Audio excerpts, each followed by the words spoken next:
Game options. Audio. Music goes away. Bam.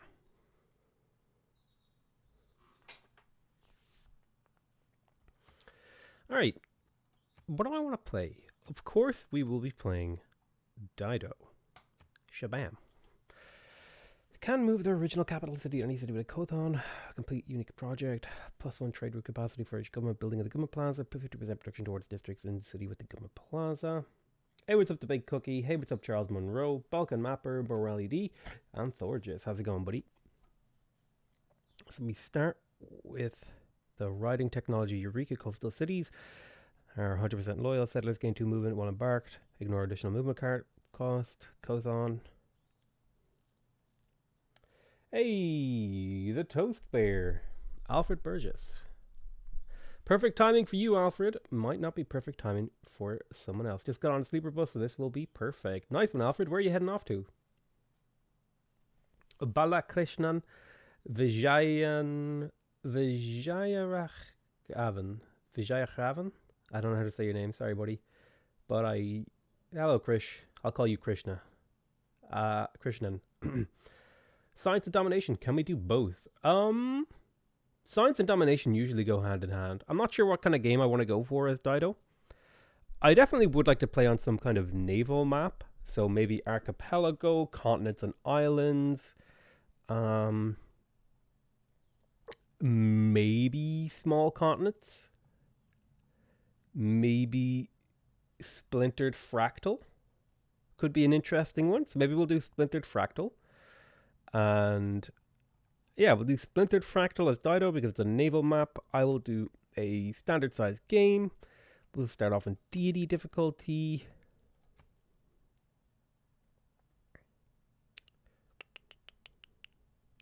Let's do low sea level. Hey from Romania, how's it going, Balkan Mapper? Phoenicia is my favorite civ. Osaka from Hakubu in Japan is pretty much a 12-hour ride. Damn, dude. That's a long-ass journey. Do I want to mess with temperature or anything like that? I might just do legendary start just to keep things interesting and abundant resources. And I think that'll be the setup. Maybe we'll go maximum disaster intensity, maximum city states.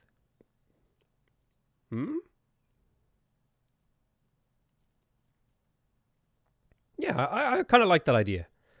Excuse me. So, deity, ancient era, standard game speed, 18 city states, 4 disaster intensity, splintered fractal, abundant resources, legendary start, and a low sea level. Playing as Dido. Let's get it started.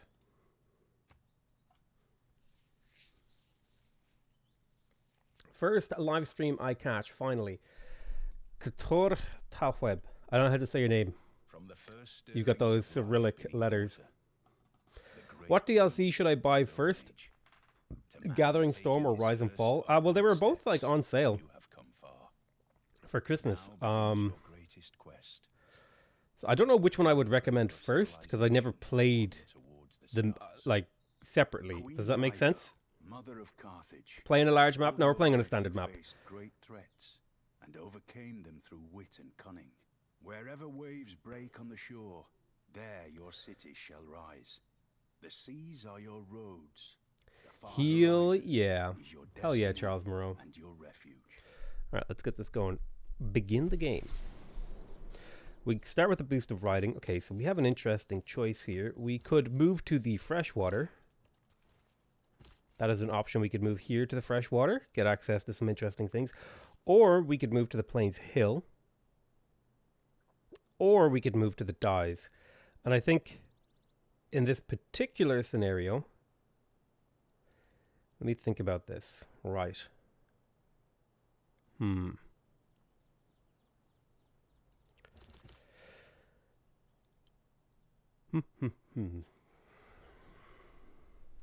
It's 5 a.m. Potato. Not where I am. It's 11 a.m.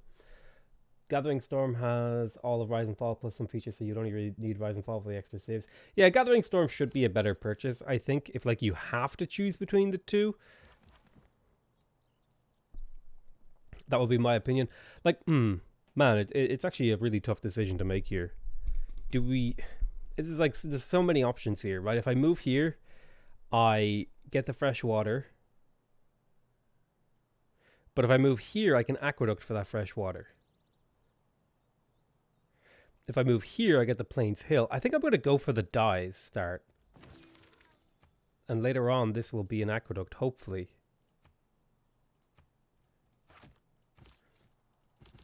That's the plan, anyway.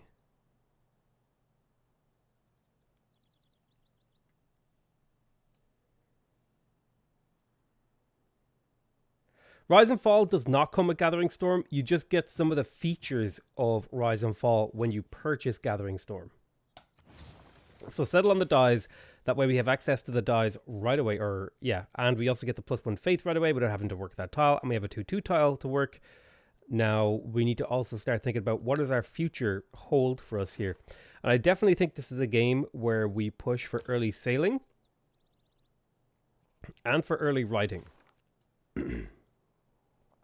I think we skip a religion as Dido.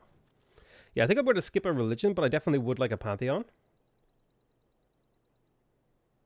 Just gone by the Dido game. She's easily one of the most fun leaders of the game, and it's amazing how perfectly devs managed to capture feeling of playing as Phoenicia. Play Indonesia next. That's not how I'm doing things. I'm doing things in order. So I don't think I need a land unit to scout because I'm on an island map. So I have time to pick up a builder, for example, to be ready to improve this fish. I could also go for an early monument, which could in turn lead to early foreign trade, letting me build naval units faster, and then lead to early settlers. So I think in this particular game, we're going to go for the early monument, even though that's not something that I would normally do.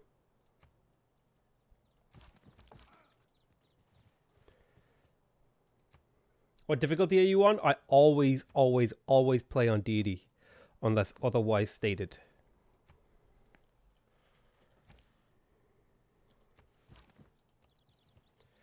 Okay, so we're actually on a pretty well-populated island, so we could go for a settler here. Tribal village, beautiful. My first potato stream, I know. Did this just start? Yes, we did just start. There's state workforce boosted, so I don't need to build a district to get that benefit. Quite a lot of culture around here, actually, with the amber and stuff like that. Okay, I really don't like that. I really don't like that.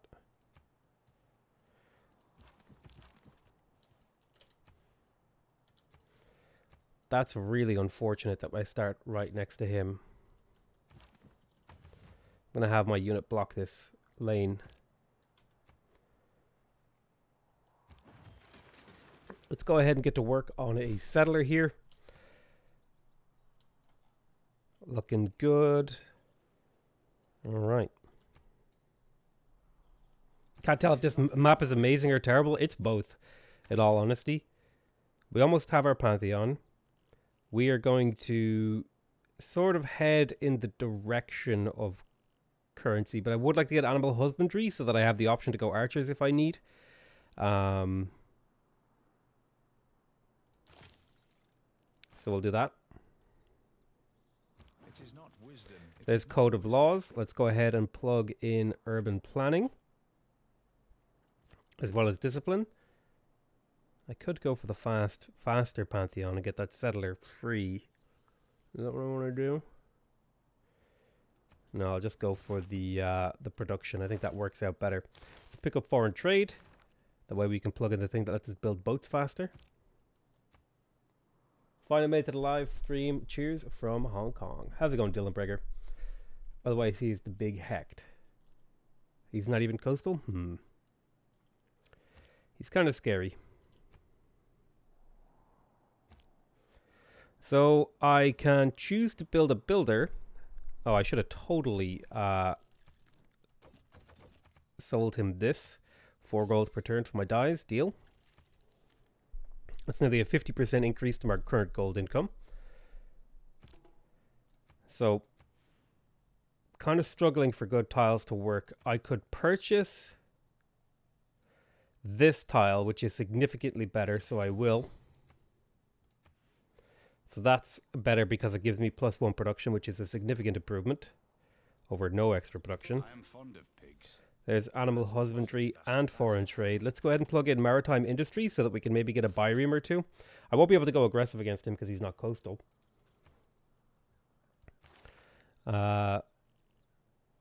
We'd also like to make our way towards celestial navigation, but it's probably going to involve riding or something like that. So we'll grab pottery first. Then we're going to work on early empire. Looks like a city-state was just murdered. Boil 'em, mash 'em, stick 'em in a stew. Boil 'em, mash 'em, stick 'em in a stew. Name capital Onion Town. Sure thing, dude. Thank you so much for the $2 donation. Onion Town. The problem is we have a little bit of a lack of housing in our capital. It's not the end of the world because we are popping out a settler, which will knock us back a bit. So I'm thinking if I get a city settled here. The problem is I really want to settle on the coffee. But if I settle off coffee, it's technically more defensive.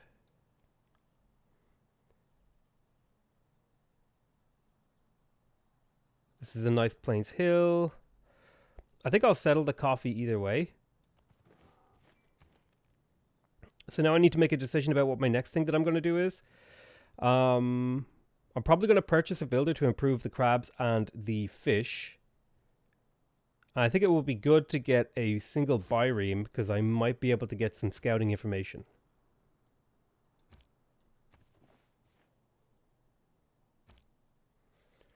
Great Bath has been built. So here's our Pantheon choice now. Looks like the free settler is gone. So I think in this game I'm going to go for the production from fishing boats. Because coastal cities in general just have a little bit of trouble with production early in the game. So if we can get a little bit of that production really, really early, then we're off to a good start. So I can purchase a builder very, very soon. I could get a trader. I don't think I want a trader right now. I could get a settler, or I could wait 12 turns to get it more efficiently. What I would really like to do is to build the granary. So maybe I can store a turn of production by shift entering. Maybe that'll help. No man ever wetted. I think you're allowed to store 1 turn of production. So we'll get that granary to allow us to grow a bit. Because growth is definitely really important to the very early game. So then I'll probably go campus, harbor. Something to that effect.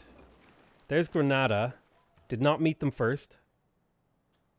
Why is it better to settle on luxuries than near them and improve them for extra yields? The reason why I settle on luxuries, particularly, so there's actually a number of reasons why you might want to settle on luxuries. Okay, so the first reason is, so the first reason you want to settle on luxuries is that luxuries are tiles that you cannot place districts on.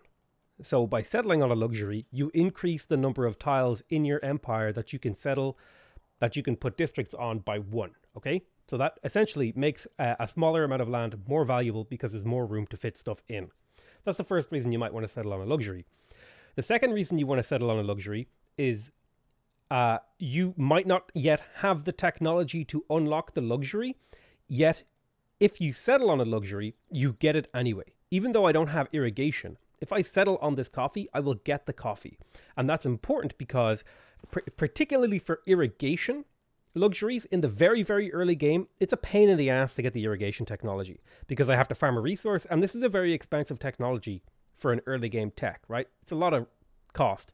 Whereas if I just settle on the coffee, then I have it. And then the third reason feeds into that is by settling on it and getting it, I can actually sell it to the AI. Right now, I have a deal with Shaka for 4 gold per turn. I sold him the dyes that I settled on over here. You can see here, dyes requires irrigation. Even though I don't have irrigation, I have access to dyes, and I sold them to this guy. Not only that, but the other advantage is, and again, this applies for irrigation technologies, is that plantations are kind of dog shit, right? It's really that simple. Plantations just aren't very good. If we look at a plantation, okay? So plantations give you +2 gold, half a point of housing, +1 food, +2 gold, and +1 food, okay? Now, it's really, really important to notice that a lot of these +1 food, +2 gold, +1 food, they occur really, really, really late into the game. You get those so incredibly late into the game that it like, you know, for the vast majority of the game, you're just getting 2 gold and +1 food, right? For the vast, vast majority of the game. So plantation tiles, right? If I settle on this plains hill, then I have a plantation tile in my empire. But if I settle on the plantation tile, then I get an extra mine. And mines are incredible, right? Mines are so incredible because they're +1 production, +1 production, +1 production, +1 production. This +1 production here, this comes online very, very early, okay? So that means mines are +2 production very early into the game. Then the other +1 production comes pretty early into the game as well. It's actually around about here, right? This is still, like, if you consider, this is about halfway through the game, and this thing has like 75% of it. Whereas remember, plantations don't get like boosted until like up here, okay? And then finally, it's smart materials. I don't remember where that is. It might be like all the way up here or something. But yeah, so that's why, on analysis, yes, this is technically a better tile to settle on. But the fact that there's so many plantation tiles around, and I can get rid of one of them, and it's coastal, and it's a luxury I don't have, and it's a luxury I can sell to him, and it frees up a mine tile. Like, there's so many reasons why settling on this plantation is a good move, right? So hopefully that explains why you might occasionally want to settle on luxuries. Oh my god, I'm getting all the angry civs in my game.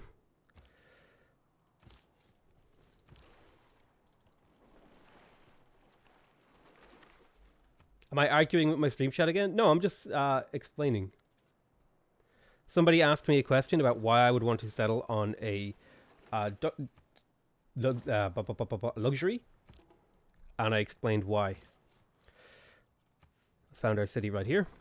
There's Sidon. And see, we're getting the +1 culture here, which is nice. And we're working a 2-2 tile. It's beautiful. In this particular city, we almost have the gold for this. I would like to get a trader. I would like to trade with him. I would also like another warrior. So I think I'm going to prioritize warriors.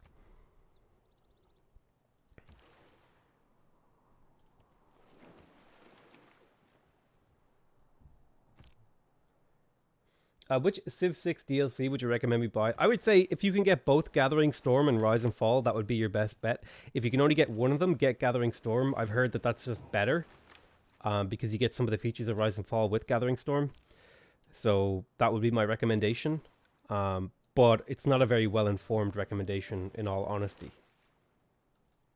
What DLC or mod do you use? I don't use any mods. The only mod I use all of the DLC, and then I use one mod, and that's a basic, very, very basic UI mod that only major feature is when I hover over cities, it shows me what they're working. It does other small stuff, like I can edit a city's name from in here instead of having to go up here into this screen. Right? There's a few small things that the UI mod does, but nothing outrageous. Okay. So there we have writing. Let's make our way towards Celestial Navigation. And I would love to put a campus right here, but I'm not going to be able to for a very, very long time. But I do have options for campuses later. For example, in Sidon, right here is a great campus. I would like a trader. I'm going to purchase a builder. I would like a trader. I think I'm going to go ahead and get that trader, because if I can get a trade route with him early, that's a lot of gold. I also settled on the coffee, so I can have a look around and see who would like to buy that. So, for example, Cyrus will pay 5 gold, and Shaka will pay 4 gold and 3. So Cyrus is the better person to make a deal with, right? Because he'll pay more. So that's 5 gold per turn. I'm now up to about 15 gold per turn if I refresh my thing. 14 gold. Mind placing a campus adjacent to reef for +2 bonus. Yeah, we can do that. I could actually, this is actually a really nice campus spot right here. Because, hold on. This is a really, I keep forgetting about the thing. This is a really nice campus spot because it's +1 from the mountain, +2 from the reef, I believe. So that'll actually be a +3 campus. And +3 campuses are really, really important because you get the really important card at Rational, the Enlightenment, called Rationalism, which gives you a 50% bonus from science from buildings and campuses if the district has at least +3 adjacency.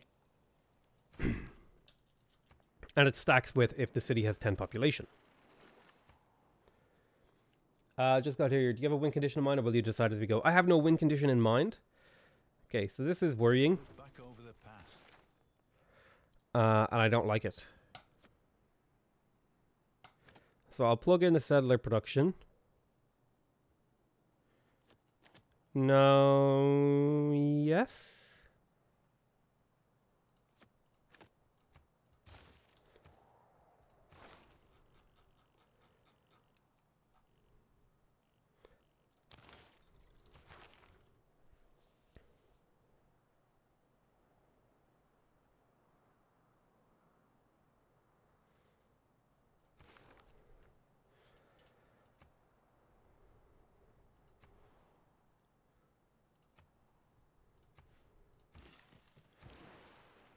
Okay.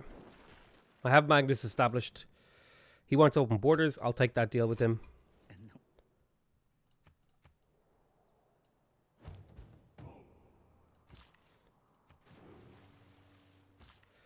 So there's the crabs online, which is beautiful. That gives me a really, really nice tile. 2 food, 1 production, 3 gold.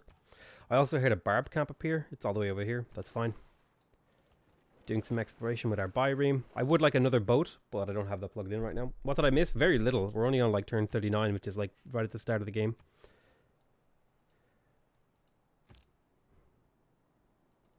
Ancient era ends soon. I will have a normal age, which is nice. Okay.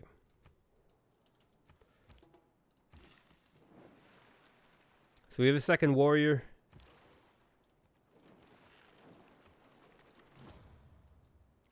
We have our first trader. The reason I have the warrior here is to stop him from walking through here, basically. Now in Sidon, I would really like to get to work on a campus because there's a +3 campus sitting right there. This is probably going to be some sort of science game based on the current layout of things. I could get another biream. I think I am going to get another biream over here. We spend a little bit of time putting money towards economy and military. So there's that fishing boat there improved. I could get this amber online for a very small investment of 60 gold. And this will be another luxuries that I can sell to the AI. Sugar, dye, and diamonds are the best luxuries. I disagree on sugar and dye, but diamonds definitely. Most of the time scouts get killed if set on auto. Merry Christmas to Potato and all his buddies. Yes, Merry Christmas to you, Proton Cannon. How about a gold triangle inside on commercial hub plus harbour? So the problem with that is that would require me to put it here, the harbour here and the commercial hub here. And the problem with that as well is that the commercial hub and harbour are kind of exclusive. And by that I mean, one of the major reasons you build them, you only ever want to build one of them to get that bonus. So like, it doesn't really make a huge amount of sense. Now I could build a road to myself, or I could get a trade route with him. And I think I'm going to go for the external trade route first, because that's worth a lot. So now I'm going to work on settlers. What I really would like is to get down my Kothon, because it gives you 50% production towards this. I'd also really like to place a government plaza. That's going to require me to get bronze working to place that in any reasonable capacity. So that might require me to go for a campus in here after this biream. And I think I will go for the campus right after the biream. Let me have a look at what tiles I'm working in here. Okay, these are reasonable tiles. I would say the city has a little bit of a housing problem. I might be able to purchase a thing to help with that. Happy Tell Me Whiskey, where's your niece or nephews? All right, forgot. They're just probably in school or something. I don't know. I don't even know if they're in school right now. They might be on holiday with their family. Truffles feel very strong, often on Plains Hill River too. Do you always take gold per turn rather than instant gold for luxuries? So it depends. Sometimes I will do either or. Usually if I'm being lazy, I'll just do gold per turn because it's like easier. But if I was technically playing the most optimal way, I would take just raw gold. So how much would you pay for this? You'll give me 6 gold for that. How much would you give me for amber? You'll give me 6 gold for amber. How much would you give me for amber? You'll give me 5 gold for amber. And how much would you give me for amber? So 6 gold seems like a pretty reasonable deal. And I want to take gold away from the person who I'm closest to because he's my biggest threat. So any damage I can do to his economy is useful. I'd also like to get a scout unit to go checking him out. I'm also trading with him to get a relationship boost as well as a gold boost. Get to work on a state workforce. It's going to be a slow start here, just because it's a lot of jungle and not a whole lot of room to do what I need to do in an optimal manner. So slow start. all things considered. Okay, we found some good scouting information. I'll have a quick look around here later. There's Cahokia. It looks like we have a little bit of room along the coast to squeeze in an extra city or two. And it looks like, actually, the continent changes. No. Okay, hold on.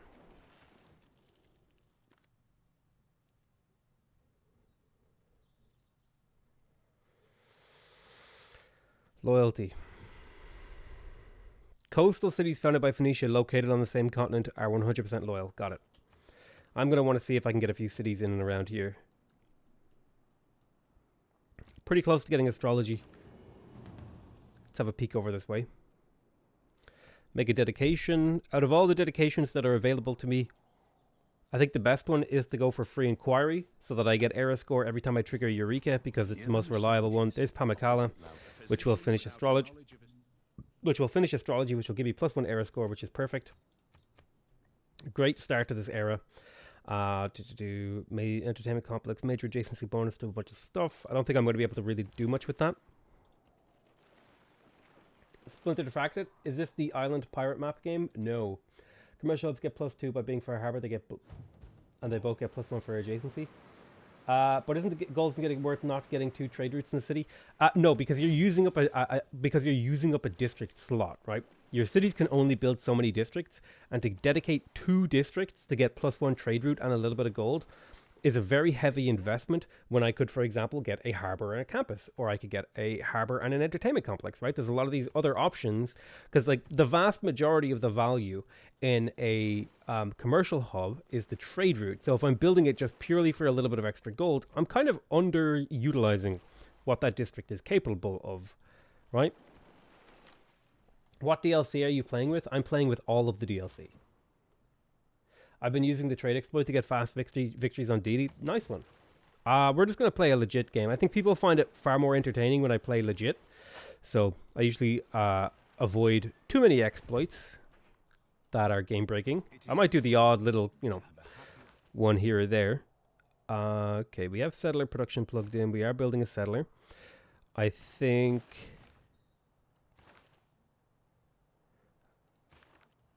we're fine for now. Let's get to work on political philosophy. Normally I would have my government plaza constructed by now. But it's just, like I said, it's going to be a slow start.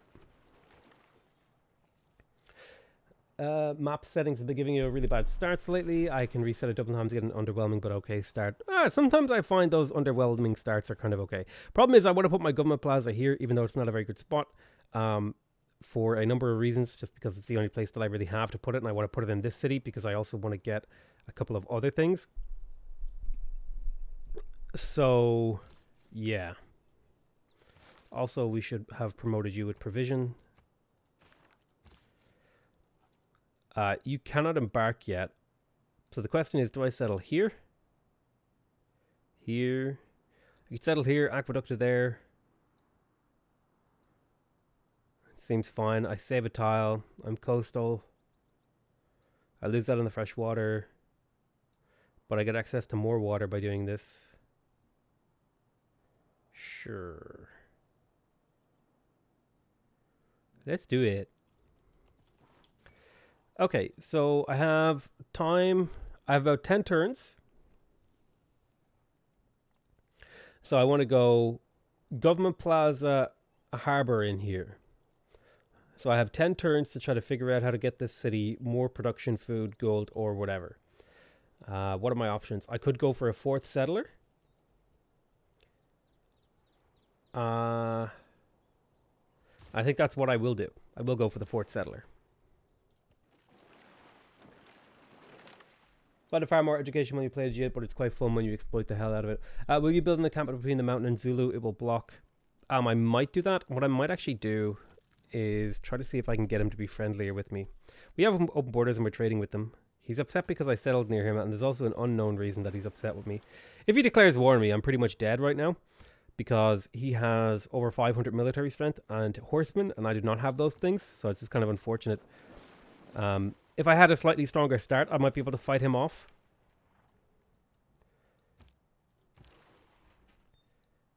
but things are just not looking great for me right now. Well, we need to watch a game played by and then the game seed would exploit and compare the difference.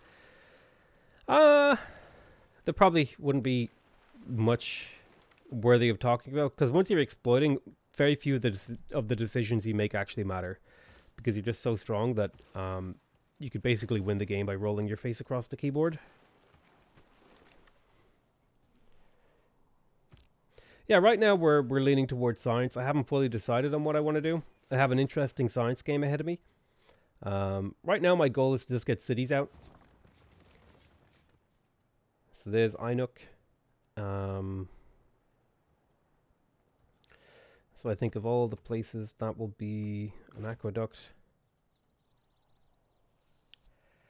I've got 4 turns of messing about in this city. I would like another builder to improve some of these coastal tiles again. There's a couple around that would be pretty good.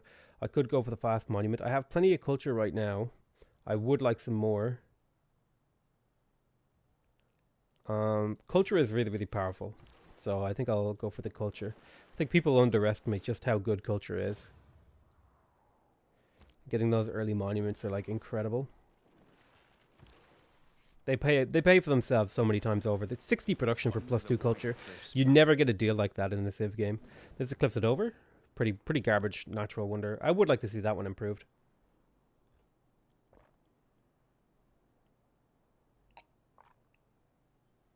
Sometimes when you meet Civs, they have a negative impression of you. I have absolutely no idea how to get a positive impression of a Civ. The only thing I know to do is on the very first turn that you meet a civilization, if you want to have a good relation with them, send them a delegation, try to get a trade deal, and then try to get open borders. It's the best way to try to improve relations with people, is to get a trade route, send them a delegation on the first turn that you meet them, and get open borders. Those are the 3 things that you can do, that you have control over, to make the AI like you more. Plus, you also end up with a little bit of extra gold from doing it. It's hard to send delegations when they're already unfriendly with me. The very, very first turn that you meet an AI, as long as you are playing on standard speed, the AI will always take a delegation from you the very, very first turn that you meet them. If you try to send them a delegation any other turn, they will never accept it unless they are neutral or friendly. But every single AI on the very first turn that you meet them always starts out at neutral, and then the next turn, their disposition towards you improves. So on that very, very first turn, you're always, always, always, always able to send a delegation. So I don't actually have a whole lot of districts with housing and amenities, so it might be better to go autocracy here for the +1 to all yields for the palace building. I think in general terms, this is actually better for me right now, is going for autocracy compared to classical republic, because I don't have any, I don't really take advantage of any of these. Let's go for autocracy. Then we're going to plug in the +1 production. I have maritime industries. I could plug in conscription. I could plug in a GOG.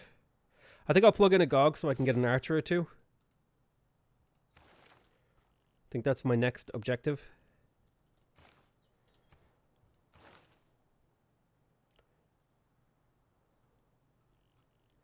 So that scout and the military thing, I've tested that, and it's completely inconsistent. I've tested how people like me after I meet them with a scout. I've tested how people like me after I meet them in a military unit, and it seems just completely random. I've never spotted anything resembling a pattern to it.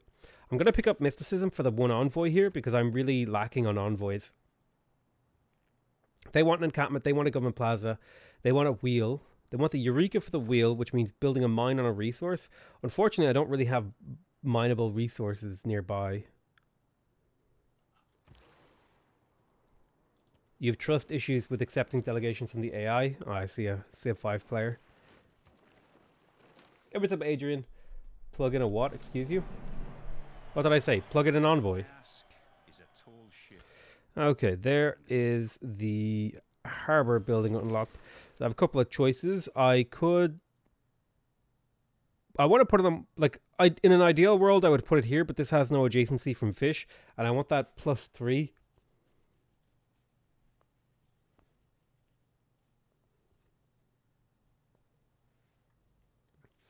What does +1 yields from your government building mean?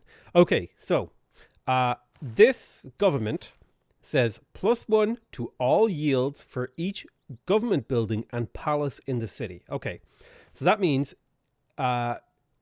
where you build the government plaza, this thing has 3 tiers of buildings. The tier 1, tier 2, tier 3. Okay, so that means for each one of the tiers, you will get +1 to every single yield. That means you get +1 food. That means you get +1 production, +1 gold, +1 science, +1 culture, +1 faith. But this also applies to the palace, which is a unique building that is present in your capital city and is present in everyone's capital city. So right now, from that government, I'm getting +1 from modifiers to food, another +1 from modifiers to production. I also have the urban planning card plugged in, so I'm getting another +1, so that's +2 total to my production, my capital. I'm getting +1 gold, +1 science, +1 culture, and +1 faith. Okay, so that's what that means. So if I end up building the government plaza and building the tier 1 building, I'll get another +1 to all of those things.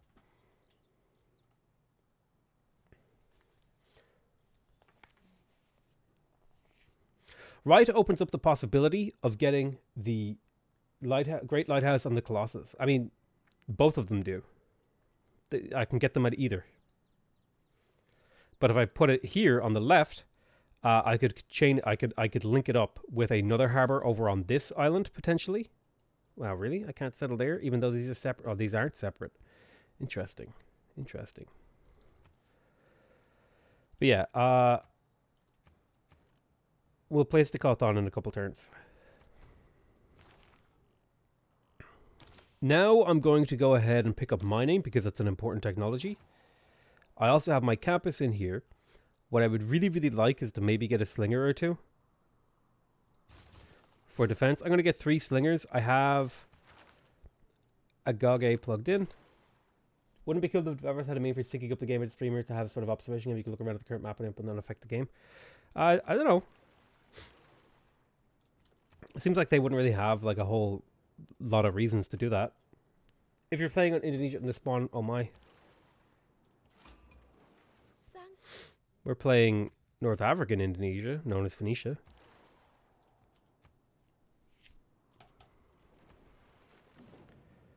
Okay, we have another settler popping out. So this will be the last settler for a little while, because we're going to be spending a lot of time building our Kothon and our government plaza. So the first thing is, if I put it here, what do I get? A special. Nothing really special happens here. So either of these tiles are interchangeable.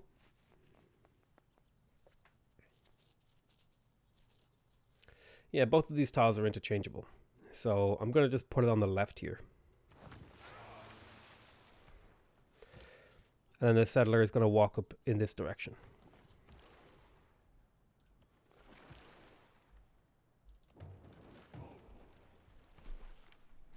A city by the oranges would work. I can't actually embark yet. I have not unlocked the technology that allows me to embark, which is shipbuilding, because I'm working on bronze working, which is my next thing. I think my dog is outside my door. Give me a second. I'm going to go put my dog downstairs.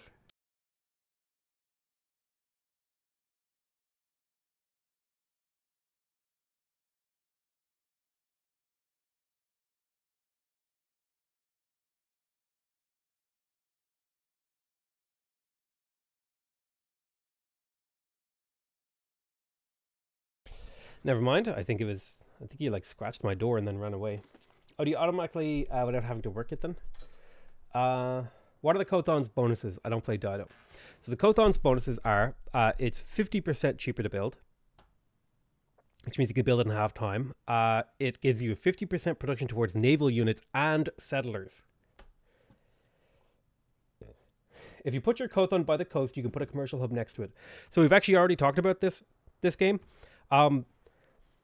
So the problem with that is a big part of the reason why you build commercial hubs and harbors is that they provide you with a trade route. However, if you have a Kothon and a commercial hub, or a harbor and a commercial hub, they don't both provide you a trade route.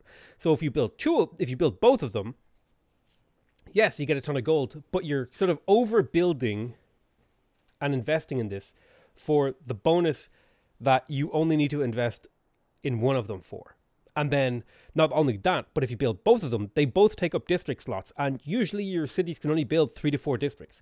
So I'm spending 66% to half of my district slots on just getting a bunch of gold, which leaves no room for industrial zones, no room for campuses, no room for theater squares, right? So this just takes up a lot of room in the city, and it's too much. Maybe 1 or 2 cities you could do it in, but no, it's not really worth going for, I think.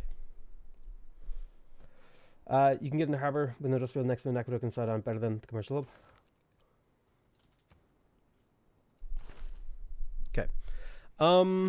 We'll think about it. Let's go ahead and pick up military tradition. I have an envoy here. I could send it to Cahokia and get a bunch of gold. I could put it in Granada, which would give me +2 production toward units. This will be useful when I'm building settlers later. So I think I will put one in Granada for that settler production later.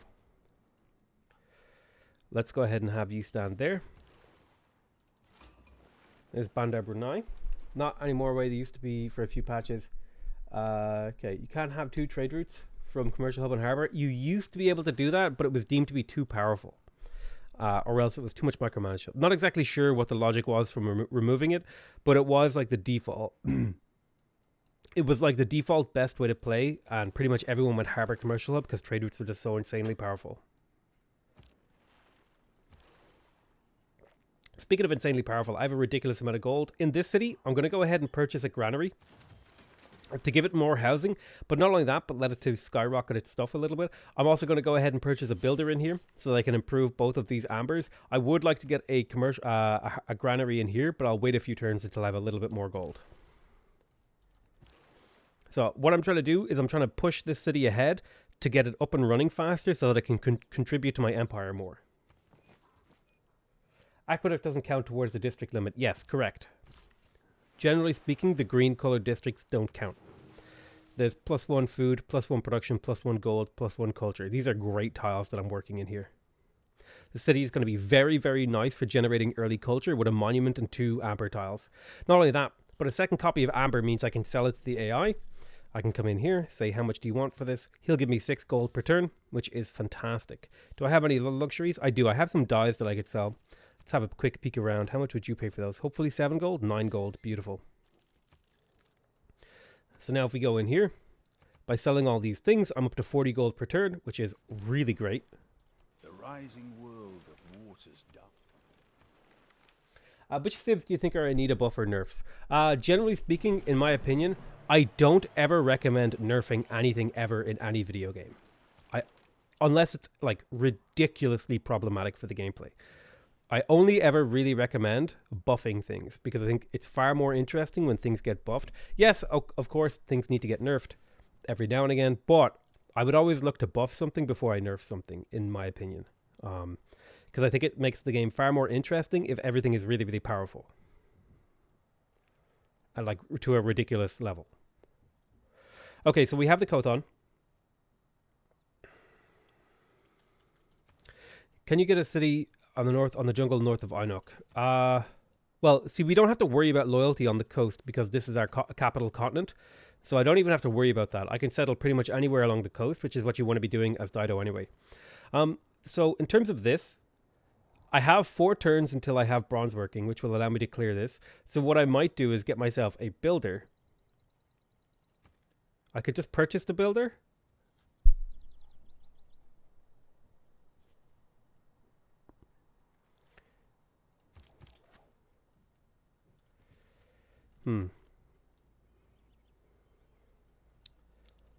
What do I want to do here? I'm going to purchase the lighthouse. Maybe I purchase the builder, have him perched in position, and then work on like... Just put a few turns into a settler. Yeah, okay. Purchase the builder. Few turns into the settler. Builder will position to chop for that. Then we're good to go.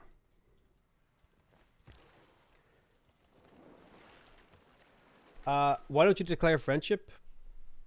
Because it doesn't really do anything. So it doesn't really do anything. None of these players are threatening me. I would only be looking to declare friendships with Zulu, because Zulu is a player who can threaten me by declaring war. Or, I guess technically India can threaten me right now, but like it doesn't matter until I have alliances. Like declaring friendships doesn't really matter. It would just mean that we can't declare war on each other for 30 turns. That's all it means. So it's just like not that important. It's not a priority to me. So what I want to do is I want to move this trader back a few tiles in order to facilitate a longer trade route. So we're going to move him to Inuk and start trading from Inuk to Nobamba. And that'll also help me with a road. There's our second amber tile. Let's go ahead and talk to Indonesia. How would you like to buy my amber? You pay 7 gold. It's not that much. Let me have a look here. Look for somebody who would pay about 9 gold, ideally. There's 8 gold from Gandhi. So Gandhi is the current front runner for amber.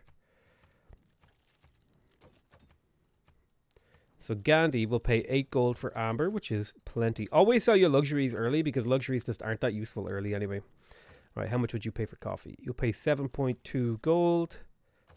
You'll pay 5 gold. Okay, 5. You'll pay 9. So it looks like Zulu really like their coffee. So let's talk to the Zulu.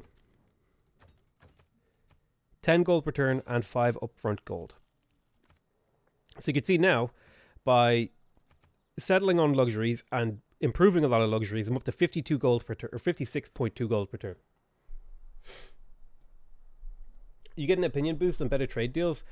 That feels like a very slight bonus for very little. I mean, like, there's no reason not to, right? There's no reason not to do this. It's just like the only reason I wasn't doing it is because like it's not very important. But crucially, if Shaka, who is the person that I want to get a friendship with, okay?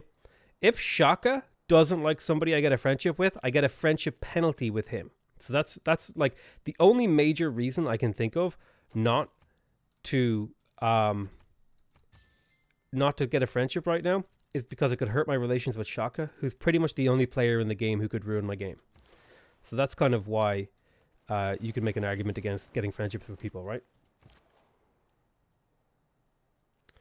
Tell Gandhi the amber is the uranium, he'll pay more. Nice meme.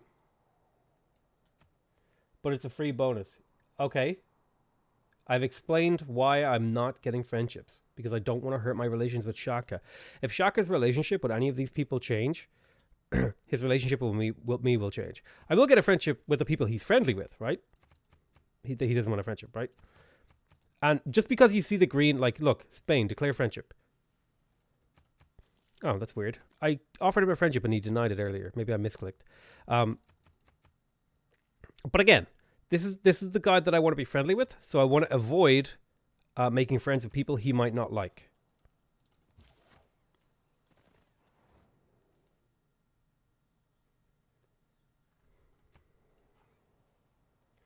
How about a granary inside on? I need more gold. I don't plan to build it. So let's see. Nobamba is worth a little bit of gold. It's also worth production, which is really, really nice. I could trade with Chennai. I think I want this land road, though. So I'm going to trade with Nobamba. I want this road that goes through my empire. Watch a lot of your videos. First time catching stream. You've helped me improve my skills a lot. Greetings from Lebanon, Akanite, Phoenicia. Hey, how's it going, Marcus Fairs? You have helped me improve my skills a lot, especially not reloading whenever something bad happens. Yeah, I mean, like, the vast majority of the time, you don't need to reload. The only time I really try to reload, or the only time I let myself reload most of the time, is when I make a mistake that was like a misclick. And then I'm kind of like, well, I don't really want to live with that misclick, right? And I don't have to, because it's a single-player game. It's, like, not that big a deal. It wasn't what I wanted to do, right? So I can just be like, undo.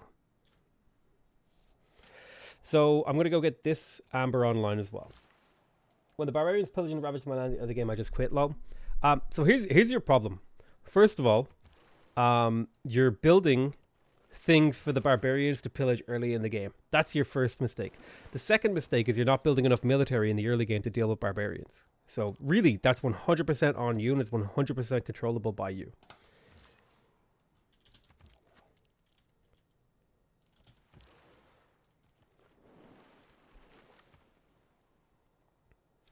That sea to the west is called Salzjön. Salzjön? I don't know how to say that. Which is Swedish, means Sweden's in the game. Right, there, it doesn't necessarily mean Sweden is the game. I don't think so. But here's bronze working. We have access to iron. Crucially, we can chop this jungle tile, finish this settler, and then get to work on the government plaza. It's not a very good government plaza, but it doesn't have to be. It just needs to be there. What victory condition are you going for? I haven't made that decision yet. I think right now I'm definitely not going for religion. So it's either domination or science. And it might be, I might go for a naval domination game where I rush airplanes, like bombers and stuff. But I don't know what I'm going to do yet. Because like, I haven't even settled my empire. Like, I haven't even begun settling. Right? So really think about that. I haven't even settled. It's turned 71 and I haven't even settled yet.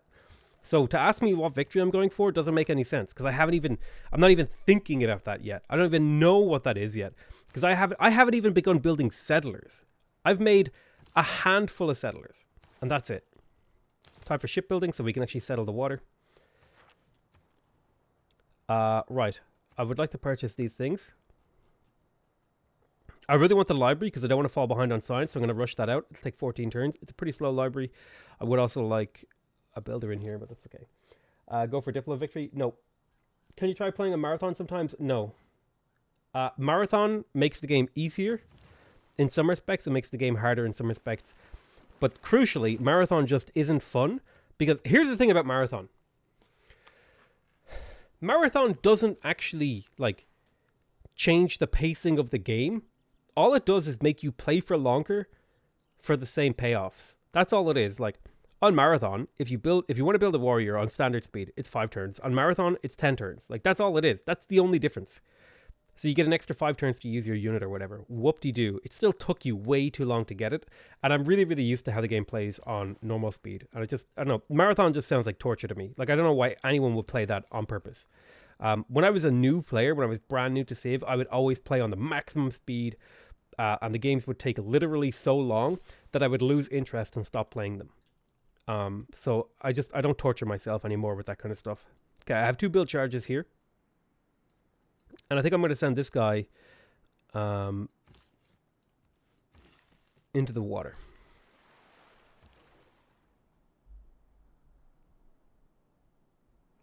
Just look at early game. Slower speeds are easier in some respects and harder in some respects. In the very, very early game, slower speeds are harder. In the later game, slower speeds are easier. It changes the relative, it does change the pacing. Yeah, but it's not a meaningful change, right? It's not a meaningful change. And a lot of the really important balancing aspects of the game, like for example, units need 15 experience to get to level 2, which means for a melee unit that typically they can get 2 to 3 attacks back and forth will get them a level up. On marathon, you have to attack you have to attack 2 to 3 times, run away and heal, then go back into fight. Whereas, you know, the game is just far better balanced from a war perspective on the standard speed with regards to experience and stuff like that. So even though you get more relative movement, the actual like meaning of that relative movement is extremely diluted due to the experience changes of the game. So I have another amber. I think, did I sell one to Gandhi? Yes. 7 gold per turn is a reasonable deal. I'll take it. We're up to 63 gold per turn, which is great. It's how I often go back into my games, is getting a lot of gold. Slower paced games take longer, so you have more time to catch up with your wars are easier. Wrong! So wrong! The game takes the same amount of time, right? Like, if it takes 10 turns to make a library on standard speed, it's just going to take 20 turns on marathon. But every technology is twice as expensive, so you end up in the exact same position always. Right? You need to get this into your head. The game is like spaced out in a very particular way that it doesn't meaningfully change it. The only thing that it changes is how much you get to use your units. That's all that Marathon changes.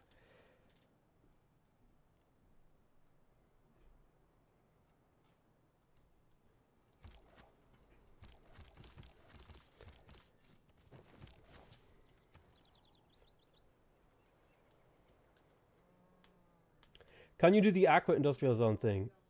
Marathon makes war more interesting as using you have Epic Bronze or Iron Age Wars. You can't have Epic Bronze or Iron Age Wars on Marathon speed because it takes so long to build a unit that if you build enough units to have an Epic Bronze or Iron Age War, that like you're spending like a huge proportion of your like production to get that army up. Whereas like you could just get like 2 to 3 units and fight an interesting conflict on standard game speed. Whereas if you spend all that time to get that, those, you know what I mean? It's like people have these really silly takes on this, but kind of annoying me. So we have an interesting choice here. We can put this beside here and get +4 adjacency right now, or we could put it here and get +4 adjacency later on. I think I'm going to take the +4 adjacency right now.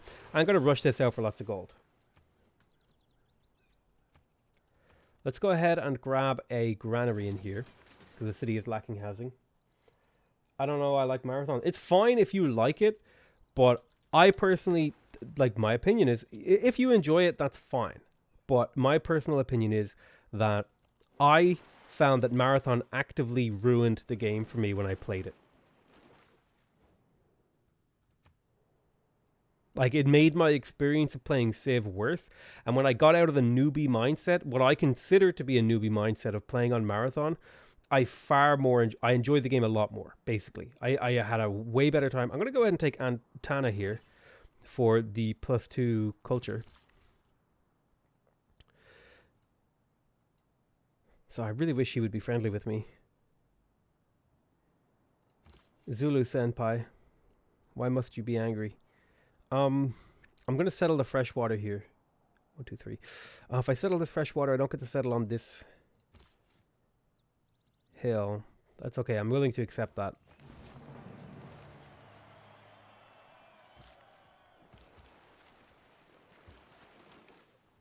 I never unlocked archers. That could be really bad, actually, that I never unlocked archers.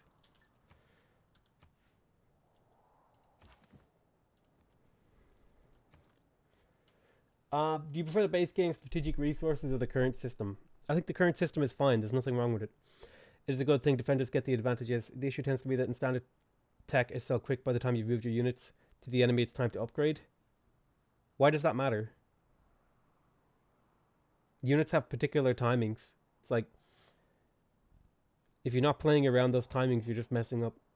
If I'm Germany, how do I set up Hansas? Put them near things. Take on quick speed. I think quick speed is interesting to play, but I don't think it's the way you should play the game. I think the two main modes of play are standard and online speed. Can you do a game beginning on classical era? I've done it before. Okay, Carthage. I'm worried about this. I have to just play greedy and hope.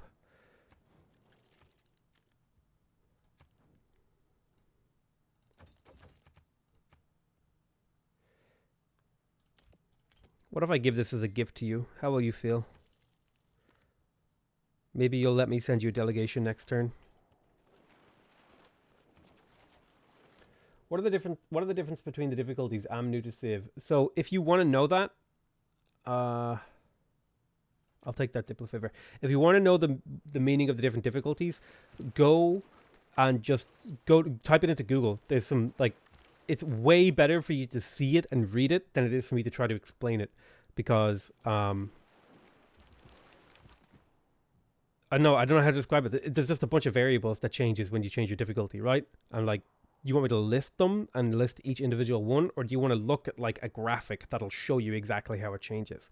So you're better off just like actually and this isn't me trying to be dismissive. It's like, you are just better off if you look it up, because it just wakes, like, I'll show you.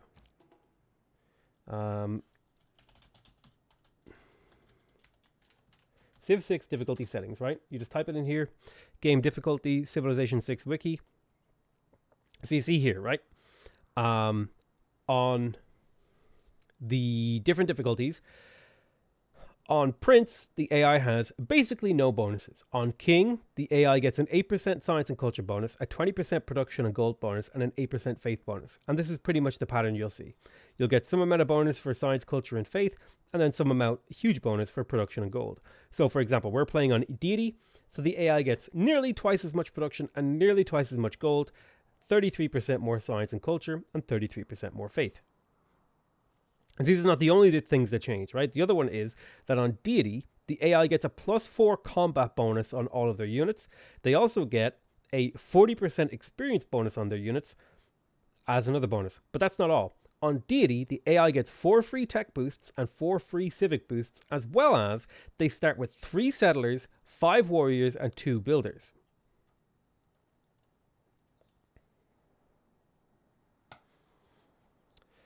So my relationship with Shaka is really, really worrying. I need him to be friendly with me, and he is not. Why did I just go straight back to the place where I was fighting a quadrireme? That was really dumb of me. There's mathematics. Come on, man. He's a little upset that I settled near him, which is fine. He's allowed to be upset.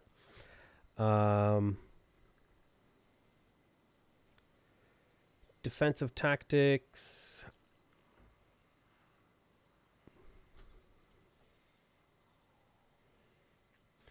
Well, still at work when you notify me of streaming, tuning in now. What map and disaster level are you playing? We're playing at maximum disaster level. We're playing on a splintered fractal.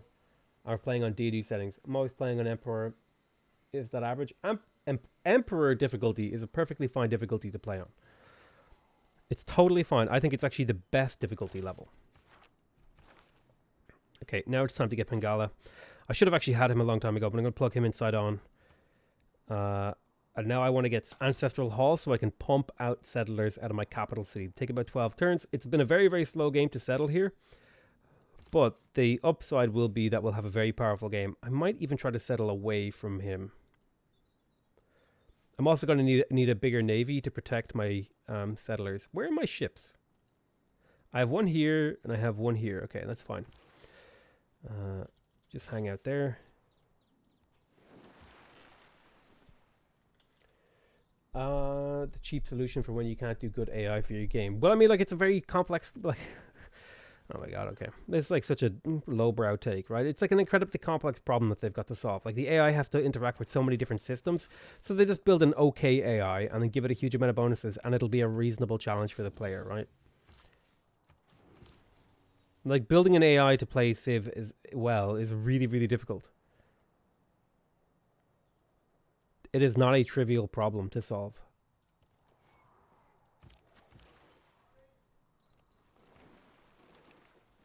Will you play online on your streams? I've considered it before. Here's the thing. I just don't really enjoy playing Civ online. First of all, I have to sit around and wait for other players, which I fucking hate because most players who play Civ are really goddamn slow. Like, really slow. Take forever to take their turns. They hem and haw over decisions. And they just don't make the decisions quickly. The other thing is, most players who play Civ are just like assholes in the game. And there's just like a sort of... Civ to me is like, I don't know. It just doesn't... It's not a game that I go to play to be competitive. If I want to be competitive, I'll play CSGO. If I want to be competitive, I'll play Dota 2. I'll play League of Legends, right? I'll play these games where the experience is about being competitive. Civ to me is about like a city builder, right? It's about, I'm here, I'm chilling, and I'm just kind of like doing whatever. I'm having a good time. I'm not trying to compete with anyone. I'm just like, you know, building my cities. I'm having a good time. I'm building an empire. I'm putting things in place. I'm putting down districts. I'm having fun. That's why I really, really like Civ 6 over Civ 5, because Civ 6 really appeals to that sort of city builder mentality that I really, really enjoy. So yeah, it's just like, it's not a game that I come to for a competitive experience, and so I don't really look to play online. A big fan of your videos. Got the expansion for Civ 6 and run into some loyalty trouble when taking cities. What specifically is the problem? I should really do a video on loyalty, actually. That's another one that I need to add to the list. Like, how to deal with loyalty when you're at war. Hey, Potato is streaming. Yes, I am. So in principle, the higher the settings, the more disadvantages the player has. Okay, for X's, upload Potato's brain to replace Civ AI. I don't think that would, I don't think I would be a very fun player to play against. For anyone. Because I am a mixture of really, really greedy. I'm an exceptionally greedy player, which is a really, really not fun to play against if you are. So here's why I wouldn't be fun to play against, okay? Because if you are the player, if you're playing against me and you are not a neighbor to me, I ruin your game. So, and here's why. Because if you're not my neighbor, there are two things that happen in a game of multiplayer that I play. The first thing that can happen is I am too greedy and I get murdered and some other guy snowballs and wins the game, and there was nothing you could do about that as another player. The other thing that happens is I play extremely greedy, nobody kills me, and I win the game, and you couldn't do anything about it because you weren't my neighbor. So like, playing with me is actually just the worst person you could possibly play a game of Civ with. Okay, so I'm going to go ahead and pick up the harbor in my capital for the housing and the growth. So we have 10 housing in here. That'll let the city grow exceptionally high. I can also get another trade route, which is cool. I took a city and just rebelled twice. Does one use mattresses and chop and pop? So there's actually a number of ways that you can deal with loyalty problems. The first one is to just put a governor in the city. So for example, Victor, each one gives you 8 loyalty per turn towards a civilization. The other thing is to make sure that you are in a golden or normal age and make sure your enemy is not in a golden or normal age. Like try to make sure they're in like a normal or dark age, right? Because your loyalty is affected by the age you're in. So sometimes it's really good if you're going for a timing attack to get a whole bunch of era score the era before you plan to attack. The other thing that you can do is there are plenty of government cards. So for example, Praetorium allows governors to provide +2 loyalty per turn. If you have a garrison in the city, it'll also give the city extra loyalty. There's another card that I don't remember where it is. Retainers, +1 amenity for cities with a garrisoned unit. That's a useful one. There's a loyalty card somewhere. Limitanii, +2 loyalty per turn for cities with a garrisoned unit, so on and so forth. Like there's plenty of tools you have to deal with loyalty. Why does Onision have a town? That's Onion Town, and please do not mention Onision. That person does not need any more attention from anyone on the internet, okay? He has had his quota of attention completely outrageously filled, okay? That person doesn't even bear thinking about. They're such a subhuman, disgusting person. Okay, I'm going to go ahead and pick up a scout because I want to know more about what's going on in the Zulu. I joined in later. What Pantheon did you end up picking? We went for the +1 production from boats. What's a garrison? A garrison is quite simply a unit that is stationed inside of a city. So you can see here, this city has a byreme and a slinger garrison. Have you ever played the Terra map mode? Yes, I believe so, and it's interesting enough. Cultural alliances also work. They do, but generally speaking, cultural alliances don't work when you're at war, right? Because like you're not going to have a cultural alliance with the guy you're at war with, who is usually the person that's providing the loyalty problem. So we have a campus in here. I would like the monument. I think I'm going to work on the Kothon here because that's just, it's 50% cheaper. But not only that, it provides me with gold, it provides me with trade routes, and so on and so forth. Hey, but totally agree with the online play. I play with my friends who are new to save and just roll them every game. Yeah, exactly.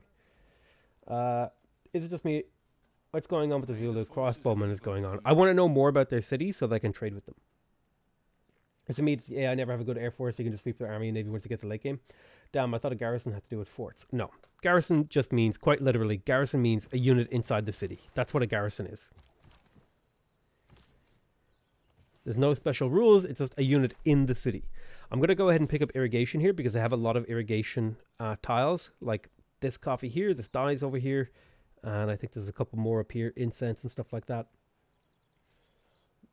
Will you do more exploit videos? If any more exploits appear, I'll do more exploit videos, right? And typically I rely on my viewers or people I know to send me exploits. I'm not out there looking for them. It's when they're discovered and they're made, made known to me, I will make a video on them.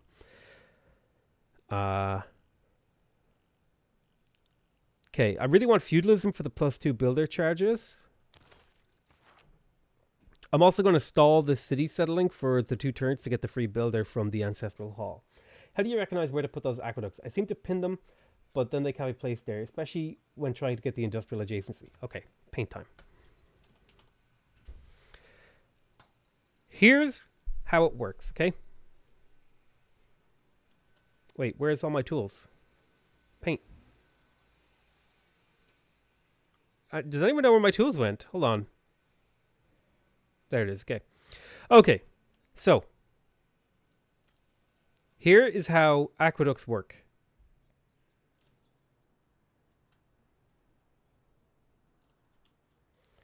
What you want to do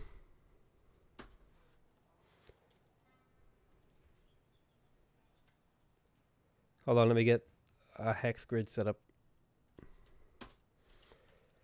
Doo-doo, doo-doo, doo-doo, doo-doo, doo-doo. This is going to be quick and dirty, so heh, just like your mom. Got him.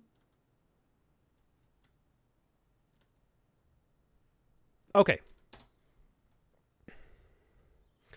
So let's say, wait. So let's say that this is our, let's say this is the city center, okay? Little purple star.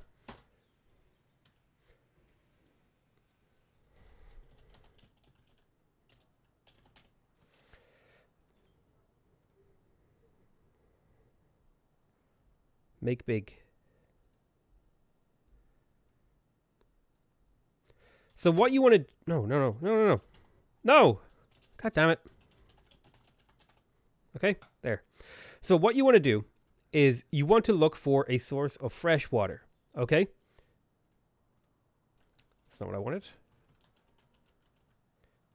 Redo. Where's my redo button? God damn it. What you want to do is you want to look for a source of fresh water, okay? So let's have a look. What are sources of fresh water? Mountains are sources of fresh water. Lakes are sources of fresh water. Rivers are sources of fresh water. And what you want to do is you want to draw an imaginary line, okay, from the city center, from the center of the city center tile, through the edge of a tile, okay, to the center of another tile, and then to the edge of a tile that provides water, okay? So that's how it works. This is how I want you to visualize it in your head, okay? So really, really importantly here, let's say that this city was settled on a river that goes like this. I need a thicker line. My line is not thick enough. Let's say this city was settled on a river, okay? What this means is you need to be able to draw a line from the city to another tile and then to a freshwater tile. But here's the thing. The line can't double back on itself. You can't do this, okay? You can't do this. So you actually can't build an aqueduct on any of these tiles because they can't connect to another freshwater tile, right? Even though the city is beside freshwater, is beside a river, you have to put it next to the thing. So the river would have to go like this. Okay? The river would have to go like this. And then you can, from the center of this tile, draw to here. You go to the center of this tile and then connect to the river. Okay? So that's how aqueducts work, right?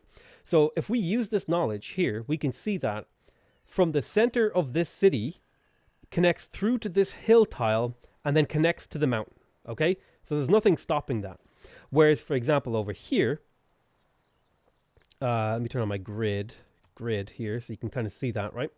The aqueduct can go through this city to this tile and then connect to the river, right? Does that make sense? Use Photoshop? I have Photoshop, but Paint is just like easier. It takes seconds, right? It's just easier because everyone understands it. It takes about 5 seconds to do. And plus, it's kind of a meme anyway.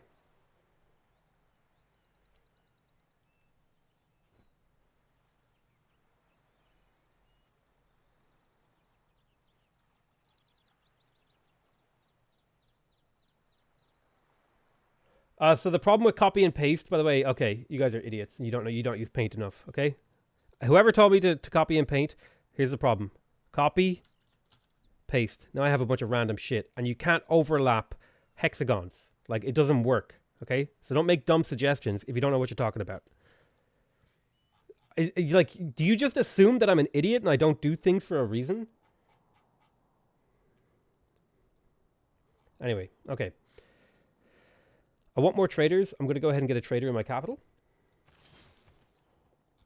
Okay, I have one scout for heading up towards these guys. Would you do more 30 to 40 minute edited videos? Yeah, I'll definitely look into doing more of those.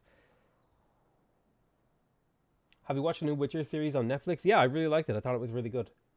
So how do roads work? Fucking magic. Who knows? I would like another trader, but I can always purchase it. Could build a lighthouse, but I can always purchase it.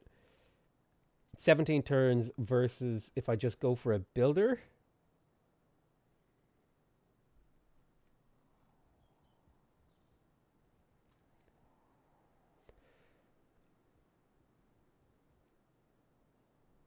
You know, just work on a settler. It's fine. Okay, I'm going to promote this guy for extra science. Science is kind of my weakest yield right now. Up to 22 science now. That's really nice.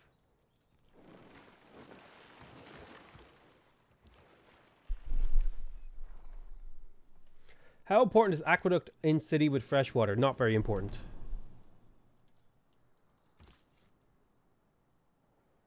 Not very important at all. Right, so here's our dedication. I'm going to take free inquiry again because I think it's just the best one in the early game when you don't have a particular thing that's going on. This is why you get voted. I personally buy traders whenever I get the opportunity because it's an investment. I want to start studying, but then I saw your streaming. Guess that means no study for me. It still gives housing, I think. Think Australia on TSL Earth is OP. I don't really have an opinion on TSL Earth because I don't play TSL Earth.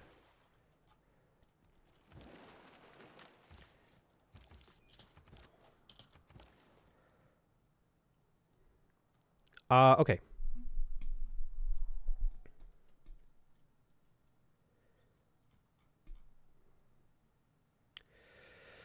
I'd like to trade with Nobamba. I'd also like to trade with back 3. Because this is a very long trade route that'll give me a lot of benefits. Similarly, actually, Granada would be a great trade route because it has to go all the way down here and get a whole bunch of benefits. What is this horrendous map? It's pretty awful. I think it's, what is it, splintered fractal or something like that?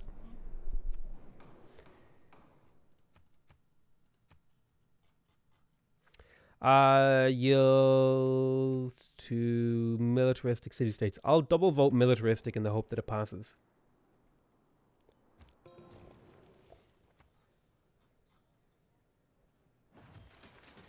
Looks like religious passed. Alright, we just finished this, which means we get a free builder when we settle here. I'm going to upgrade this archer. I'm a little bit worried about this whole Zulu situation that's going on. I have so much amber. You already have amber. I think you already have amber, actually. You do. You already have amber. You could use some amber. At this point, I'm just selling it because I have so much of it that I'm just trying to get rid of it. Have you played any of the Endless series? I really like the Endless Legend game. Endless Legend is great, and I really like Endless Space as well. It's basic MS Paint knowledge. Bacon strips. You can use transparent selection and copy hexagon. Wait, there's transparent selection? Oh my god, really?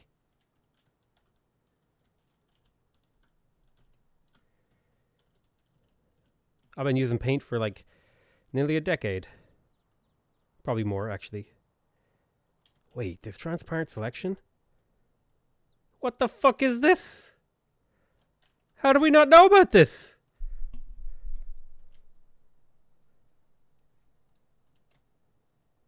I apologize to whoever I called an idiot earlier. My god. Hold on. Whoa, undo.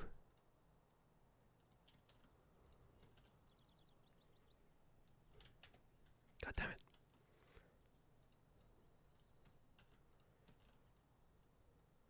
Oh my god. I had no idea. that you could do this. My life has changed. Oh my god.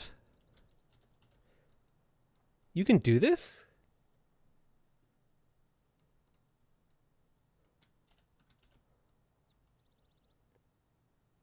This is incredible.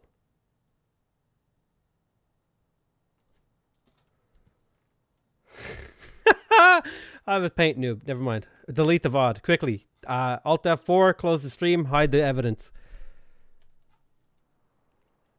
Right. My bad, dude. I didn't know you could do that.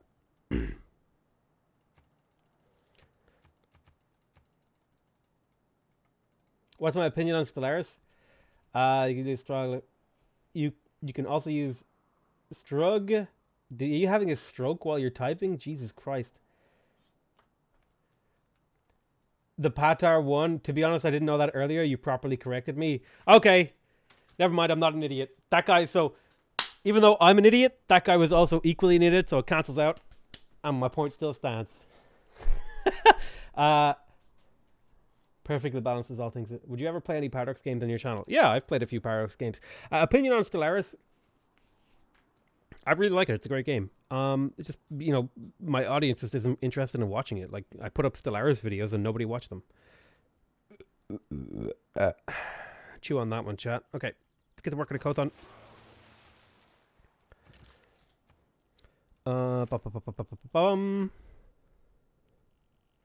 Alright, we have shipbuilding. I would like to get engineering, so I'm going to go for masonry.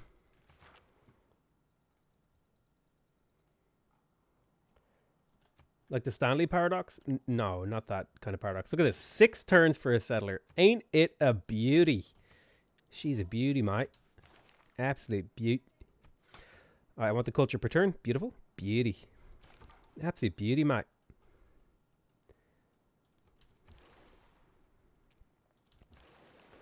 Strug is the German version of the control key. Okay, got it. I thought you were just like being weird, man. Press the Strug key. Okay. I don't have a Strug key. I like that. How about Frostpunk? I think Frostpunk was one of the best sort of city management games that I've ever played. Because it really, really enforced the game's mechanics and the themes of the game together really, really well. What can I say? I'm an honest man. Patar, you could have totally played that off as like you were like some 5-head, super intelligent, big brain boy. You could have been like, of course I was talking about transparent selection, potato. You know, I have so much respect for you that you took your, you took me, you know, kind of mildly roasting you in your stride. And then admitted that you totally had no idea about transparent selection. You 100% could have totally taken the high ground, like Obi-Wan, and just been like, "Of course, what are you talking about, potato? You're such an idiot, potato. How dare you, you know, try to talk down to me or whatever." You could have like totally put me in my place, but you chose not to, and I respect that. I respect that you didn't shit all over me. All right, let's go ahead and get the fish in here. I was subscribed to his paint skills. I'm disappointed. I do not approve of this Australian accent. You should hear me do Kiwi. It's just like Australian but worse. I do a German accent too. Sure thing, Ottomans. You can have my amber lamps. I thought I play production. I play multiplayer a lot, and production becomes huge because it does get ahead invade a lot. Wait, what? What would be your single best advice for advanced players playing against other people? Stop building things that don't help you win. Really, it's that simple. Like, how many times have you been like in a city and been like, what should I build here? And like, there's this huge list of things. And the really, really simple answer is like, have you picked a win condition? And what's going to help you win? So right now, I haven't picked a win condition. So pretty much most things are kind of open to me. So, things like science are always good. Things like gold are always good. And things like production are always good if you're not sure what you're going to do for your win condition. So that's why I'm building things like the Kothon to get more trade routes, to get more gold. And then I can translate that into actual win condition stuff, right? I love you. You're so good, man. I love you too, OG Elite Street. Easy way to do the Kiwi accent to pronounce all vowels. The easy way. T-D Kiwi X ent as to... Oh my god. And I'm doing it in my head and it actually works. That's incredible. Oh, that's a good meme. Okay, that's a pretty good meme. Diplo Victory on sub. Go ahead and unsub. See you later, buddy. I'm never doing that to Victory. Oh shit, I shouldn't have settled here. Oh, my Kothon is ruined. I can't see properly. Does the Ottomans have 50 or 30 sides? 50. Potato, recognize me, P. Okay, Logan. Don't use E for all vowels. How dare you accuse me of using E for all vowels?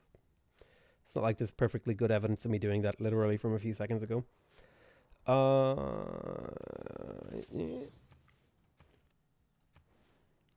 Kind of a weak Kothon, but it's whatever.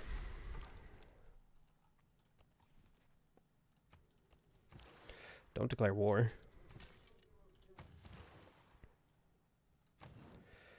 So I'm going to get my boats to head down here to protect.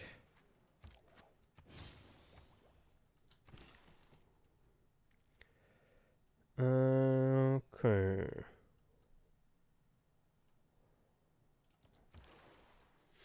Sounds like a barbarian, which is accurate for Kiwis. Whoa, what the hell? Potato, get mausoleum. That is a good option. The problem is, right now, I don't have a very good spot to get it. I think my best place to get it would be inside on, but it would take 50 turns.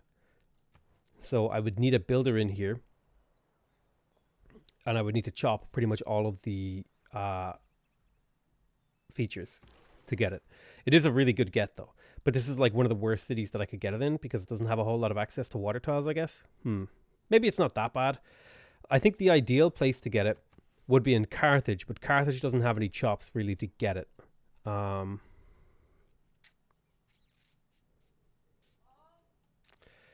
I'll probably put it inside on. How do you get Diplo Victory and why is it bad? I just don't really enjoy Diplo Victory. There's nothing wrong with it. It's just like, it's not a fun way to play the game for me. I've done it a few times. It's like my problem with it just involves a lot of waiting. And I really hate it when games make me wait. Like, it's just like, this isn't fun. I'm not enjoying myself. I'm literally just clicking end turn and waiting for the interesting thing to happen. And that's just not an interesting way to play the game for me. In any game. I really, really hate it when games just make me wait. There's two things I hate in games. When they make me wait, or they give me like a timer. Like a timer that I have to beat. Like, those are the two fastest ways to get me to like uninstall your game. The other way to get, like, that's why I hated, like, I fucking reviled XCOM 2. I know it's a great game. Don't get me, like, it's a fantastic game. Amazing game, beautiful, well designed. The developers put so much work into it. The themes, the gameplay, everything is amazing. But the fact that they put a timer in that game and then designed the entire game around the timer basically made it unplayable for me. And that's okay. Not every game is meant to be played by every player. Will you ever do viewer games? Like, people ask about this all the time. And again, it kind of goes back to this whole thing of like, I'm not a fun person to play against for a number of reasons. What could they do to make Diplo Victory more involved and thereby fun, do you think? I have no idea. I haven't given it much thought. I have no idea what the answer to that question is.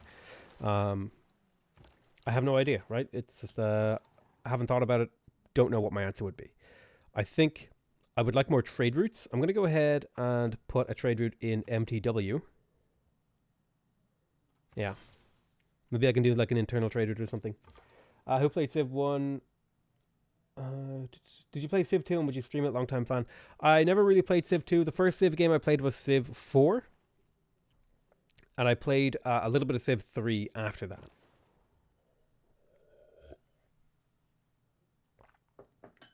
Don't play Dead Rising. Potato, the whole game is on the clock. Yeah, my friend, when I was growing up, my best friend loved Dead Rising.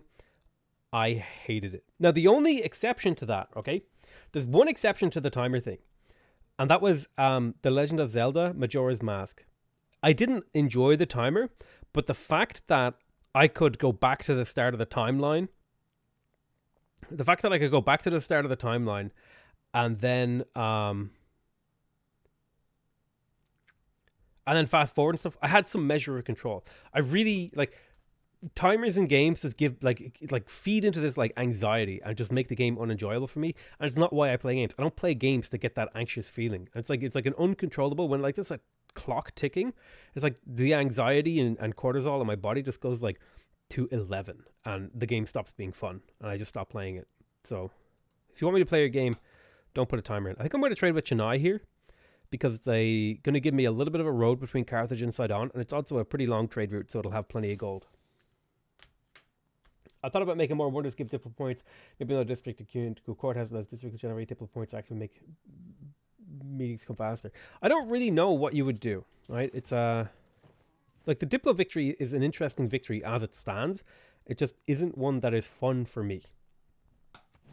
So I'm going to settle right here. Now the unfortunate thing is that this opens up potential conflict for Persia and India, but we do get access to 2 copies of oranges, which we can sell. Aren't you glad I'm not a banana? Okay, so I have successfully crippled Shaka's economy and the Ottomans' economy, even without trying. You already have oranges. If oranges are a luxury, why aren't bananas a luxury? Bananas, this is like fruit supremacy. Bananas should totally be a luxury in this game. I'm disappointed by the fruit supremacy displayed by Firaxis here. So I'm going to get a Kothon. It's a really good district. We'll buy other things. Okay, have you ever played, are you planning on playing Luigi's Mansion? Yeah, I loved Luigi's Mansion. I don't plan on playing it for YouTube though. Again, there's like seems to be very, very few games that you guys actually want to actively watch.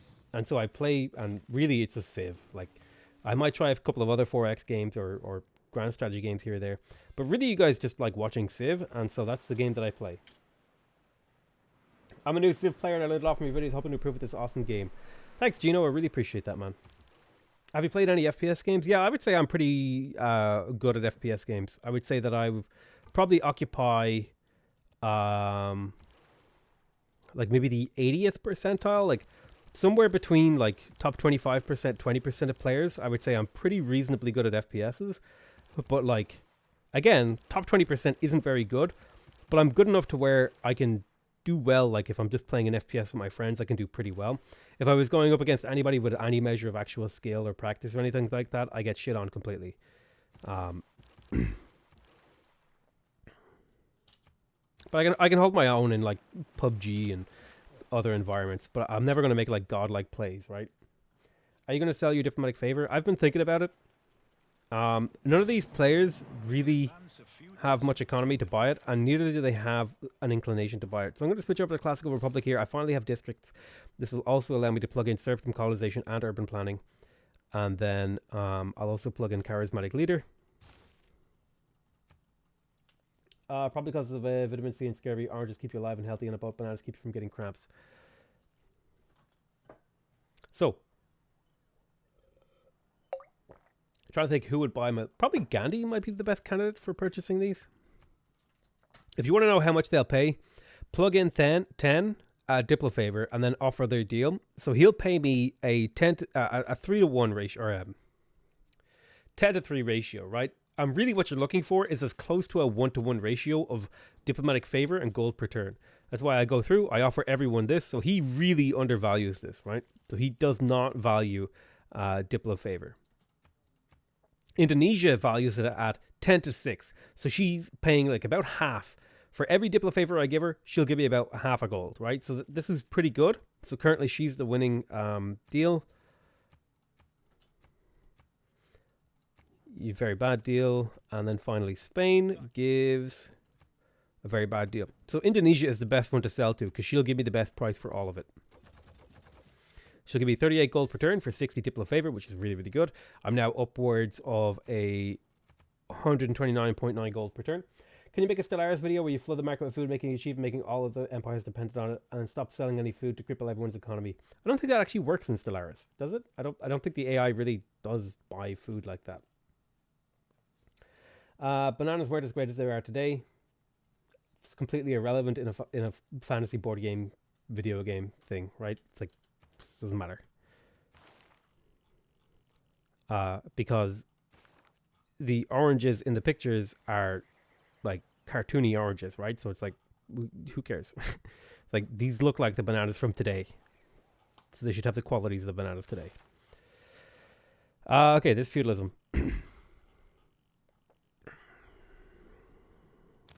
So the question is...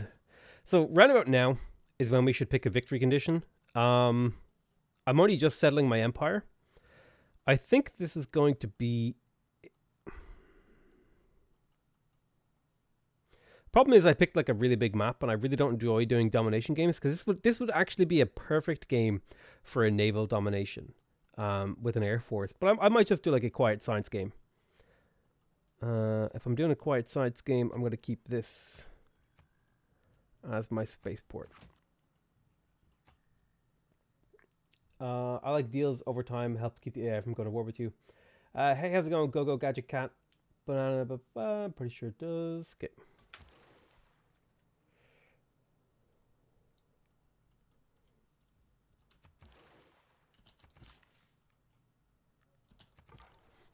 But also, Stellaris takes such a long time to play that like the amount of setup involved in setting up that like market thing, right? And the payoff seems very weak. I have very little ways that I can tell the AI is starving, right? I have very little ways. What difficulty level does he play? I always play on Dido.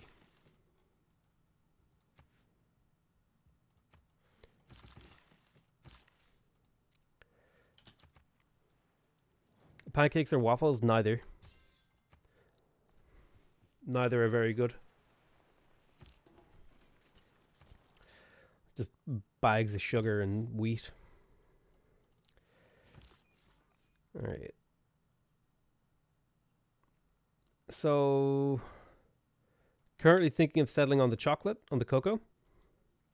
That's my first city. 1, 2, 3. And then my second city on the tribal village. Got it. I like it. Is there 7 difficulty levels? No, there are 8. 1 through 8. Settler, chieftain, forget. Then it's like prince, king, emperor, immortal, deity, something like that. What did you say? I'm off. Good.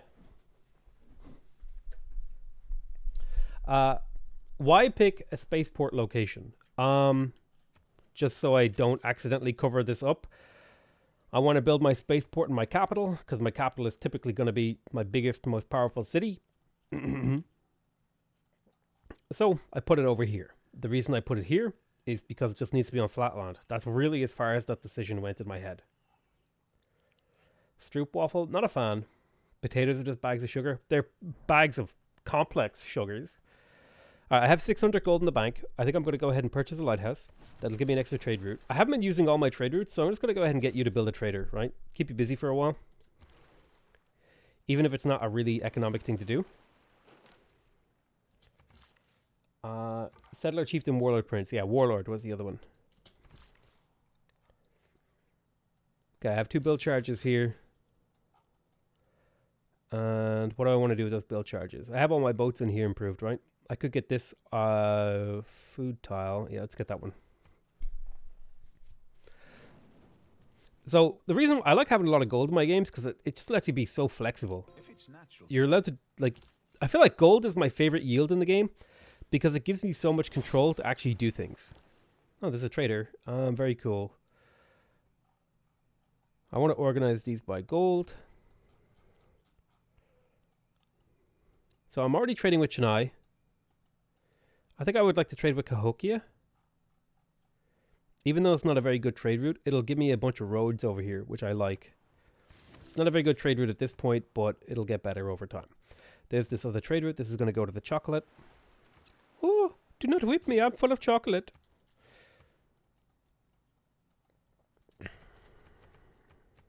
This is a different continent, so I don't want to settle there. A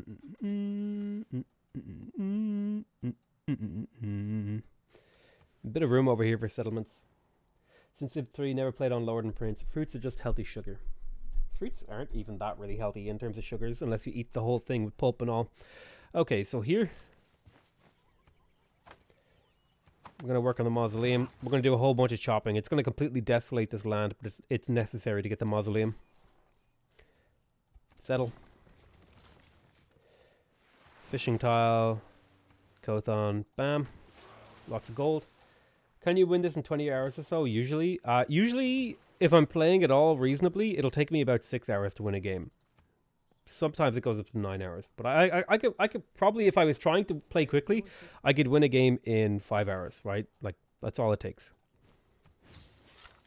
Is ironworking. So really, what would be important to me now would be to pick up apprenticeship for my mines. I'm starting to build mines. I don't have, like, my land is pretty flat, so I don't have a lot of mines. But roundabout now is when I should be thinking about that. I should also think about lumber mills, and I should be thinking about shipyards, especially shipyards. So I think what I will do here is I'll pick up masonry, I'll pick up my aqueducts, and then I'm going to head up towards shipyards. No, sorry. Engineering into shipyards. That's a lot of text on the way. So we'll go engineering, currency, horseback riding, into apprenticeship, into mathematics, into education, into mass production. Does the AI chop things? Yes. Do they do it well? I don't know, but they definitely do it. So this is just the beautiful thing about having gold, is being able to do things like that. Just purchase tiles whenever I want, wherever I want, to get the things that I want, which is namely food production and gold. Look at that. And the really nice thing is, by going up here as well, I'll be able to swing up for cartography and get +2 gold from fishing boats. So that's going to be a big swing in gold. So that's kind of our main goal here. Something I might want to do in my capital is I might want to get a builder over here and take a moment to chop this tile and get a campus online, because I've been delaying my campus for a very long time. The other option is to skip an aqueduct in this city if I don't want to go maximum population in here, and put the campus right here and get a +5 one. Getting the aqueduct would be really interesting because it would allow me to grow a super massive city, which scales really well with communism. So I think I'm going to go for this. I play to get rich. It seems once I have 50% of the globe's GDP, the AI can't really deal with it and just outbuy them, hoping they bring back the gold win. Okay, there is that. So really the question is,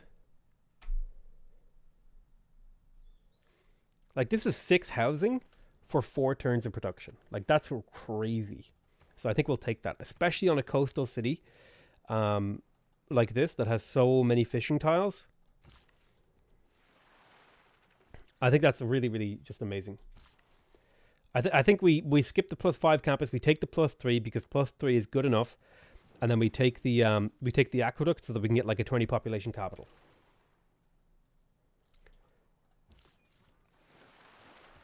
Settle the cocoa. I'm in love with the cocoa.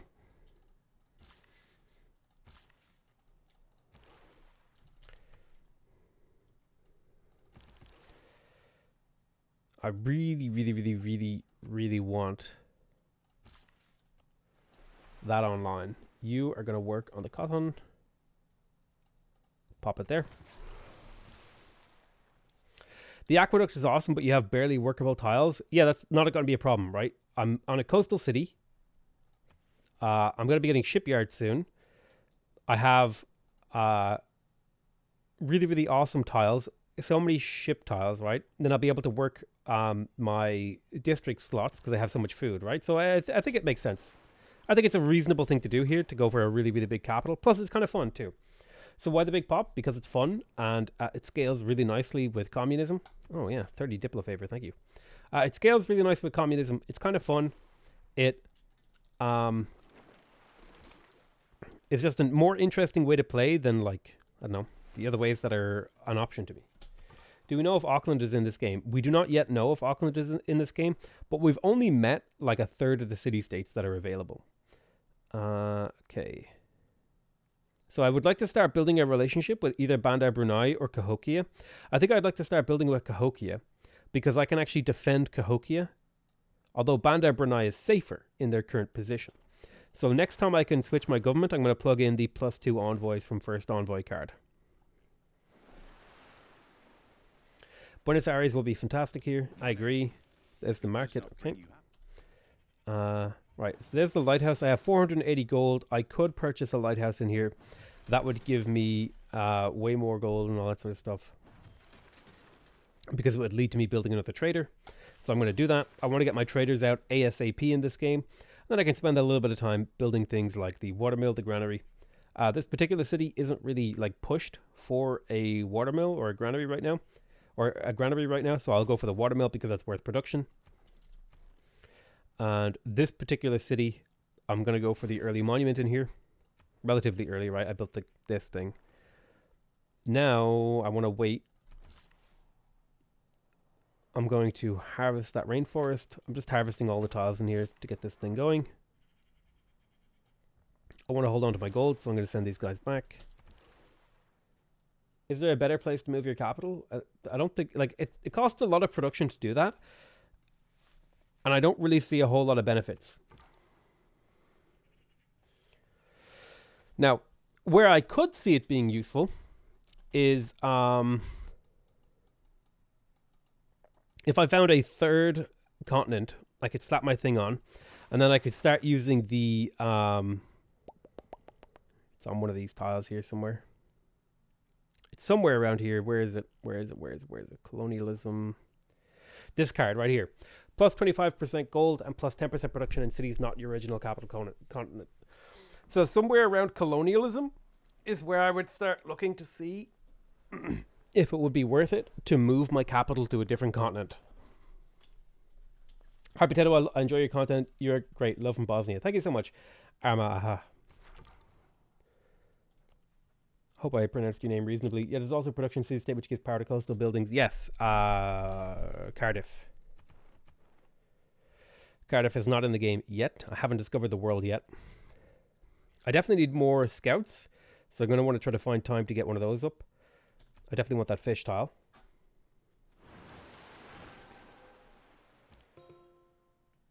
Additional resources like cattle give amenities.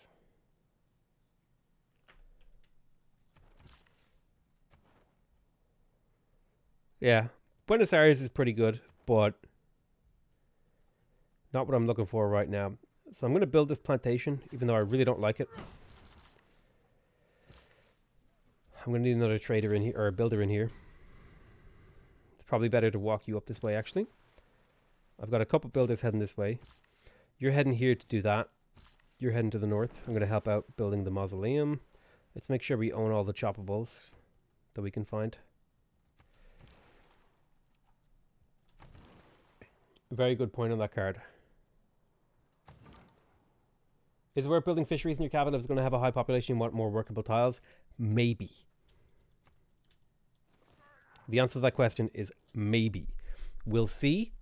The other thing is that my capital's high population will scale really well with Pingala as well.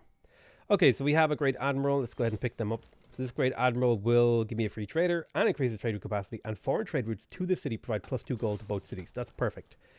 Let's go ahead and look for gold. We have Chennai. I want to go scouting inside of India's territory as well if I could right now.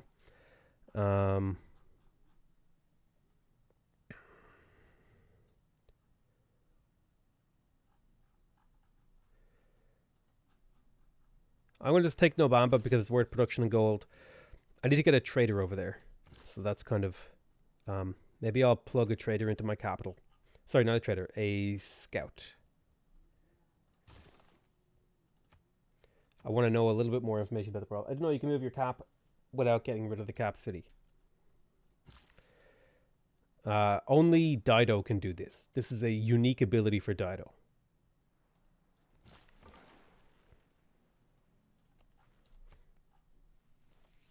Does it change the original capital or just the capital? Because otherwise I don't see why it would be called original. Oh, it's not on your original capital continent. Good point. Didn't notice that. I don't know.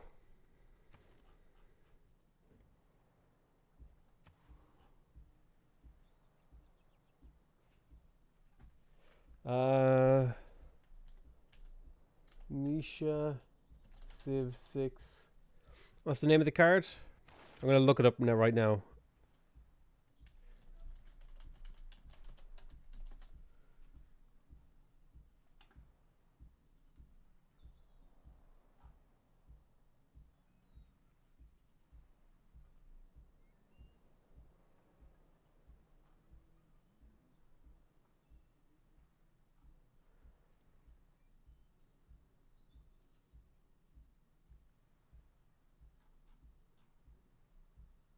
We'll figure it out. There's also the where is it? The Casa de Contratación, which gives you 15% production, 15% faith, and 15% gold. But I don't have room to build it, unfortunately. But if we were in a different game, we could probably pull it off.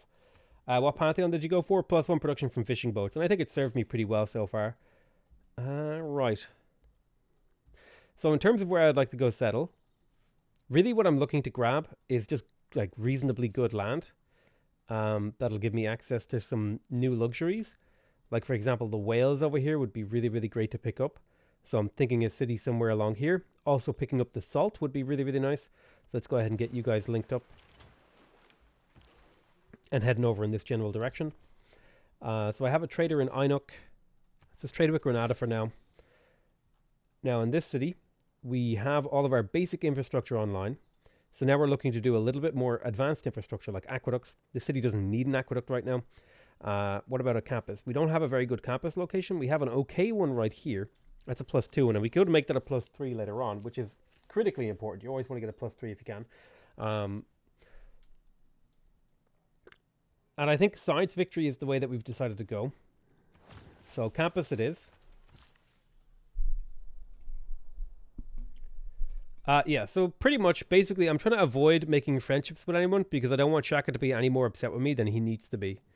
So if I can keep Shaka friendly, then I'm happy. I just want to avoid him wanting to go to war with me. It's pretty much my main objective here. So 20 turns left on the mausoleum. We can get that down a bit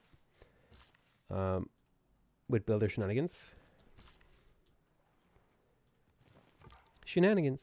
Did I unlock... I wish I could control left click here to get construction first and not have to queue all this stuff up again. But I really want construction for the watermill. Then we'll pick up apprenticeship. Then we'll pick up education. Then we'll pick up mass production. Then we'll pick up cartography.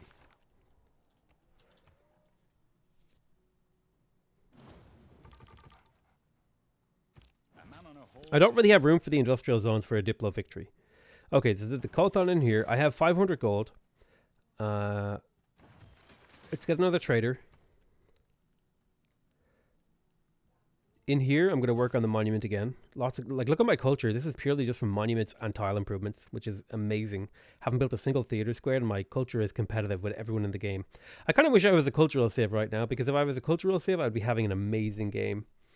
I'd be just so far ahead. But it's just not the way the cookie crumbled. I'm going to go ahead and buy that tile. I'm going to chop out this scout. Then I'm going to get to work on the campus. So I'll just grab the aqueduct first. Now, it's kind of a tough choice here. Do I make this a lumber mill or do I harvest it? I think I'm going to make that one a lumber mill.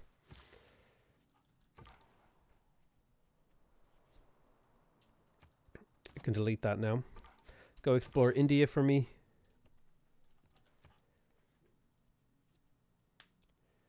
I think getting a 40 pop city with Mausoleum Mikala as Indonesia has been the most fun I've had. You got to enjoy little things. Yeah, I think that's a fun way to play.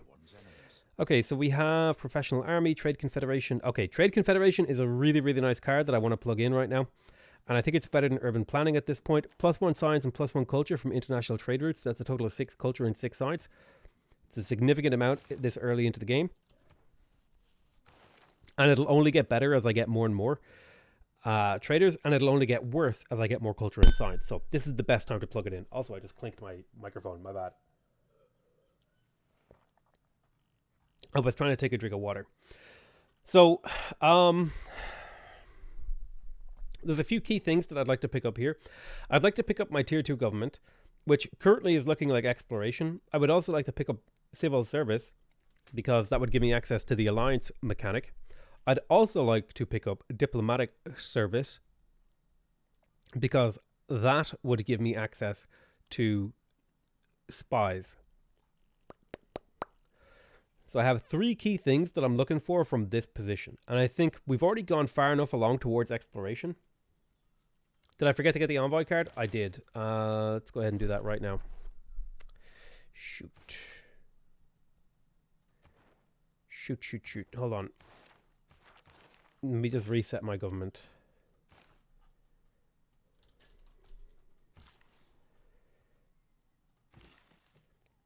Harvest. Improve. 16 turns. Step away. Go here.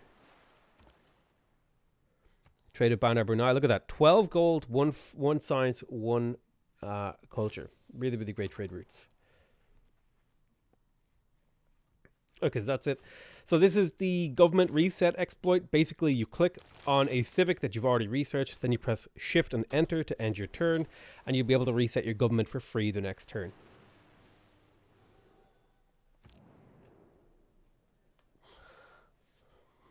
Tried conquering the whole world on hardest? Yep, we've done that before.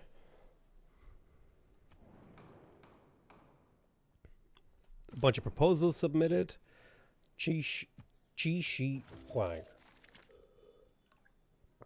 Apparently, I just wasn't privy to this. I don't understand, like, what decides I'm allowed to participate in an emergency or not. Potatoes. Boil 'em, mash 'em, stick 'em in a stew. Boil 'em, mash 'em, stick 'em in a stew. Chris Evett has become a 2.5 Spuddy. Thank you so much, Chris Evett. I really appreciate that.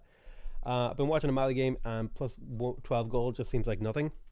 Yeah, that is the one downside of like playing a bunch of the Mali. You like look at these really, really nice, like objectively nice trade routes and be like, those suck. Excuse me. Okay, so there's Diplomatic League. What we're going to do is we're going to send one to Bandar Brunei and Cahokia. And then we're going to send another one to to Cahokia, because we can get suzerainty, which will give us some era score as well as some diplomatic favor.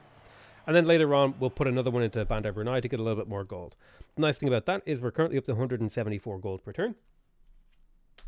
Love your content. Thank you so much. Garbage. Khmer is garbage. I disagree. I think Khmer is one of the most fun civs to play. I've been playing Civ 6 for 6 weeks now, and I still don't get the trade routes. I don't think anyone really understands trade routes, not even the developers. What's the difference between cheating and exploiting? So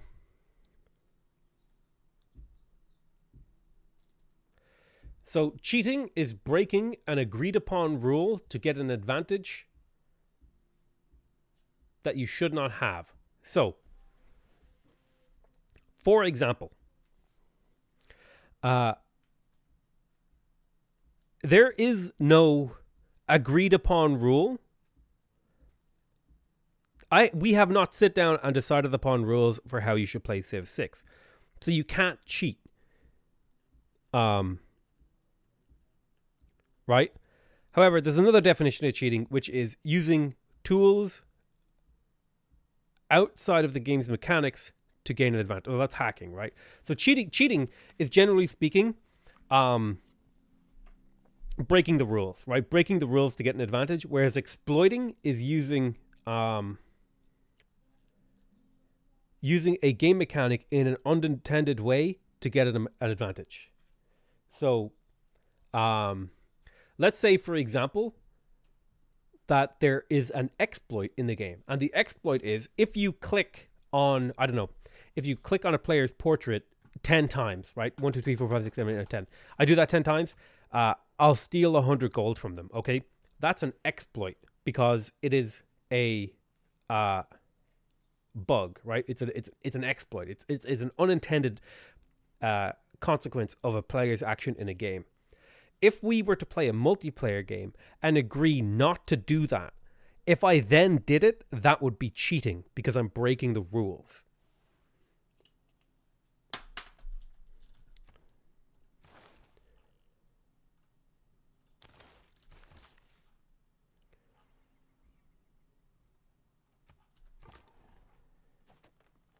Similar, that's why people say, oh, speedrunners just always cheat. It's like, no.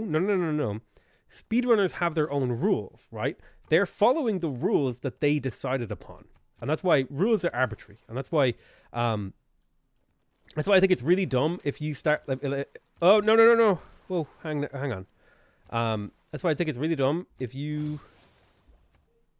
Wait a minute, where's my other trireme? Okay, there it is. If somebody does something that you don't like in a game and you accuse them of cheating, you have to remember, they're doing something bad, right? But they're not breaking a predefined rule. You might say, look, I didn't enjoy this game and you kind of broke the spirit of the game or whatever, right? Whenever I started a new game with a settler exploit, it felt kind of fun. But after a few, it felt boring because I was winning too soon, so the fun was out of the game. Now I'm just playing regular. Yeah, like exactly, right? The settler exploit is fun for a few times, but it gets boring, right? It's just not fun, right? After a while, it's kind of fun to screw around with a little bit. You play a couple games, like we did a couple of, like I had people after I uploaded 2 videos on the settler exploit being like, this isn't fun, it's just cheating, it's just boring to see. And I had to go off on them and be like, dude, I've uploaded 2 videos of me using this exploit and you're saying it's too much. Like, you need to relax and get some perspective, okay? I'm having a bit of fun. Chill out. If you don't like this, go watch a different video, right? You just go somewhere else. You don't need to go off on me because, you know, you just don't enjoy the video. It's like, okay, fine. You don't enjoy it. Go somewhere else. All right, let's get the granary in here. A little bit more growth. Speedrunners is great breaking the game's maximum standard programs. We do have a lot of category rules. Yeah, right. Like there's rules, but like speedrunners do a lot of exploits, but speedrunners don't consider those cheating. Speedrunners would consider something like editing your speedrun to look better than it actually is. That would be cheating because you are breaking the rules that have been decided upon. If you have a glitchless any percent run and you use a glitch, that would be cheating because we agreed not to use the glitches.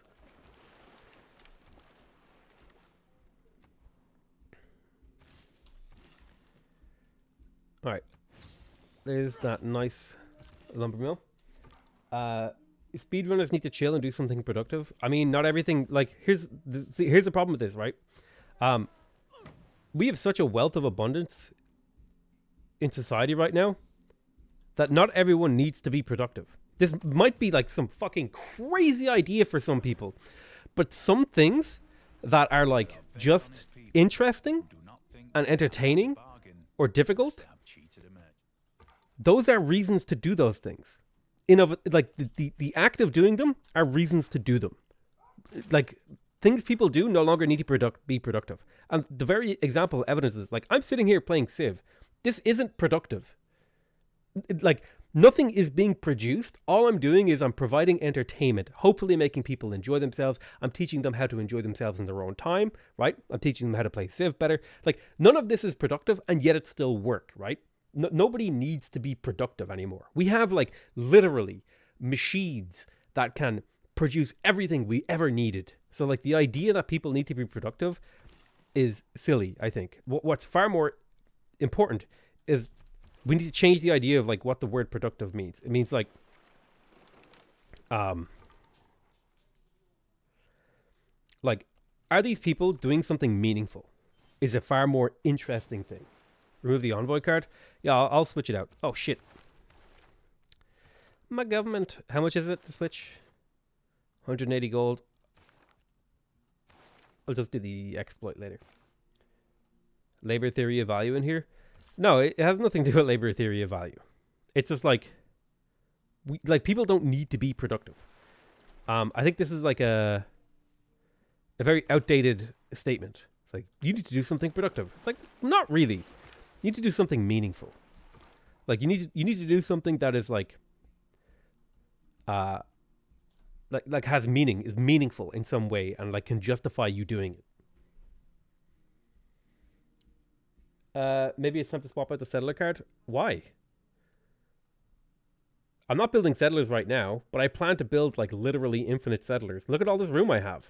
Sure, it shouldn't be plugged in right now, but I'll be building it in like 3 turns from now. I'm going to go back to building settlers, right? So I could swap it out, sure.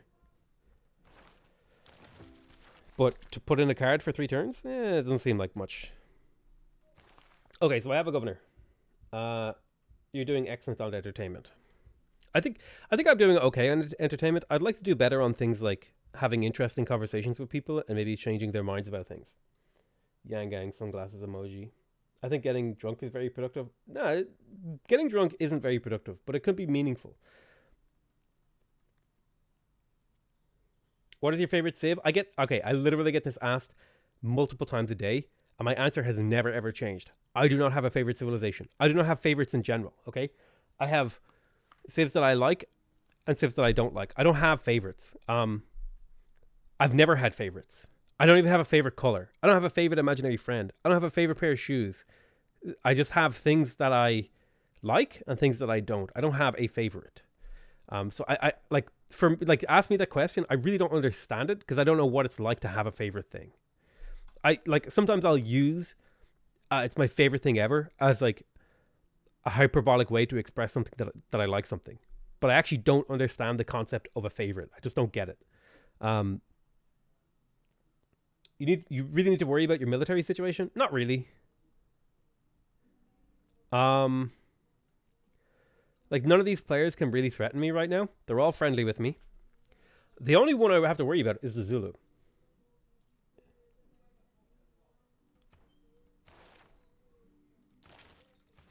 Right, but I like here's the thing. Entertaining yourself is a productive endeavor. Like you like the person was saying that the speedrunners need to be productive. Um as a way to say like they should do something else, right? But like from a certain point of view, you could say that them entertaining themselves by doing speedrunning is productive in of itself. So I need to make sure I switch this out. What would be your favorite Civ bonus then? Again, this question makes no sense to me. I like asking me these really broad, general questions. I'm never going to be able to give you an answer because I just don't think that way. Like you could ask me, what do you think about the Civ XYZ? Like, what do you think about the Romans? Rome. What do you think about Rome? I could talk about that for a while. But like to ask me, what's your favorite Civ? I don't know. Hey, getting drunk is productive. Otherwise, the dwarfs get anything done.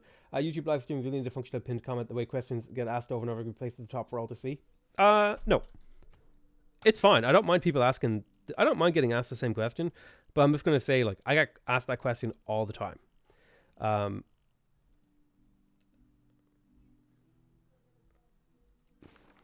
I've never ever had an answer for it, which is like, I know, like, do I just need to come up with an answer for it, and then maybe people will ask it less? Okay, so we have our medieval fairs. I think I'm going to go ahead and pick up exploration for my tier 2 government. What is the meaning of life? Whew, that's a tough question because like there's a multitude of different ways that you can try to answer that question, and none of them I'm qualified to even begin to talk about. So you could go like one route is like, and I haven't studied any philosophy. I don't know anything about philosophy. I don't know anything about any of this stuff. But you could say like, well, the meaning of life is like, I mean, I guess you could say for a very long time, like people would say the meaning of life is some sort of religious meaning, that there is some faith involved in the meaning of life, and that would be like an answer to it. Like the meaning of life is to serve God, blah blah blah blah blah blah. I think it kind of comes down to, it's really really quite simple. Is like the meaning of life is what you make of it.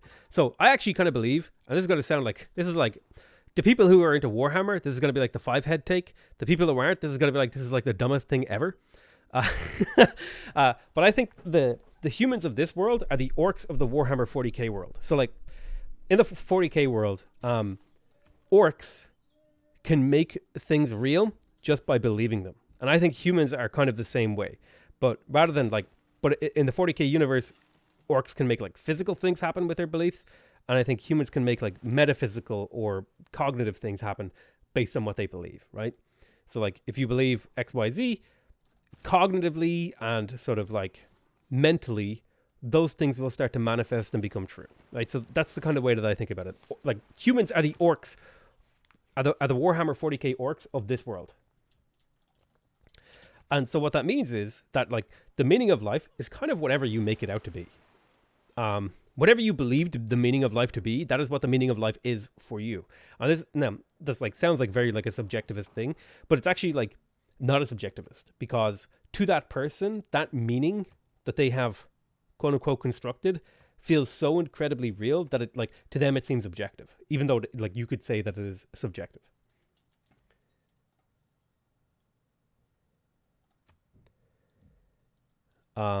But I don't know if I'm full of shit or not, right? So I'm going to go ahead and vote for Great Admirals here.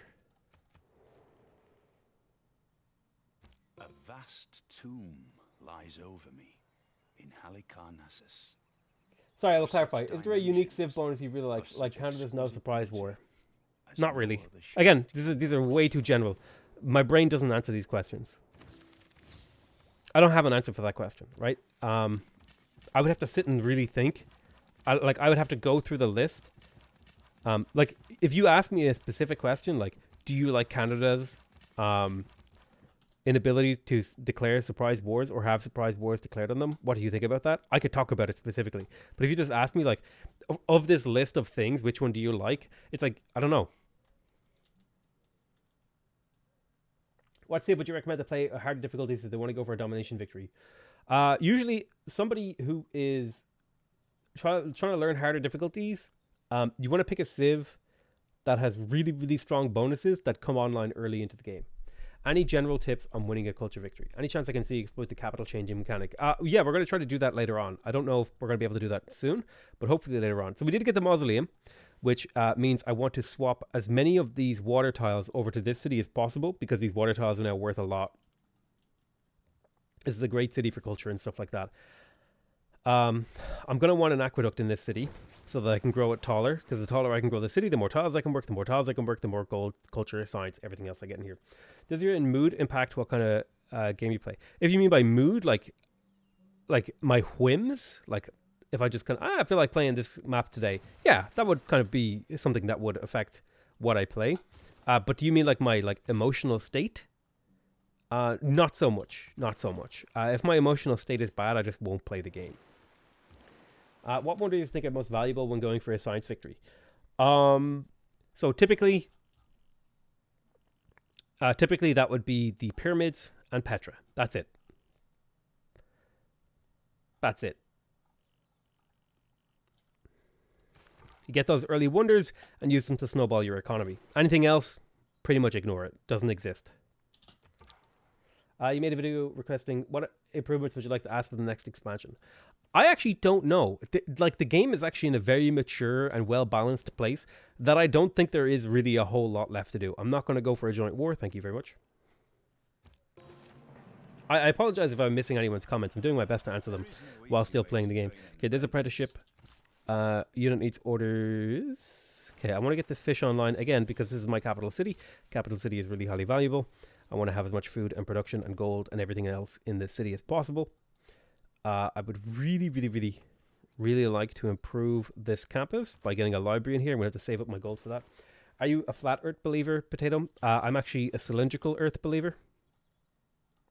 The earth is a large cylindrical being called Cylindron, who has existed for aeons and watches over us from his great tubular heaven. Okay, let's talk to Spain. Hey, Spain, I want to get open borders with you. Open your borders. Have open borders. Open borders. Okay. Any plan on getting Tana? Yes, I would love to get Tana. Tana is a really, really powerful city-state. It's arguably one of the best, but it's not super valuable for me because I haven't really earned that many great people. So maybe later on it'll be something I look into, but early on in the game it's not super important. And it would be better if I was going for a culture victory, honestly. It might be good to pick up just to deny other people it. Can you suggest mods for beginners and tell what they do? No, I don't use mods. I don't play mods. I don't even know what mods for beginners would look like. So, and that's not me being dismissive. That's just me being like, hey, I actually just don't know and I don't want to misinform you. So, I do not have an answer for your question. The only mod that I like, use, and love is Sucretact Simple UI Adjustments. And it's for one feature. It's all it does. This is the only thing I care about, is when I hover over a city, I can see what it's working. This is the only thing I care about in this mod. And that's really all it does that I care about, right? I just like being able to do this and seeing what my cities are doing. Have you discovered Auckland in this game? Not yet. I'm hoping that they might show up. Okay, so I want to settle here to pick up the salt and the whales. I'd say Eiffel Tower if you got Earth Goddess Pantheon to Faith Purchase Great Scientist or whatever great... What? Disagree.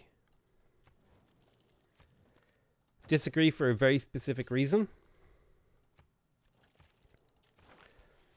Eiffel Tower is unlocked at steel. Typically, you're going to want to go to chemistry first, then into rocketry, then into launching the moon landing. So, by the time you get all the way up to here, you should have only, like, let me click on it, right, to show you.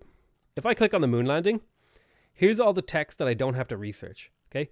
I don't have to research castles, machinery, printing. So I'm never going to research this game until the very end of the game, right? So that means I'm never going to unlock Eiffel Tower. So by the time you get Eiffel Tower with that Pantheon, if you're playing science correctly, the game is already over and you're never going to be able to buy a great scientist with faith anyway.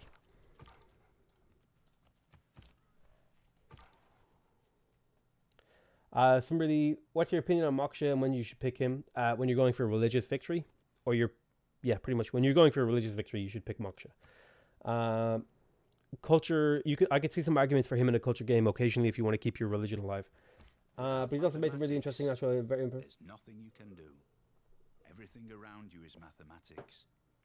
Settle down 1 for Cliffs of Dover. Cliffs of Dover is the literal least useful natural wonder in the entire game, and if I really want it, I can settle closer to it later. The reason why I'm settling here is because this is in range of 4 whales tiles and assault. If I move down, I lose one of my whales. Remove district ability, I think it's fair considering why the hell couldn't a Civ do that IRL? Because this isn't IRL, this is a video game, and so the logic of the video game does not need to marry up with the logic of the real world.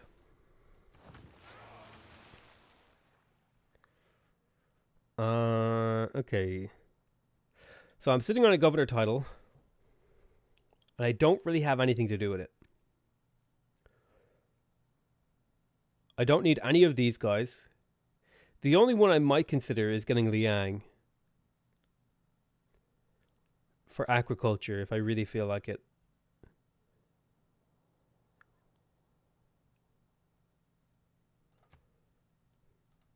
That or surplus logistics. I'm trading internationally, so that doesn't really matter. Reina might be another one because I could take Harbor Master and Tax Collector. I think I'm going to take Reina this game, and I think I'm going to park her in. Let me take a moment here to look at my adjacency on my harbors. Where do I have a really good adjacency? So 4, 4, 3, 4, 3, 3, 3. I'm going to put her in Inuk. So there's another thing that I really need to get my hands on. I need to get my hands on... Oh, I should really unclick what I was doing here. Like that. Did you play Civ 5? And if so, did you like it? Yeah, I really like Civ 5. Civ 5 was probably the first Civ game that I really played and tried to get good at and like improve at and stuff like that. I even played multiplayer. I played a bunch of that game. But I think Civ 6 is just better. I like it more.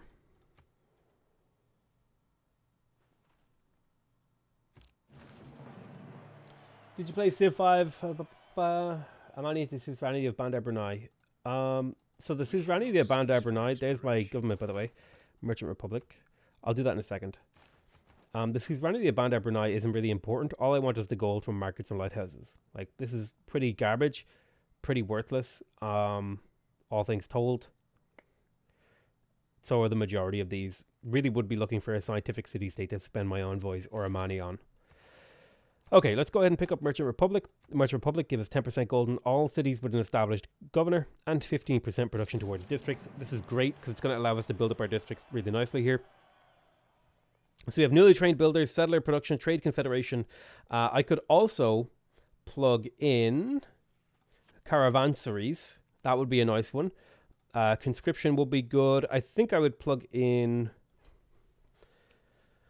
veterancy here. And in fact, I should have had veterancy plugged in a long time ago. I keep forgetting about this. This now applies to harbors and would have been a huge amount of production that I would have had. And I should have known that. And I should have remembered it. And I should have had this plugged in. So veterancy is a card that'll never ever leave my government ever again. Newly trained builders. So builder, settlers, trade. So I think this is a really good spread of things. The only thing that I might consider swapping in is Merchant Confederation if I had a bit more envoys. Yeah, I'm happy with this. Joe Mama, okay. Do you feel like the diplomatic victory needs to change in some way to make it more competitive with other victory times?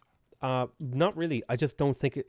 Like, here's the thing. I just don't enjoy the diplomatic victory, so I have really no opinion on it because I don't interact with it or learn about it at all. It just has zero appeal to me, so I don't even interact with it.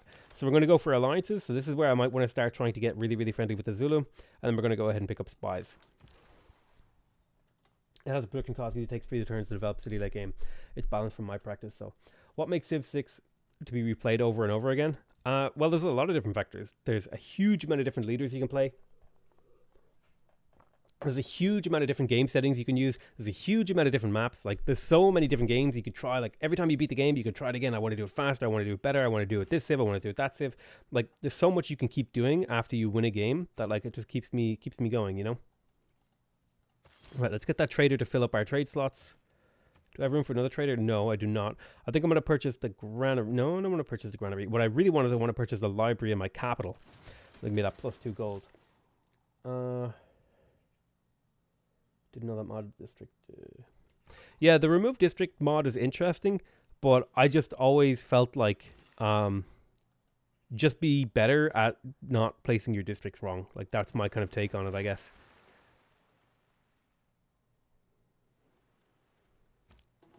Well, having zero appeal doesn't make it bound for a rework.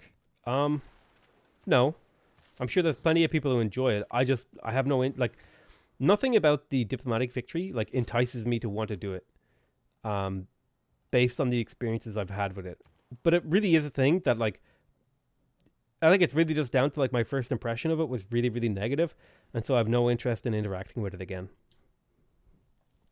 And that's really all it comes down to. I have no motivation to try diplomatic victory because it sounds like it involves a lot of waiting. Like, that's all it sounds like. It involves a lot of waiting, like sitting around waiting for World Congress and stuff like that. And I really like it when we've talked about, Jesus Christ, we've talked about this to death. Good God, can we have a new topic of conversation? Like, we've talked about this to death already today in this stream. I would like to improve the crabs here. So a campus would go down a treat in this city. This is a +1 campus. The problem is I don't have a good campus spot. So that's an issue. No campus spot. I guess it doesn't necessarily need to be a good campus spot for you to build a campus, right? It's a 29 turn build. I think I'd be better off with a builder in here.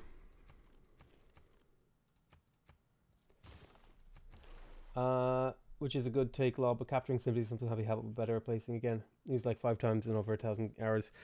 Yeah, it's true. Sometimes cities that you capture have shitty district locations, but again, like, that's kind of the downside of capturing a city, right? Is that they're not going to be super optimal the way that you want them to be because somebody else owned them before you.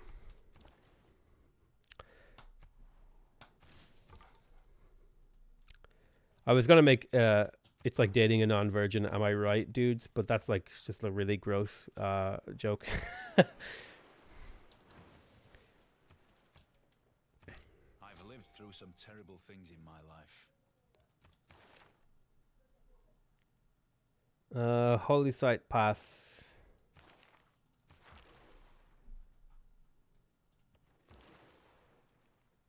Sumerian war cards.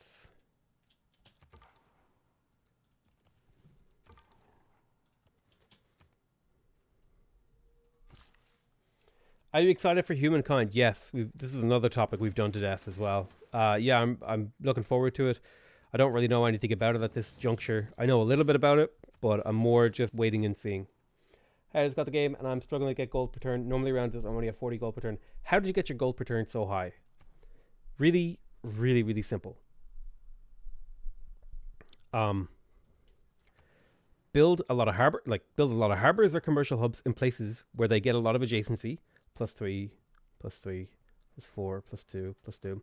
The other thing is, this is a naval map, so I'm naturally going to have a very high amount of gold and a very low amount of production, because naval tiles have very low production but lots of gold, right? So this is just naturally, I'm going to have more gold than a normal game. The other thing is that I've been actively trading with the AI Like, for example, open borders, because if you trade open borders with the AI, they will often give you a little bit of gold as well. So if you go through, you get open borders with everyone, right? You get that little bit of gold. So that's one way to get a lot of gold, right? The other way is I have a whole ton of these luxuries. I don't have them sold right now because I was just making so much that I didn't care. But I'll go through and do it now to show you. Open borders with everyone, right? I get a little bit of gold out of every player I can get open borders with. I get a little bit of gold out of it. And not only that, but we have better relations, right? Because they like me more. And then I can go through and be like, hey, you want to buy my oranges? Oh, okay. You want to buy these, right? Do you want to buy my luxuries? And I'll look around and see who wants to buy what for what price. So you'll buy them pretty bad prices off her. So I want to be looking to make at least 10 gold-ish per turn from a luxury if I can. So as close as I can get to this, like this, right? That's 10 gold per turn. If I add a coffee, that's pretty much all of his economy he's going to give me here for that oranges, right? So that's a good deal. What about you? What do you feel about coffee? So this guy will give me a huge amount of gold as well for this coffee. So you want to look for good deals. You don't want to just sell them willy-nilly. 11 gold per turn. What if I add whales? 22 gold per turn. What if I add amber? 33 gold per turn for 3 luxuries, right? That's a great deal. How would you like to buy my amber? 11 gold. Bam. Now I can also, if I wanted to, maybe look to sell him some of these other luxuries if I don't need them. Right? 28 gold. Salt is really rare. I could give him whales as well. I'm about to get more of those. He already has amber, right? I can sell him all these luxuries for nearly 50 gold per turn, right? So that's another way to get gold. Does the computer ever trade cities? I've never really seen it. I've only got the computer to buy cities off me when I'm doing a religion victory exploit. So does the computer ever trade cities? I'm new to the game, and one time Egypt gave me a city as I was kicking her ass. I wonder what price they would trade one. Crossbowman behind walls. Murders my army. Here's the thing. The most important thing for a domination game is to get a scientific advantage so that your units are stronger than their units. Therefore, you don't have to worry about the crossbow behind walls because you've got like musketmen charging those crossbowmen, and the crossbowmen can't do anything to them anyway. But anyway, hopefully that shows how I get a lot of gold, right? If we look in here, I'm making 360 gold per turn. A lot of it has to do with the fact that I'm working a lot of fishing tiles, right? Fishing tiles naturally have a high amount of gold and a low amount of production. So my empire is really bad production, but really good gold. Do you wish to see Ethiopia back in Civ 6? Yeah, I would actually like Ethiopia back in the game. I think that would be an interesting Civ to play. I think that would be a fun Civ to play. Okay, so if we're talking about this city, it pretty much has everything it needs. Excuse me. The only thing I could maybe consider putting in here would be an industrial zone, right? 1, 2, 3, 4, 5, 6. Damn it, it's out of range. I would maybe consider putting an industrial zone in this city in order to get some just good adjacency and stuff like that, and spreading power and all that sort of thing. Yeah, I never get the AI to trade city even when I have over 60,000 gold. The AI very like the AI doesn't trade it, really. They're cities, as far as I can see. Very, very rarely. They'll buy cities occasionally. So the question is, do I go for the industrial zone, right, for the huge amount of production that will provide me, as well as the engineer points that'll be useful for my victory condition? So I think the industrial zone is the right call here. We'll put a few turns into that. I'll probably switch back for the university in a couple of turns, but I definitely want to get an industrial zone in this city for 2 reasons. First of all, production. Second of all, great engineer points.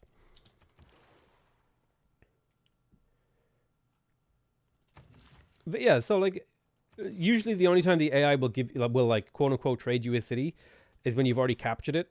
I don't think I've ever really seen the AI just straight up give me a city. So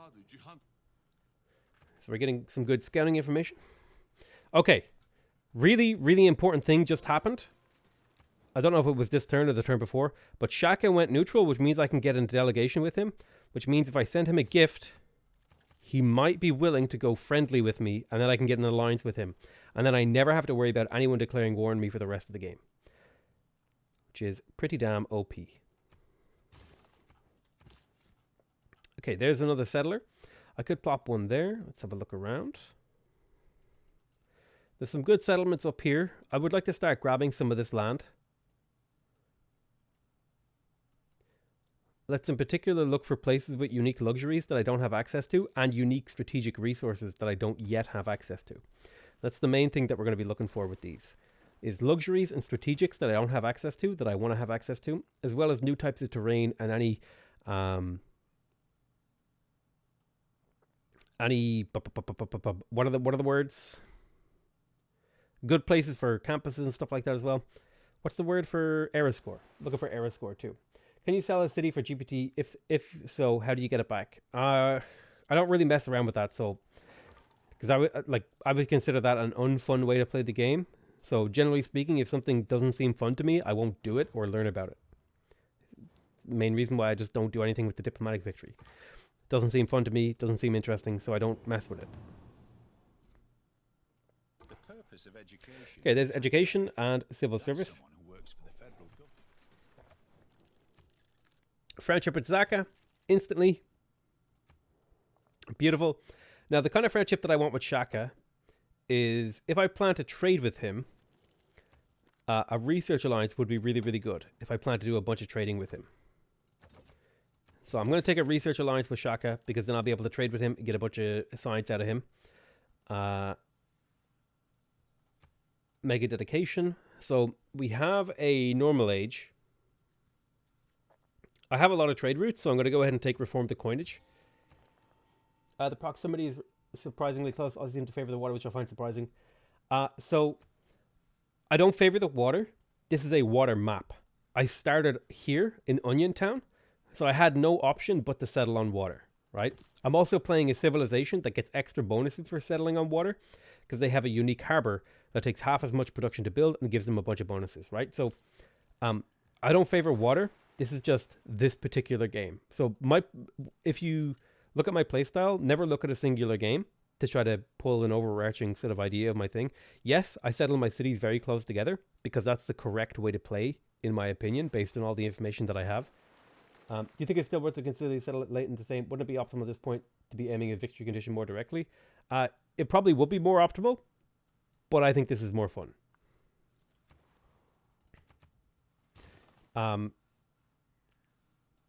Cities are very, very powerful. There's probably somewhere in the region of 130 turns left in the game. So I have so much gold that I can like pump cities up to a really, really powerful level very, very quickly. And I'm going to continue to gain more and more gold. So like settling cities is absolutely worth it, I think. Maybe not super worth it in terms of how quickly I'm going to win the game, but sort of fun for me, right? Because it's just interesting to manage an empire. Maybe thought it was a bone to give a diplomatic victory to American Canada when they come up near the end. God, I really don't want to do it. I just don't enjoy it. I don't want to do a diplomatic victory. It just doesn't appeal to me. I might like screw around with diplomatic victories on my own, see what they take, and see if I enjoy them. But I just don't I don't enjoy them. Like, I wish these units would go away because they're kind of annoying. I was hoping to improve some of these tiles. That's not going to happen now.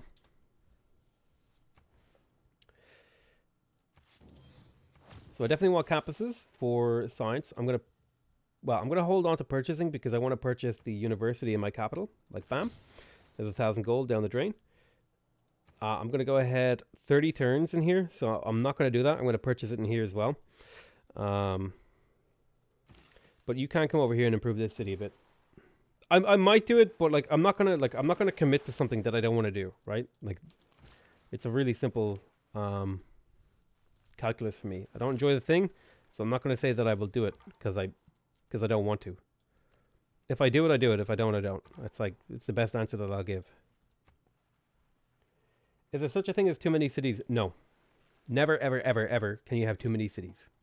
You can have cities that are too late to be useful, right? That's definitely a thing. But you can never have too many cities. In fact, you always want to have more cities in this game.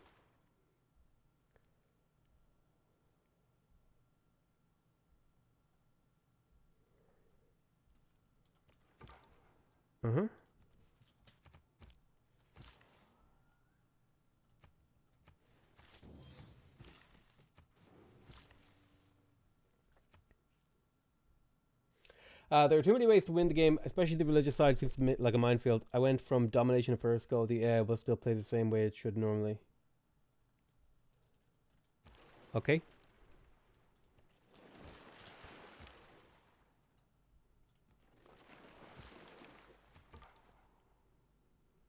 Started GoFundMe to get money for a Diplo victory? No.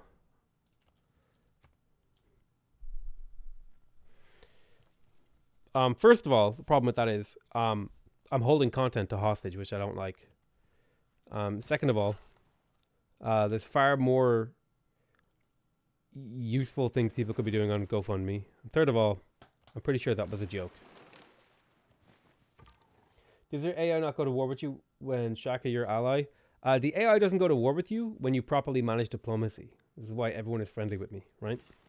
Because I just basically left them alone, didn't do things they didn't like, made sure I had open borders and all that sort of stuff, right? I just didn't do the things that they don't like, and they don't hate me. Alright, great. The city is going to grow up to be a very, very strong city.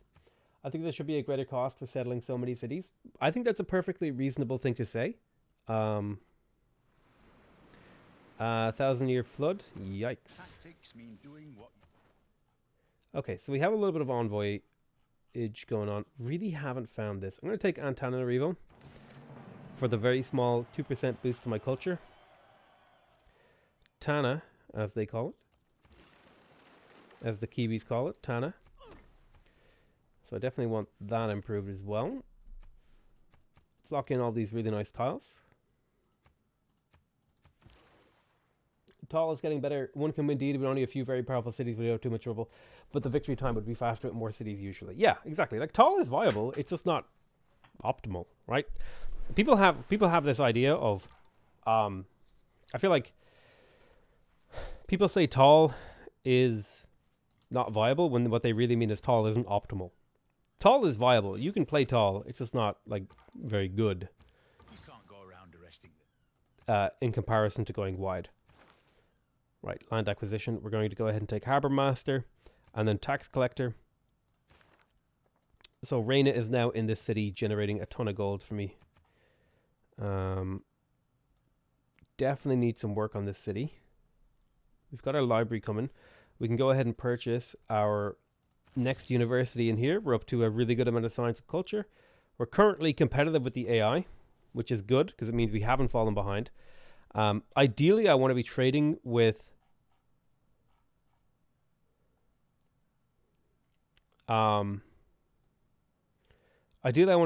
this guy because his trade routes are worth 4 science. Let's go ahead and organize this by science now.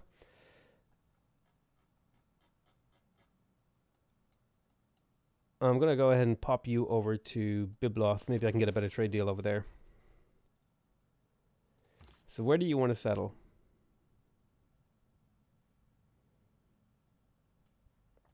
I think I'm going to settle you on the incense.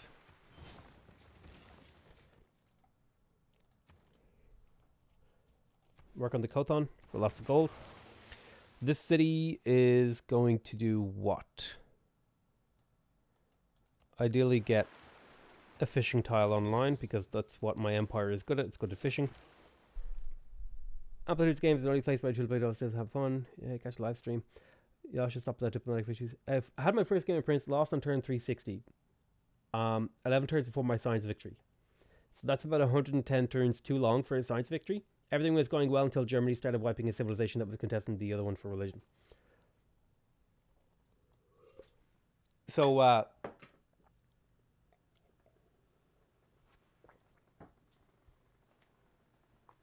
the reason you lost, I don't mean to be bully you, if you're playing on standard speed, is you were just slow. You should win a science victory around turn 250 to 270. Like that's when you should be on the way to winning. Do you think Reform of the Coinage is the best normal age dedication? No, it just is okay. I'm going to vote that up. Anything the AI is spending on going towards that thing is something they're not using against me. Okay, so we have another settler. So here we have a really difficult choice: is do we go for more settlers or do we get our tier 2 building? I think right now the tier 2 building makes a lot of sense. Intelligence agency is incredibly powerful, even if it takes 17 turns. We're also coming up on shipyards.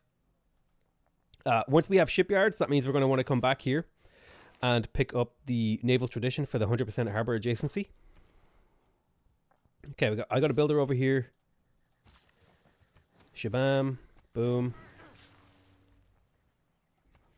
I really want another campus, but this isn't a very good campus, so maybe I would be better off spending my time on something else. I could get the Huey in here. That's a 60 turn Huey. I could get Petra. It's probably a better Petra city elsewhere. If no one went for Petra, it's fine. Maybe it would be better for me to go for... You know what? A bad campus is still a campus, and it's still worth science. So there's no Bamba. Trade with him. We're looking for science for our trade routes. All right, I'm going to hard build the granary because I need my gold to purchase universities and shipyards. First time catch a live stream. Love your content, man. Keep it up. Potato is the spiciest meme, lord. Thank you so much, Christian Martinez. Appreciate your thing. I don't know if I would agree that I'm the spiciest meme lord. I think that's a very generous interpretation of what I am and what I do. It's not a good game design, at least. I love they find a way to make it more comparable, just less tedious and demorable. I always go for monument tell, just nothing is simply better for the situation I'm in. Does anyone else feel like when the game is over, you get some evidence what happened, you leave your map and your hard work, so the state is wiped clean? Sure. Less reading chat, more playing the game. Alright, so right now, I'm just doing a little bit of scouting. I just want to know a little bit more. Really, what I'm looking for is cities to spy on later. Like, it's kind of a shitty thing to do, but, you know, it is the way to play. I got a habooby. Heh, booby. It said boob. Alright, what about workshop? 780 gold. I don't want to hard build it. It's 15 turns. It feels like a very, very long time. Do I want to do a campus research grant? Universities provide +2 science. Hell yes, I want to do a campus research grant. And I want to dedicate gold towards this. So absolutely. I'd like to purchase that uni. But I really, really, really, really want Isaac Newton. So what can I do to get him faster? Better, faster, stronger. I'm going to save gold to get Newton. I'm going to plug in. I'm going to plug in an aqueduct here. It's fine. You're in my books anyway. Finally caught you live. Just want to say thanks. My viewers love the religious exploit you discovered. Gaming philosophy. Who are you? I'm always so curious about YouTubers when they come into my live stream. Because I can learn more about them. I'd be curious. Gaming philosophy. What do you play? Last Minecraft stream. Ah. Cool.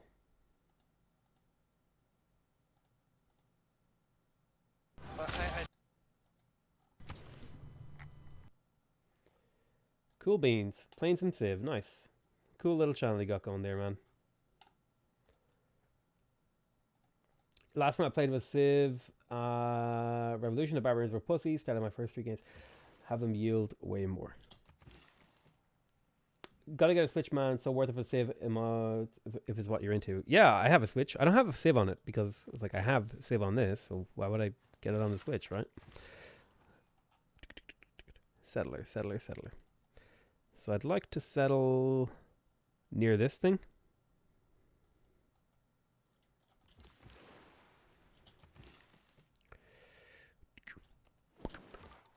Right, doing some exploration. Good shit. Mass production is coming along.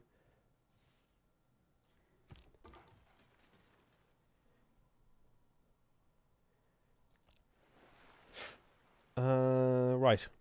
We have Granary, Kothon. We're getting to work on the shipyard. The big thing in here would be to get another builder. I'm hard building my builders because I'm trying to be conservative about how I spend my production. Builders pay themselves off very, very quickly, and very, very like well, cost effectively. Like they pay themselves off quickly and effectively. So they're like very effective things to invest into. If I go for science or domination, I always prioritize Newton and Einstein, so the AI can't have them. Are they not as important as I think? I would say Isaac Newton and Einstein are two of the best, if not the best, great scientists in the game. So I need to hold on to my gold for this guy. Although I have a few turns. I can spend a little bit of gold. Especially if it's for a fishing boat tile. Because that'll pay itself off. What would you say the normal production amount for the industrial area is when you don't have any factories built? See, that's so situational. Because it depends on the civ that you're playing, it depends on the map that you're playing, it depends on where the city is settled, it depends on what district the city is built, it depends on what type of victory you're going for. Like, it's so conditional. But I would say, like, somewhere around, like, 5 production per era is pretty good. Like, so... Ancient era, if your city has 5 production, you're doing well. Classical era, it has 10, 15, 20. So if you can get up to like 25 production in the industrial era, you're doing really well. So if you look at my capital city, we are going into the Renaissance. And my capital city has just shy of 20 production. But it has a huge amount of gold, so that kind of makes up for it, right? So think of gold and production somewhat interchangeable, although not perfectly interchangeable. Okay, this city has enough. Anywhere that needs improvement. So this city down here definitely needs them. Thanks, I streamed daily for 5-6 hours. If you ever want to do a big multiplayer, I'll be up for it. Much respect for the knowledge base you have in this game. No worries, man. I don't really do multiplayer stuff so much. It's not really my thing. I'm more of a single player kind of Civ player. Like... ask any of the content creators who've ever done multiplayer stuff with me. They're like, whoo. It's like a pain in the ass to get me to show up. I just not really multiplayer-y. Speaking of natural wonders, they're underwhelming in Civ 6. Maybe they could be better if the yield bonus had the terrain bonus as well as put them more on par with Civ 5 natural wonders. I really think they should evolve adjacency bonus. I think it's only a system. Make a muscle call factory. Which victory are we going for today? I think we're going for science. Hypatia is also top for me because of the opportunity production yield versus when they're available. Hypatia is really, really powerful. But it's kind of like, it's not guaranteed that you're going to have a situation where you're going to be able to get her. So I don't really rate it as highly as the other ones. She's really, really good if you can get her. Okay, so there's diplomatic service. We want to be getting a spy ASAP. So now we're going to want to swing back here for naval tradition. What do you want, Morbus?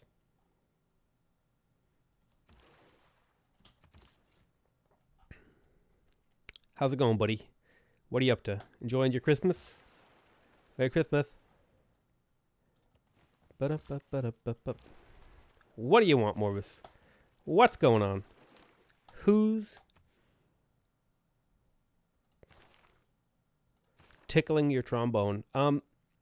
So I'm waiting for the research grants. Good morning from the USA.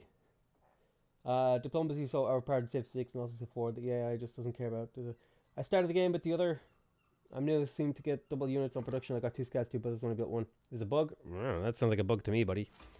You guys should make a video together playing against each other. Again, not really super interested in multiplayer Civ. Like, really just, I'm not interested. Sorry. I mean, with content creators. Again, just not interested. Just like... Yeah. Like if I want to like hang out with other content creators, I'd like to just hang out with them. Like, I don't know. I don't really get excited at the idea of making videos with people. I get like what would entice me in would be just like hang out, like screwing around, but like be like, "Oh yeah, let's play a big Civ game." It's like, "Yeah, sure, that's kind of cool." I mean, I can see why people like that, but like far more interesting to me would be us just like sitting around screwing around in a video game. So, how much for you? I can buy you next turn.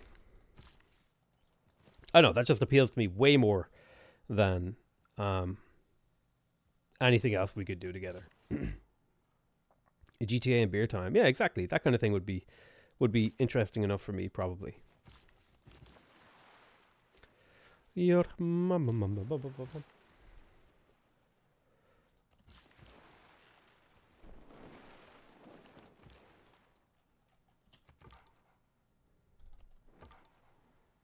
And like, I have to already like the person that I'm hanging out with too. Like, if I'm just like, if people are like, hey, you should hang out with this guy. Like Marbazier. I already like Marbazier. I like Quill.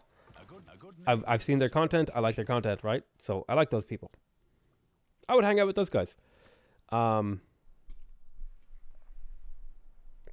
So Harbor District adjacency bonuses. Bam. Gold jumps up a bit. More importantly, after I get Isaac,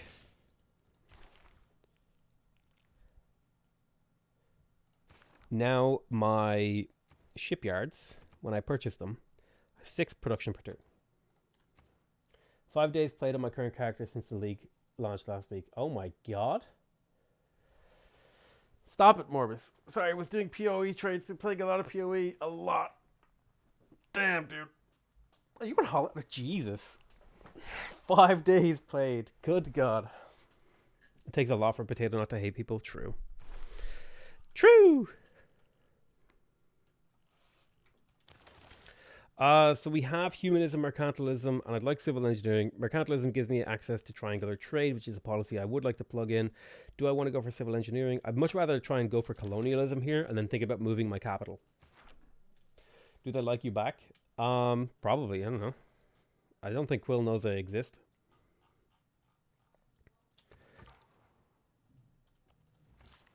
But again, like when I say that, what I mean is like Quill seems like a decent guy, right? Like it doesn't seem like there's anything wrong with him. Seems fairly reasonable, fairly nice. So it's like, yeah, I'd be like, yeah, if someone wants to say, hey, you want to go, like Quill is coming, do you want to go hang out with him? I'd be like, yeah, sure. But if it was like someone who I wasn't like a really big fan of, or I felt like they were kind of weird or whatever, well, not weird, it's probably a bit judgmental. Like somebody who I had an active dislike of, I probably will be like, nah, I'm alright. I'm Isaac Newton. Hi, Dad. Good morning. Hey, Astro. I think it's okay. I have a policy in one of my tall mods that increases growth by when you lose 20% per city beyond the first.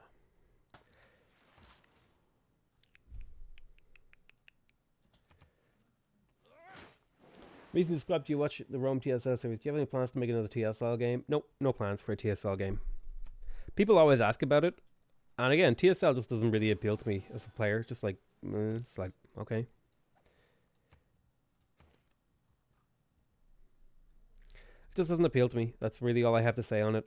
I'll probably do it because it's not unappealing. It just doesn't have, it's like, it doesn't have negative appeal. It doesn't really have positive appeal to me. It's kind of neutral on it. Are you saying you wouldn't get a drink with Sargon of Akkad for memes? Actually, you know what? I take back what I said. I would probably go hang out with some people who I didn't like or thought were like deplorable just for the memes. Purely just for the experience of like the journey into the mind of the person that I'm... No! Not a Cahokia amount! Fuck! Purely for the meme. Definitely. I changed my mind. That's a good point. But if it was like, just like, no, but I would, like, I need a reason to motivate me to go hang out with people. And I just don't find like, oh, we're both content creators. Let's make videos together. Like, that's not really a compelling enough reason for me. It's like, is this person interesting? Is this person like me? Do we have similar interests? Do we get along? Blah, blah, blah. These are the kind of things that motivate me. Huge lag between video and chats. Yeah, it's about 30 seconds, which is pretty short. What I like is to ask people, tell me a Civ game where the ad backstabs you anytime. Okay, so we have mass production. We have cartography. This means we get +2 gold from our fishing boats, so our gold production is going to be skyrocketing here.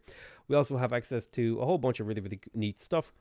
I would like to go for industrialization next for the +1 production on mines. I don't have a whole lot of mines up, but, you know, the ones that I do have will be really, really good.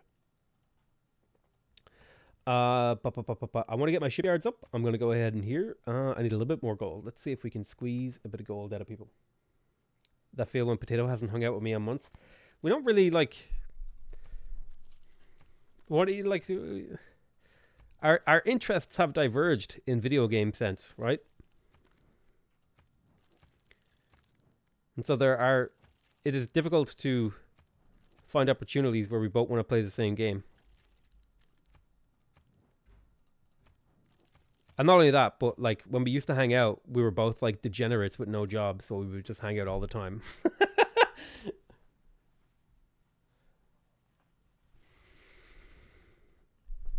Like I don't need a reason to hang out with Morbus, but like, um,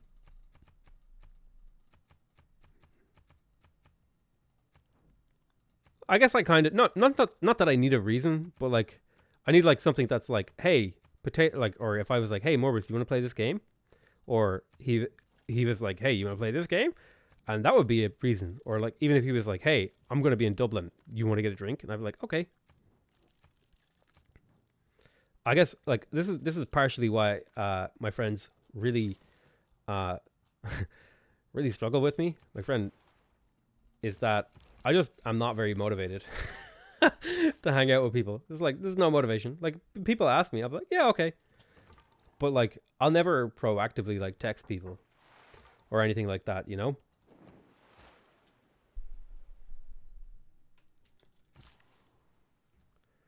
Okay, let's remove the Cahokia Mound and we'll put a farm down there instead. Hold on. I think my... I'll back in 1 second, right?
Alrighty, I was just saying goodbye to my family because they are going away. You make a...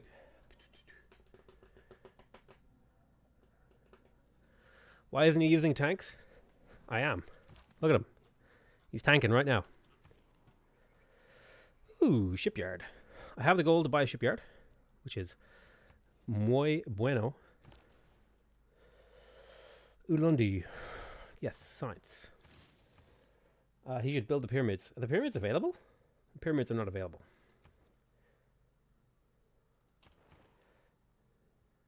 Alrighty. Why hasn't he circumnavigated yet? I'm working on it. There's no way to get my boats through over here. There was no way to get my boats through over here. So I'm working on it. I know, I'm just asking the question he hates while he's gone. I'm here, nerd.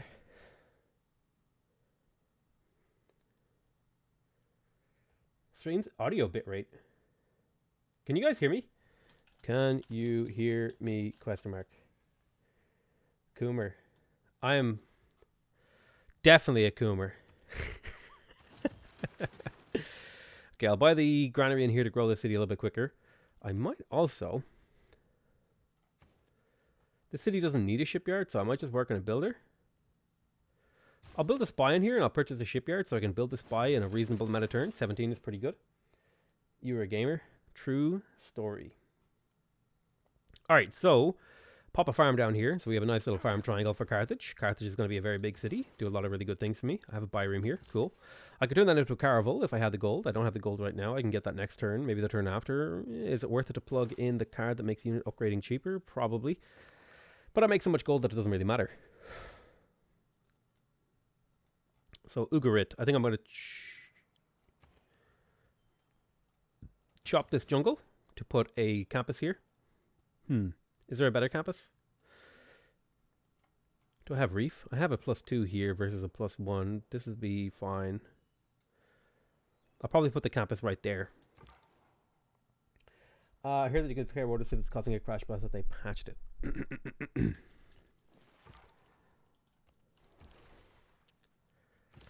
Okay, so where do I want to put this? I think I want to put it right here. Get a little bit of era score. Get a free builder. Improve the whales. When do my trade deals run out? So in about 12 turns, I'm going to want to re-up all my trade deals. Go straight for the Kothon. And Bahrim. Hey, how's it going, everyone? It's going pretty good. Thanks for asking. Do you prefer England Eleanor or French Eleanor for a domination game by flipping? I don't think the flipping game is very interesting, personally speaking. It's cool, but you know, it's not something that I personally find very appealing. It's something a lot of people really, really like, which I can kind of understand. It's an interesting way to play the game differently, but it's just not something that I'm like, ooh, this is so cool. It's kind of like, it's neat. It's okay. Actually, now that I'm reassessing here, there is an incredible industrial zone here. So I might get to work on that. And now I kind of regret putting a farm here because I'm going to be crushing that. It's fine. Not a big deal. It'll serve its purpose for a while.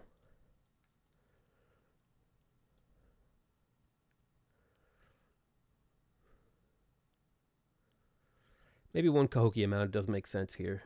Probably there.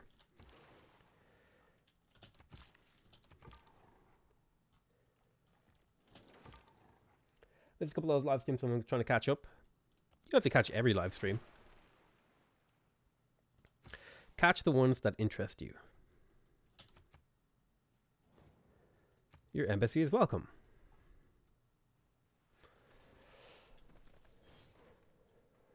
Is there any chance right now that the AI declares war? Very, very low. Everyone likes me. And if I wanted to make sure that war doesn't happen, all I have to do is go in here and be like, hey, friendship. Embassy, friendship. Now, everyone who could possibly declare war on me and threaten me, I have a friendship with. Spain is too far away. Indonesia is too far away. So pretty much there is zero threat of me being declared war on right now. Let's work on a builder. So popular, name the city after it.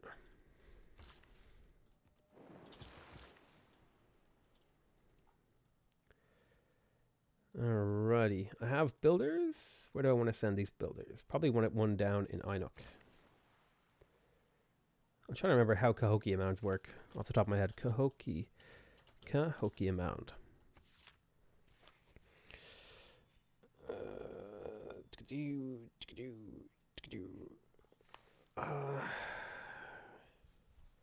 So I'm going to put one Cahokia mound here. Would you recommend buying both DLCs at the same time as Stagnate so you can learn the new gameplay aspects? I would say just jump right in. That would be my personal way that I would do it. But do it whatever way you think works best for you. If you think it would be better to kind of, you know, financially or whatever to do it one way, do it the way that makes it most sense to you. I personally think you just play the full game. Oh, right. I'm waiting for this to finish. Going for a science victory? Yes. That is the current plan. So we just did campus research grants in here. I would like the shipyard because that's worth 6 production in there. Bam. So we almost just added 50% of our production here. I'm going to go ahead and build a workshop in here because that's worth a lot of production as well. I'm going to harvest. That'll finish that. Then I can instantly build a library and a university, as well as let my universities provide more. This city has quite a lot going for it. I'm going to hard build the granary and then purchase the shipyard.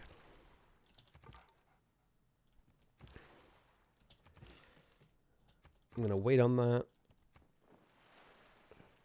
Culture game just popped in. Nope, not a culture game. This is a science game as far as we can tell.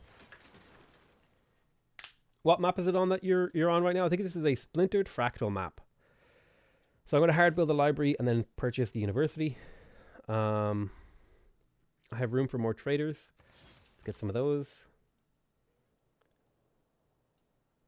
Then I'll harvest this. That'll grow the city. I'll put a campus in there. I'll put an aqueduct there, sure. Campus first. I don't like Civ 6, but I like the stream. Nice. Settler.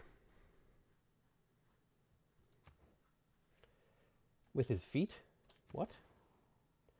What would you do right now if someone was like 20 turns from a religious victory? Nobody is that.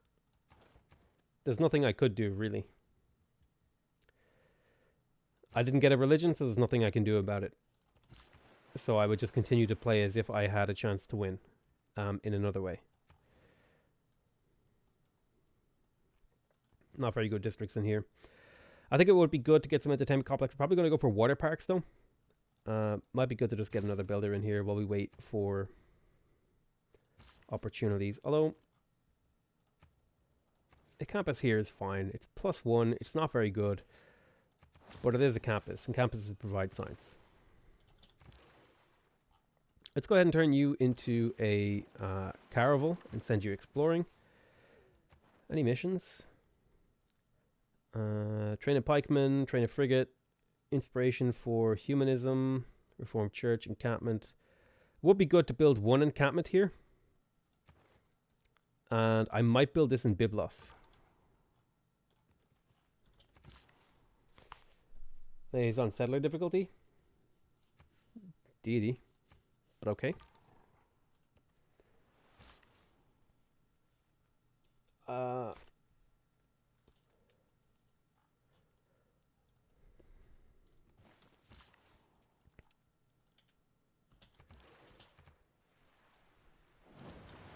$429 goals per turn.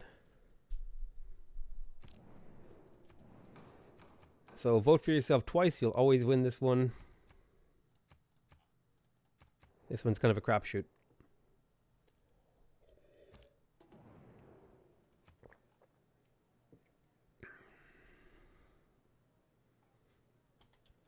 So now I have a culture bomb district. There's humanism. Go explore, my little caravel.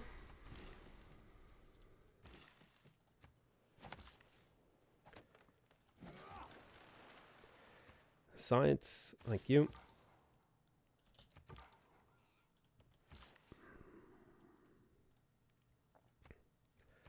Buy the whales tile, improve the whales. Naval tech tree in Civ 6 is a tad underwhelming in terms of the units you get. I would disagree, because you have to think of air units as part of your naval tech tree, and then it becomes way more interesting. That's the big mistake I think a lot of people make, is they don't think of that. Let's go ahead and place the... Well, let's make sure we can place the dam where we want it to. Right, let's place the dam.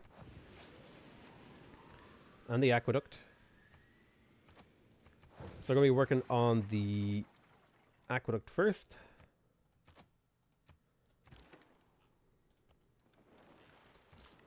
Hello, Indonesia. Okay, so maybe Indonesia is closer than I thought. She's going to take control of this island. Thankfully, I'm friends with her, so she offers no threat to me whatsoever. I have Gathering Storm, but loyalty and everything exists.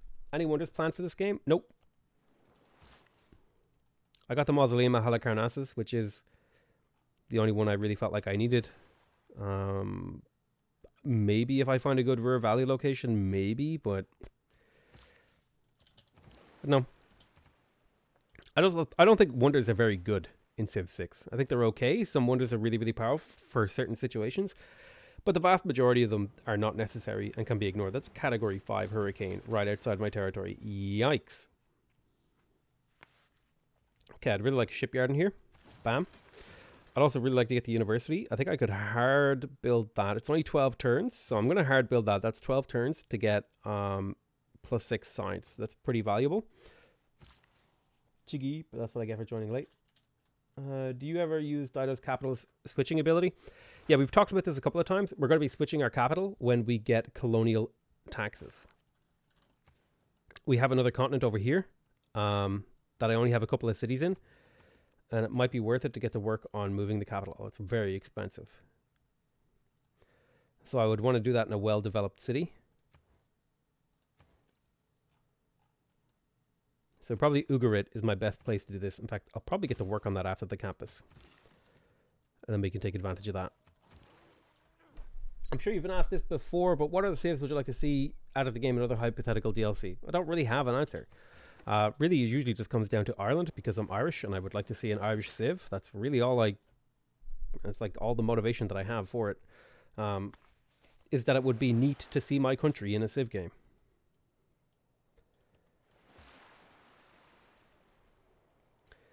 I'll put a Cahokia mound there because it provides amenities and housing.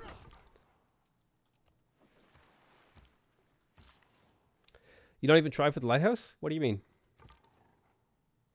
The Great Lighthouse? It's pretty garbage. +1 movement for all naval units. Not very good. Lumber mill there. That's all these units in my way.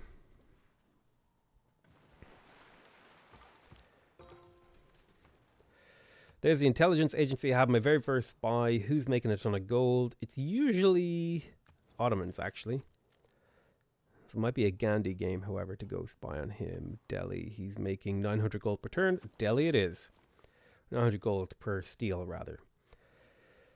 I'd like to get the shipyard. That takes a long time. I'm saving this for the spaceport. I could get an encampment if this is where I want to build that, but this city is going to be super busy with a whole bunch of other stuff. So it might be in my favor just to do something like building a trader. I'm going to appoint Liang.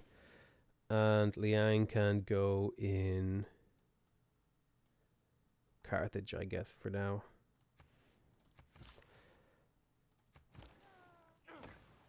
Trading with Nobamba. Not making a huge amount of gold from that, but I am getting a lot of science, so that's good enough for me.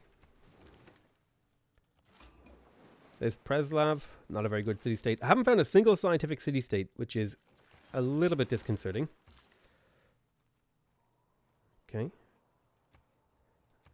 Think this is a reasonable spread of workable tiles. Grow very quickly. You are going to want a granary very soon, so I might purchase that in there. Did you like the Celts in Civ 5? They were okay.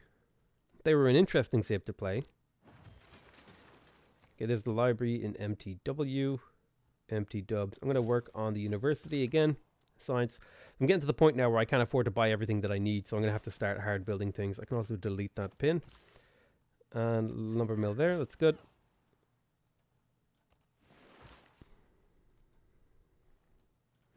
May as well slap down a couple of mines for this city. You go exploring. Wow, Barbarian Island over there. Will be interesting how the Irish and English Civ will play off each other from a historical aspect. Maybe. Right, circumnavigated, beautiful. Ba-bam. Amrit is an awesome city. Which one is Amrit?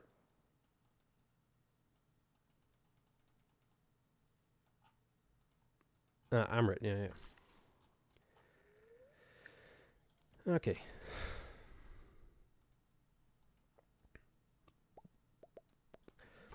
So I wish I could get more settlers, actually. I'll finish that trader and then get more settlers. Still haven't finished settling. Still so much room. Still so many valuable spots to settle. Yeah, there's Indonesia. She's actually closer than I thought.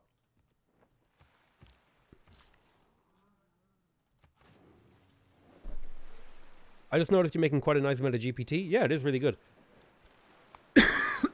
Excuse me. Okay, in Onion Town, I'm going to purchase a shipyard this turn. That'll be worth 6 production. Bam. I got my workshop in here. I could go for the Venetian Arsenal. It's a pretty good wonder. But I am about to unlock industrialization, so I could get a factory in here instead. So instead what we'll do is we'll get to work on a trader, because that'll line up with industrialization very nicely. I have 3 envoys to spend. Not a single one of them is one that I care about. I'll put one into Tana, just to get that little bit of extra culture.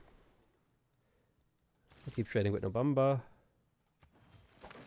Chop. You are going to get me an encampment. Right there is fine.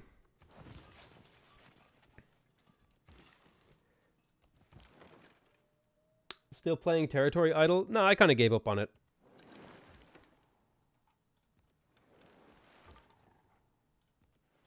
Idle games, I find I have only like a week or two of interest to hold me in them.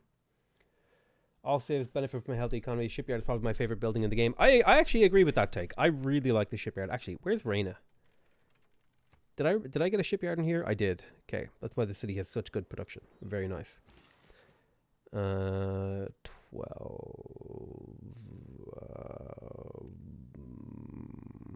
What are we doing?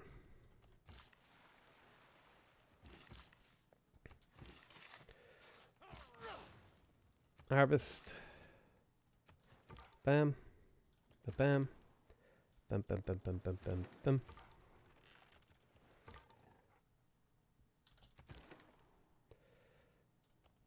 We can take a promotion whenever we want on this guy.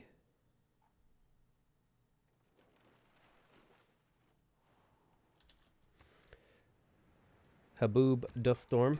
I would like to get a frigate or a privateer or two. The individual has some possibility of escaping from the power of the state. Okay, Ulundi.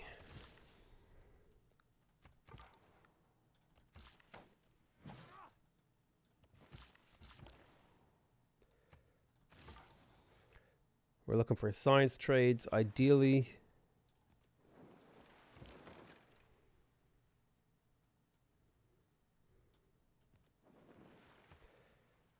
Take Embalon and heal.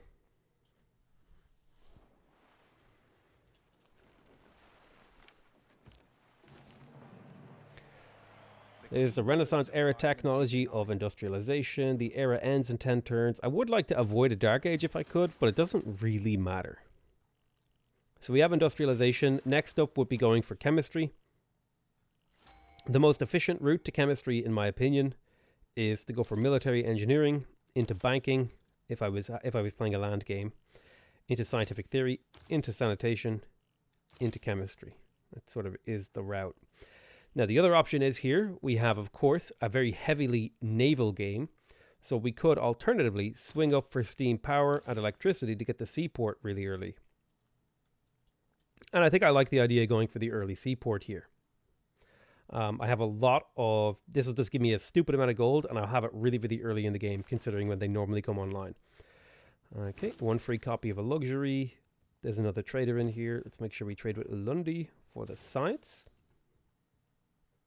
I'm going to hard build the factory, because I still have shipyards that are more valuable than purchasing the factory. Okay, you have your Kothon. I'm going to work on a granary in here. Let's get another copy of... I have so much amber. I saw a purple potato at a local Asian market once. Not sure why I'm thinking that underscore. I don't know. Maybe because I'm playing a purple Civ and my name is Potato. Could be. Could be an answer to your question that you seek. Let's get a barracks in there. Mines. Okay. But thank you so much, Jess Stewart, for the 500 cents. Oh my god. It's so many cents.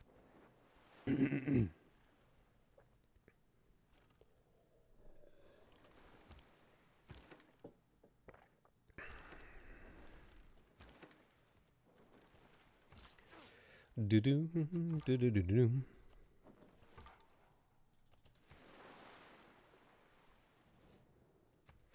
Renew my friendship with him, and then renew my alliance with him. I really should get alliances with people if I want the Diplo favor. Like, that's something I should do now. I'm going to do it this turn. Alliance. Then with Gitarja, I will do an economic alliance. Encourage her to trade with me. With Gandhi, I will go for a religious alliance. And then with Persia, I will go with a cultural alliance. And then with Spain, I will go with a military alliance. And that'll pick me up a bunch of Diplo favor. And then I'm going to sell my Diplo favor to Gandhi, because I believe he was the guy who gave the best deal. Do you still give the best deal? No. Let's talk to Gitarja. We're going to go through. We're going to figure out who gives the best deal on this stuff. You do 5. So Gitarja is currently winning. 5 gold per 10 Diplo favor. You have a really bad deal. Shaka, how much do you pay for Diplo favor? You pay a really bad price. The Ottomans, maybe they are into their Diplo favor. They have no gold, never mind. Persia, any chance you do a good deal on Diplo favor? Persia is even worse. What about Spain? I think it was Gitarja. Oh, Spain actually does a pretty reasonable deal. 188. So they'll give you 100 gold per turn for 30 turns. That's about 3,000 gold. Wait, did I do that math right? Yeah. 3 random text boosted.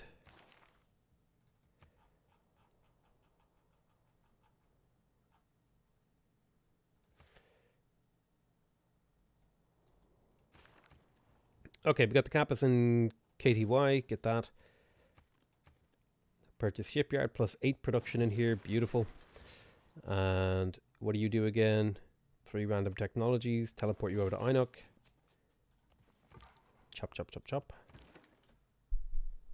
The hydro dam is at a plus. We have floodplains for it. I have 1 hydro dam. Thanks to the live streams. They get me through the work time. Tap to start with this one from the beginning. Thanks so much to the Mist OD. Reed Smith, finally seeing a live. You love your videos. Have a thought. So much about Civ. What victory are you going for? Science, I think, is what we're going for right now. That is the plan. Science is a great fallback. If you don't have a particularly strong game for anything, you can almost always just go science, right? Pretty reliably.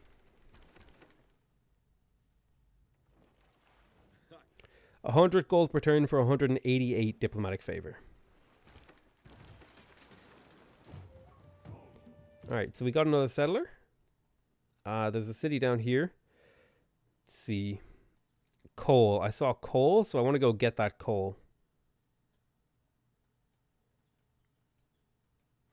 Get into the water. My settlers move faster when they're in water, so I'm going to kind of manually move them around. I could get some of these districts. I don't care about them. I already have the districts I care about, so I'll just get more settlers. University finished in Inuk, which is really, really great. This is another city. It could maybe use a builder just to improve a couple of different tiles. I could go for the entertainment complex in here. There's a decent industrial zone right there. I would have to remove a nice production tile, but I would get in exchange a really good industrial zone. which would give me access to maybe some of these things. So I think an industrial zone here makes sense, but I think I'm going to go builder and then industrial zone like that. I got the barracks over here. I want to get the shipyard. I'm going to hard build this shipyard because the city has pretty good production, and that frees up gold for me to purchase other things. Let's get the monument up here. You go there. Shumph. Military science. Bunch of technology boosts. Chop, chop. Keep exploring. Keep exploring. We've cleared up a lot of the map now. Is there a city named Roamed? If not, can you please? Sure thing, Oshino Brian. Holy crap. Solid trade. 16 gold per Diplo favor. Not bad. Let's do mutual open borders, and then you give me more gold. How about that?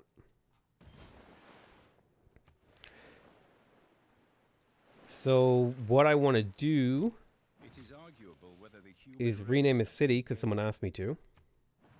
Inuk, Kanabi, Rome. There you go. All right, so we got our... Oh man, there's even a canal available. Canal. So in this city, I want an industrial zone because if I finish that dam, it'll be really, really great. So I'm going to... Do I want to build the dam or the industrial zone first? The industrial zone is a lot cheaper. So if I finish the industrial zone, that'll let me finish the dam faster. I have a university in here. Am I going to hard build this university? The city has really good production, so it doesn't need the gold. Save the gold for other cities that need help.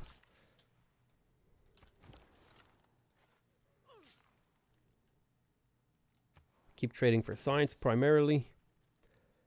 Used up most of my thingies. Bit of exploration. And a potato is about to win.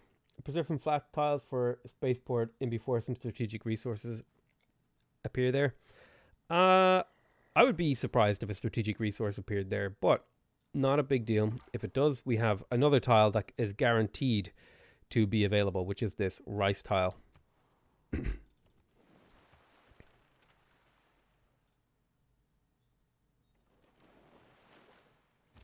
What's the crack? I've been watching some of your videos. It's good to see you in action. Thanks, Ugly Demon. Hope you've been enjoying the videos. I'm Grant. Thank you very much for asking. Right, we've got a spy here. Now, we're currently stealing from Gandhi, who makes stupid amounts of money.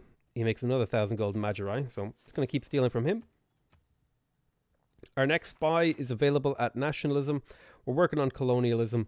We're also working on moving the capital. This keeps getting more expensive or something. My goddamn thing got pillaged, though. So I'm going to need a builder in here. I really should get the shipyard too. Let's purchase the builder, and then next turn we'll get that city up and running. So we got the spy over here. Really need a builder as well to start improving some of these tiles. We have a good campus right there.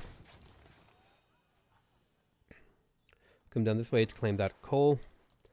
There's some coal here that I want to claim. Which of these two cities would be better? So on the sheep or on the here? I think on this one, I get more betterer fishing tiles on this one. But this one has access to 2 whales. They're pretty equitable as far as I can tell.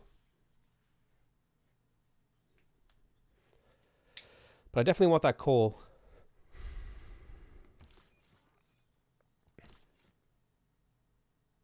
And they both take the same amount of time to get to.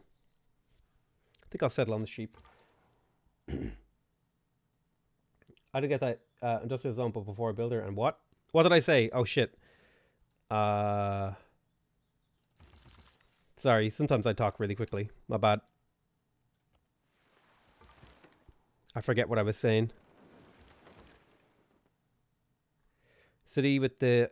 he has a pillaged whales. Yeah, it does. We'll get around to fixing all that stuff. First, we need to make sure that we have all our ducks in a row. I'm here representing the Aussies.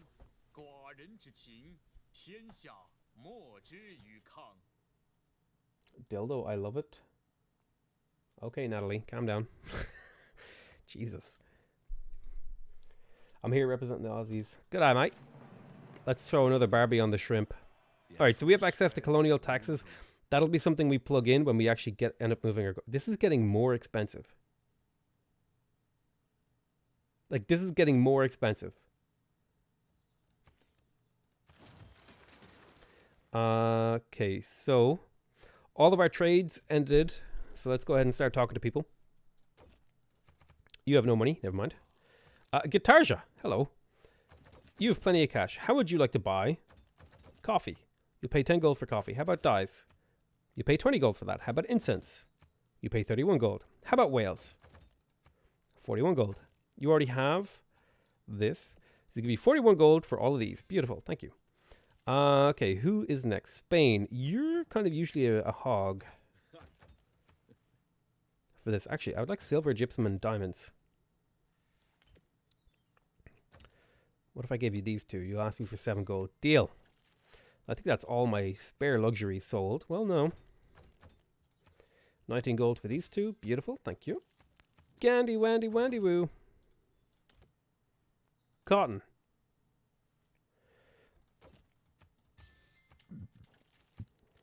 So I have a ton of luxuries. I just noticed capital is Onion City. No Aussie has ever said shrimp. No, I don't call them shrimp either. I call them prawns. Okay, I want to pick up natural history so I can place water parks for my sort of next district. Not a single scientific city-state on the entire map. Fascinating. Fascinating. We do say Bobby. Damn right you do.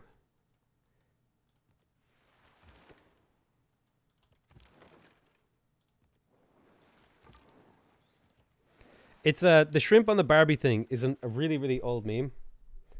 Barbie on the shrimp. It's a really, really old meme from Dumb and Dumber. Shrimp on the Barbie. Gandhi is hot. Well, he's from India, which is a relatively humid country. So I can imagine that he'd probably be warm a lot of the time. All right, let's go ahead and pick up this guy. We got an industrial zone in Rome.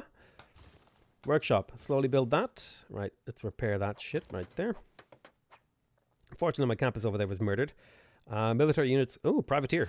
Beautiful. This privateer is actually going to be very useful because 50 gold from coastal raids. I might be able to go ahead and loot this stuff over here. Shumph. Let's see. I prefer actual meat in the Barbie instead of sea cockroaches. Listen, man. Insects are delicious, okay? If they're big and bright colors. Like the lobster.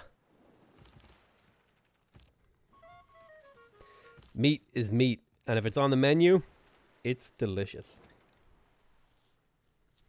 Guitarja took a scientific city-state. Let's have a look.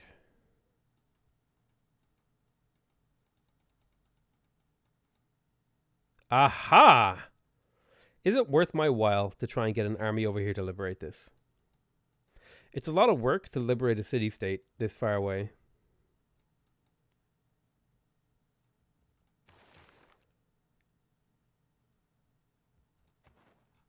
It is a lot of science I'm missing out on, though.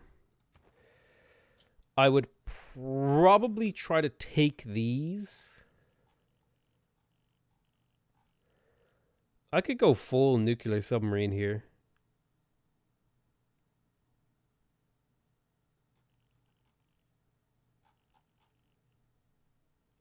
It's a pretty dumb idea, but it would work.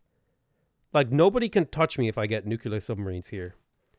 I could take Palanque in like 3 turns, liberate it, and then just get extra science. That might be something we do. Genuinely considering going for nuclear subs here. Genuinely. Paul Hogan first said shrimp on the Barbie here. He's one of our icons who started the least Aussie meme.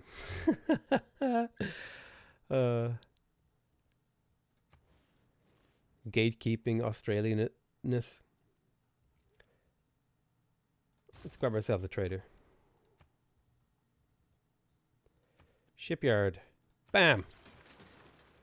Right, we have a campus, Kothon, and stuff like that in here. What else do I want? Ideally, I'd be getting a water park or something like that. Luxury districts, industrial zone, entertainment. I don't have a very good industrial zone in here. I could build the entertainment complex. It's not a very good place for an entertainment complex. There actually is a really good industrial zone spot in this city as well. Be a +4 eventually. Sure. I left for a snack and you're already going for nukes? Hell yeah, dude. So I'm going to want to keep this privateer alive to upgrade into a nuclear submarine. And I'm going to want to keep these guys alive to capture the city. The less production I have to input into actually making this work, the better. Excuse me. But do you have the supplies to build and maintain the subs? Yeah. The nuclear submarines don't need uranium. That's why they're so crazy good on a naval map, because you can, like, a naval science victory, I can skip, like, I could just go for these, right? Wait. Oh, shit, I need to get, like, flight and radio and stuff. Damn it. I forgot. I thought this was this way. That changes things. Maybe that's not the right move. Maybe the right move is to get submarine.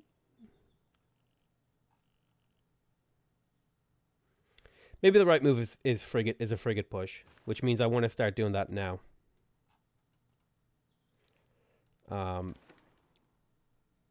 Getting it ready.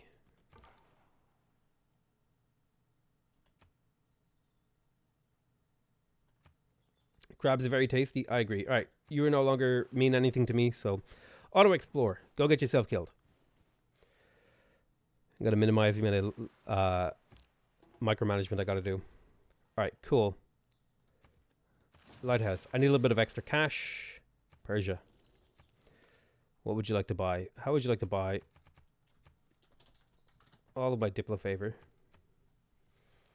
God damn it. Who paid the good price again? Was it Spain? Spain, give me your gold.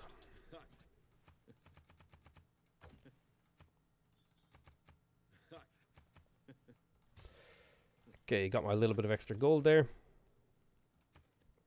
Shipyard in here, plus 8 production. Literally just doubled this city's production. Get the granary in 4 turns, and by the time you got that, you'll be 4 population. You'll be able to build your next district. You can't attack Indonesia right now anyway. Yeah. Well, that's why it was planned for the future, right? Because we're allied. But, like, I was thinking electricity, computers, telecommunications, right? That's a while away. Like, yeah, but, like, it's going to take a long time to get my units over there, right? So I should start the plan to attack now to liberate Palenque.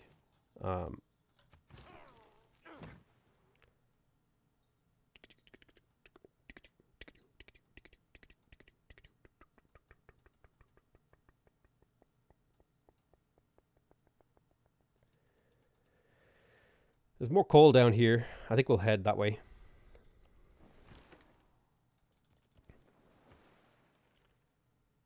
$20 minutes? Maybe.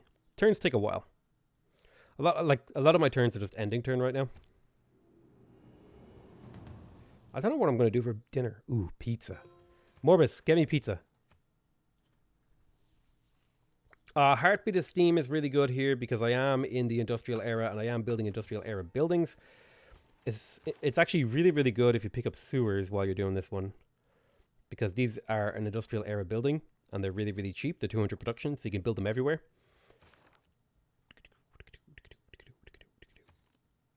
Lighthouse. I have room for a lot of trade routes. Let's get some more of those. Hard build me a monument.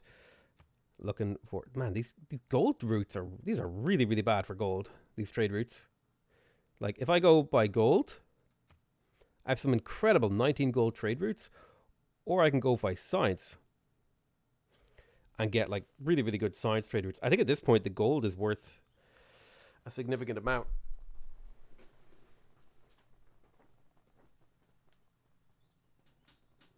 Pseudo pizza, get. What kind of pizza should I get? I'll turn on my light. It's starting to get dark, man. That's like the downside of living in Ireland in winter is it gets dark. It's a 2:45 in the afternoon, quarter to 3 p.m. or 2:45 or whatever you want to call it, and it's fucking dark, dude. Like not super dark, but kind of like you need the lights on to see what you're doing. Boil 'em, mash 'em, stick 'em in a stew. Boil 'em, mash 'em, stick 'em in a stew. Have you heard of that humanity game? It's like CIV, but you change to a different civilization every era. Yeah, I'm really excited about it. I'm really looking forward to playing it. Jess Stewart, thank you for the $5 donation, Reno. Super chat. Yeah, I am really excited for that game. It looks very interesting. I think it's you don't necessarily change like your entire civilization, but you kind of choose a culture, and then you keep the bonuses from your culture each era. I'm not exactly sure how it works. I haven't like done a huge amount of research on the game, mainly because there isn't that much to know about it right now, as far as I can tell. But yeah, I'm really excited about that game. I'm really looking forward to it. Hopefully, it'll be an interesting contender for the Civ title. I feel like Amplitude Studios have done a great job building up their sort of 4X chops, as it were, like building up a sort of library of games that are 4X and that they developed really, really well, made interesting mechanics, and sort of they built up their skills as a developer before they were like, we're going to take the Civ mantle. And now that's like paying off for them because what they've shown so far looks really interesting. Let's get some more traders in the capital. I'm going to start centralizing all of my trade routes into Onion Town over the next little while in preparation for the spaceport. So that's something to keep an eye out for. Also, I have promotions in Reina, so I'll likely go for contractor to maybe purchase the spaceport in a single turn. That's something I need to start considering as well. Let's keep getting settlers because every little settler can make a difference. Let's go ahead and get the coal power plant in here. It'll allow me to start burning coal. Humankind. If you have no diplo favors, you won't be able to prevent an emergency. I'm not worried about an emergency. As long as I keep everyone else allied, I don't think they can declare an emergency on me. So it would be like Indonesia, Ottomans, and a couple other people. Like, woohoo. I don't think your allies can break an alliance for an emergency, right? I've never been able to do that. Excuse me. Excuse me. Okay, let's go ahead and gain sources in here and start stealing. Keep exploring. All right, you're heading down this way because I want this coal over here as well. You're going to harvest. That'll finish that. Then we'll get to work on the monument. Pop a mine there, then do that same thing over here. Hyderabad. Really should have moved that one to the capital. It's not a big deal. We'll do that later. Alright, somewhere in Oz, the sun goes down at 8 p.m. I'm playing Dido in 500 BC of cartography because the free inquiry golden age is giving me 47 science per turn. That is really, really good. If it weren't for electricity, okay, we can get to work on seaports. These aren't the most amazing buildings in the world, but they do actually combo really well with the military research policy here because seaports give you +2 science if you have that card plugged in. So that's an option for us to explore later on. Rename KTY to Kitty. You also gotta remind me where the hell my cities are. Oh crap, where KTY.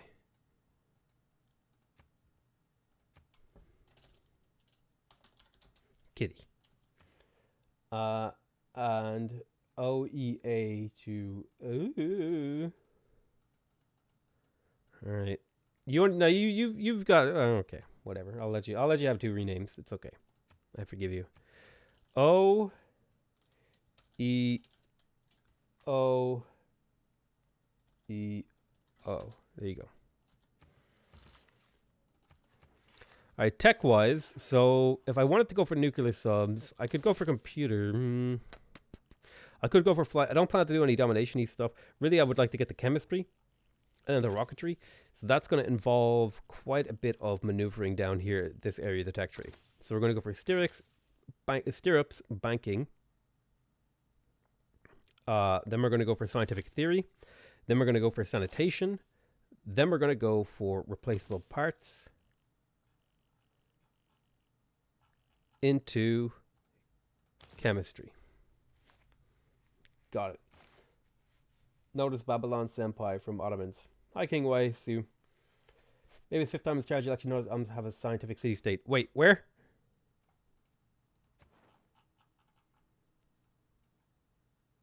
Ah, Babylon. This one isn't coastal, so it'll be a big pain in the ass to liberate.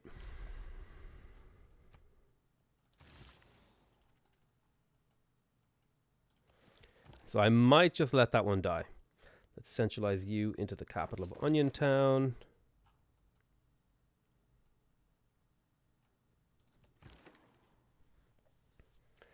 Rename Byblos to Bubbles. My Bubbles.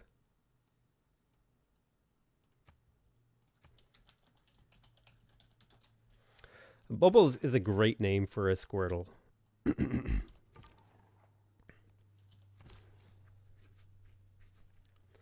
Did you guys... wait, whoa. This is like an important question, okay? Did you guys rename your Pokemon, or did you leave them with their original names? Hold on. This might actually be the most important question I've ever asked on stream. Don't answer in chat. Betwixt the stirrup and the ground. Don't answer in chat. Hold on. Mercy, I found.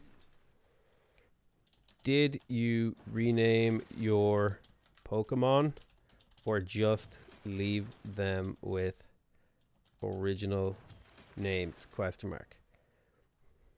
Rename original name. This is the single most pressing issue of our time. Did you rename your Pokemon? I want you guys to click on the link in chat and vote. This is like the most important thing I've ever asked you guys to do. Did you rename your Pokemon? Your TM?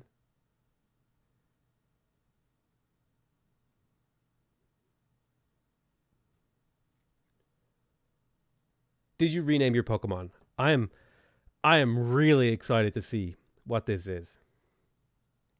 Probably get like 4 people to vote. Because I personally, I didn't rename shit. I just kept the original name. Because I didn't give a damn. Look at this. 25 votes. Original name, boys. Get up in here. Why would you name your Pokemon? They have names already. And they say their names. What are you going to call your Charmander? Julian? And he just goes, Char. Like, it's not like you call him Julian and he's just going to start going, Julian. You know what I'm saying? Like, no, you just call him original name. What do you rename your Pokemon? What are you guys, losers?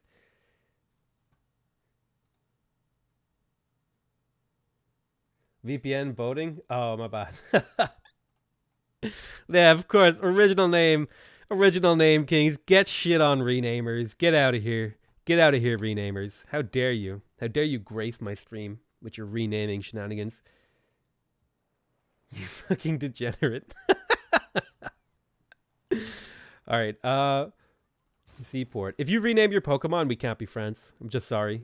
It can't happen. Like, there's something not right there.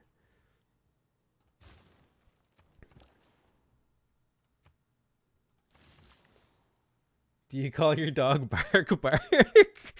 With dogs aren't Pokemon, man. Name it Charles. Charmander to Archer. Oof. Cringe. Imagine renaming your Pokemon. I'm actually cringing so hard for people in chat right now who renamed their Pokemon. Cringe. I feel attacked. Paradise? You should, because I'm attacking you right now. This is 100% an aerial assault on your entire fiber of your being for renaming your Pokemon. I'll see myself out. Julian would be a terrible... How dare you shit on a Charmander named Julian? What the hell? Julian's a great name for a Charmander. My favorite thing is when people name their dogs like real people names, like Hank. Like, just imagine a pit bull called Hank. Like, fucking pit bulls look like Hank. You know what I'm saying? You gotta give your dog a name, like a human name, that like suits their disposition. Like Fred the Chihuahua. Fred, god damn it, Fred. He pissed on the couch again. Okay, so conservation. I don't think conservation is particularly important for me. I would like the 3 envoys. More important for me is getting nationalism so that I can get access to spies. Let's grab workshops. Seaport. So I'm building Seaport for gold. I always preferred punny names whenever popular. I rename Pokemon before I do touch trade, so the person keeps my Pokemon, they're stuck with garbage names. What the hell, Hannah? Oh, I think you're a psychopath. What the What the hell? That's some evil shit right there. Renaming Pokemon so they're stuck with the name. That's like some dark stuff right there. That's like I don't even know what to say about that. That's way more messed up than anything I could come up with. I don't rename Pokemon because I don't play that trash. Charles Johnson, you forgot the dab emoji. Dab on the Pokemon players. Chop. Kothon. I'm going to go for the +3 Kothon right there.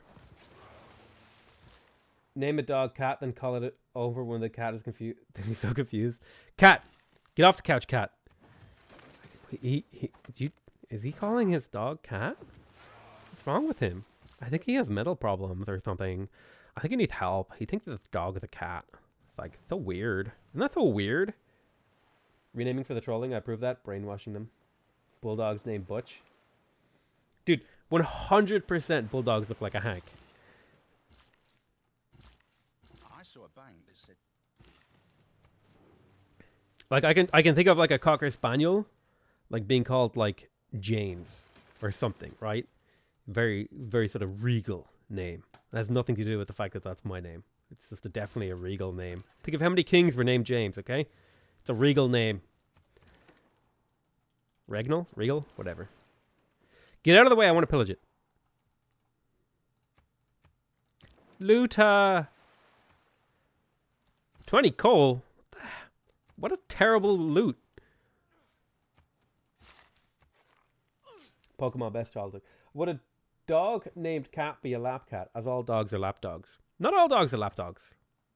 My brother's dog, he, like, you call him over, you're like, here boy, he'll come over and like bump his nose against your hand, and then instantly he's gone. He's like, I'm out of here, I'm an independent dog, I have so much gold, I should do something with it. All right, shipyard.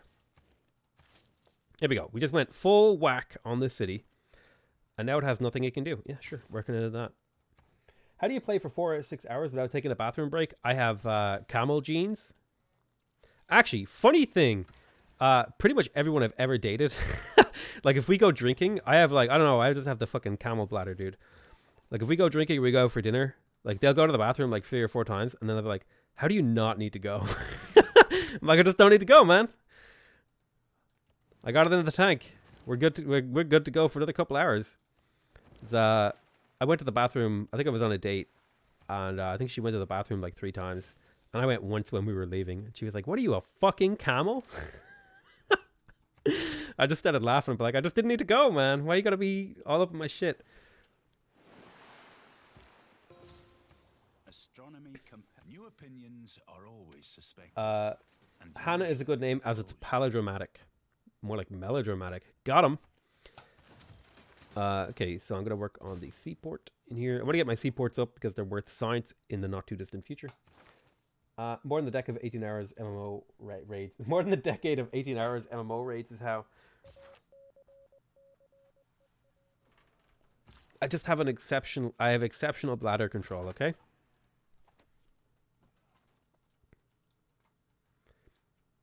But when I pee, it's go time, dude. That shit's like a power hose. You fucking scouring the side of the porcelain. You know what I'm saying? All right. I don't know why I said that. Okay. All right. Exploring. He definitely has a pee bucket on his desk. Maybe she was just in it for the hump. Oh my god. Get out of here. Get out of here. Camel McWhiskey. Hell yeah, dude. I'm making 10 Diplo favor return. Die! A ton of gold, 700 gold per turn, looking good. Nothing I care about in here. Tana is still mine. More like all up in your Wii. I remember I was this is another time. I can't remember if it was the same girl or not. But we were like standing outside. We were like, oh, let's get food. I'm hungry. We were like standing outside a restaurant, looking at the menu, and I was like, ooh, they do peas. And she was like, ooh, you like peas? And I said, like, in the loudest voice I could possibly say, are you pea shaming me right now? And this like group of people who were walking past us gave us like the dirtiest looks ever, like we were talking about some fetish or something. And I remember just cracking up, and she was like, I'm actually embarrassed to be around you. Fuck, that was a good time.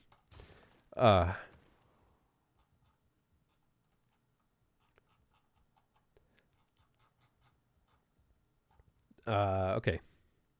Shipyard. I'll give the city some production. Do I have any good campuses? I have a pretty good campus right there. Get some help. Pressure washer. Hey, Joshua. He's actually tubed up his gaming chair as a waste deposit and remove a voice-controlled waifu and a gallon of whiskey that can be drip-fed into his mouth. Dude, Charles, that's messed up. Camel milk whiskey needs an emoji. Agree. Get on it. I'll figure something out with regards to that. Ooh, lumber mill. I mean, most people are embarrassed to be around you. It's the default. True. Any truers in chat? True.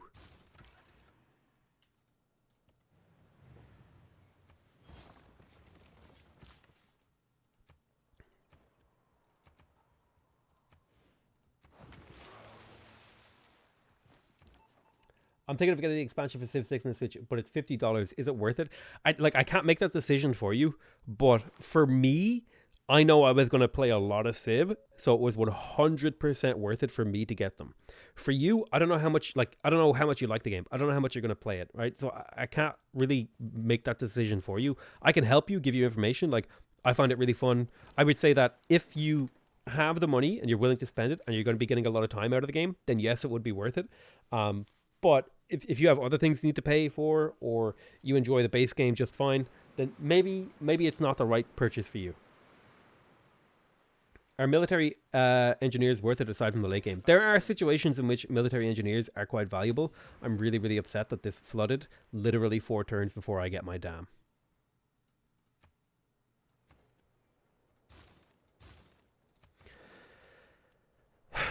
Okay. True.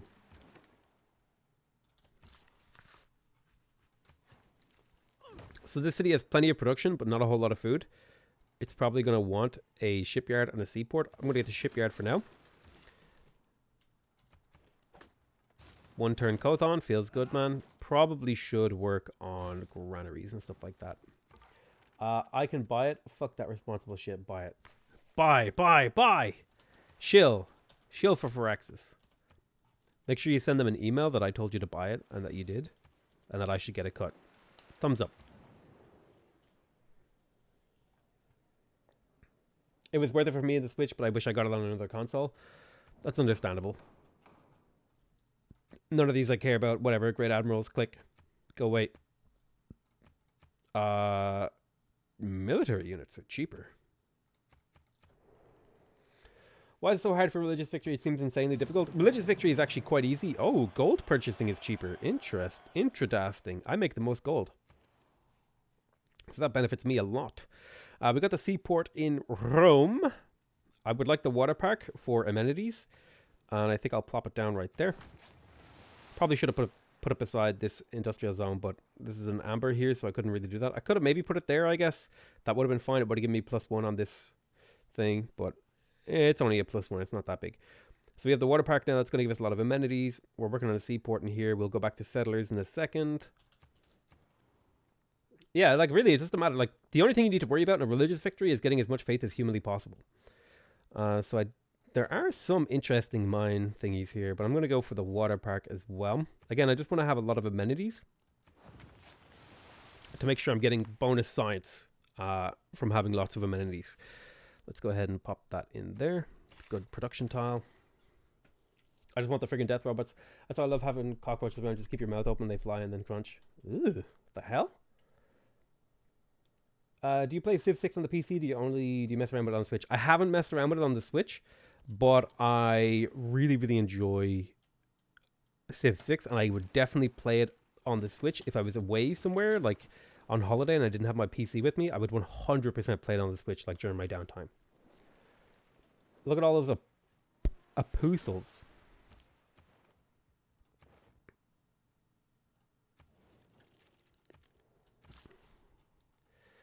Shumph.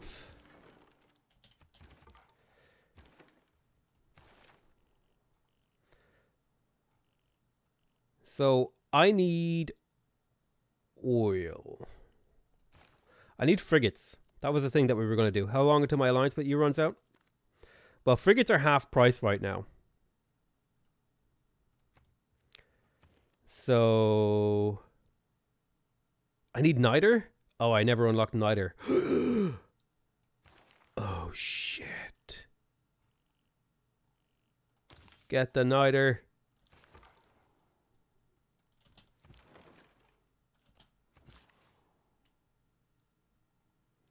Civ 6 on Switch has no multiplayer. Really? I thought it did. Does the Switch version come with all the DLC? No, I think you have to buy them separately. Is a religious victory still easy because the AI sucks? I found if you put an Inquisitor on your border, the AI just crashes near possible incident, killing all the units. What's the best amount of minis you can have at any time? I would say you want to have +3. If you can get +3 without like sacrificing anything, then you're on the money. Otherwise, don't worry about it too much. Shipyard. So I have plenty of room for trade routes. I'm going to come back up to my capital. Trader. Trader. Trader. Seaport. Settler. Builder in here to help develop the city. I want a campus. Get the water park. The moment I turn on my Switch, I end up losing my afternoon Goose Game. Goose Game is great. They're great.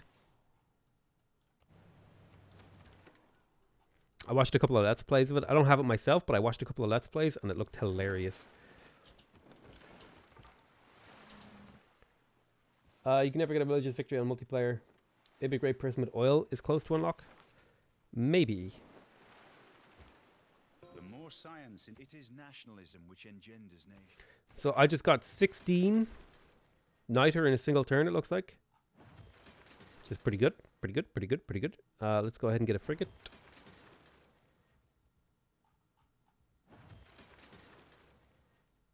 Ah. I need more niter.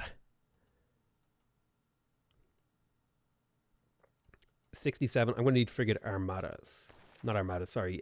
Frigate fleets. Alright, Stepwell. Stock exchange. So next on my list of tricks, I think it would be good to make sure that I get my hands on a military engineer. I have those. So next things are next. Go for chemistry. And then I'll pick up computers. I'm going to pick up urbanization for the +2 science from seaports. Standard. Ba-ba-bam. I have a factory available in here. I think I would like the Ferris wheel. That's culture and amenities, which is like a double whammy of goodness. I'm going to need Reina promoted with contractor, but I only need one more promotion, so I'll take agriculture on you first. Then trading for gold. Trading for gold. You are going to do that.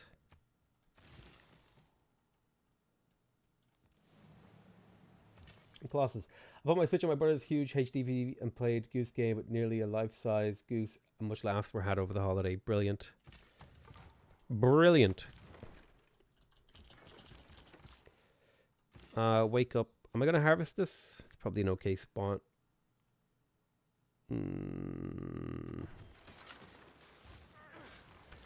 I make so much gold, I'm starting to run out of things to do with it. Hyonk. Hyonk. Declare friendship. Oh,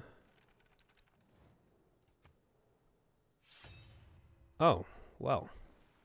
That's a bit odd. Why did you declare war on me? Man is a military animal. You're not even near me. Your closest city is like over here. Alright, well, whatever. So I want to purchase a Armata.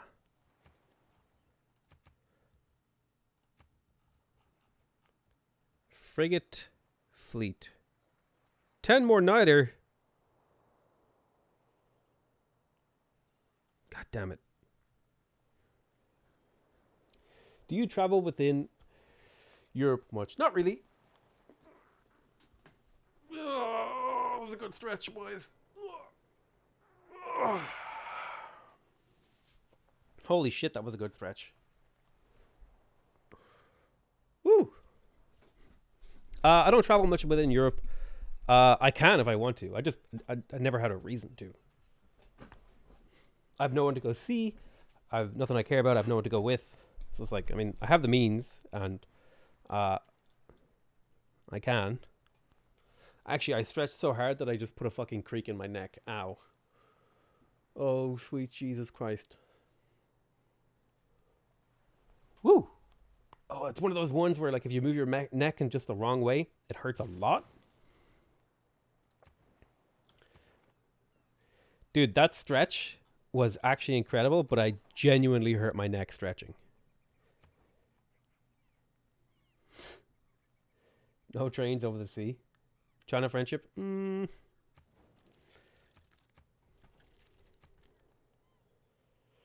Neutralized governor.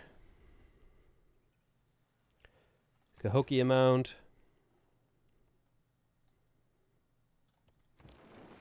Dude, you ever like you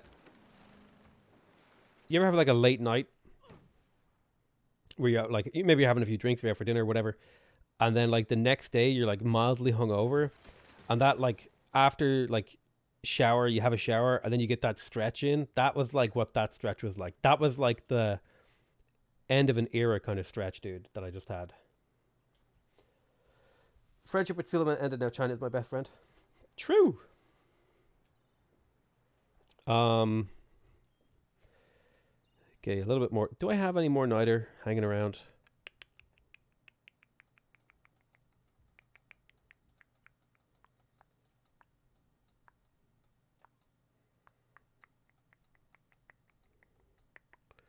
Not really.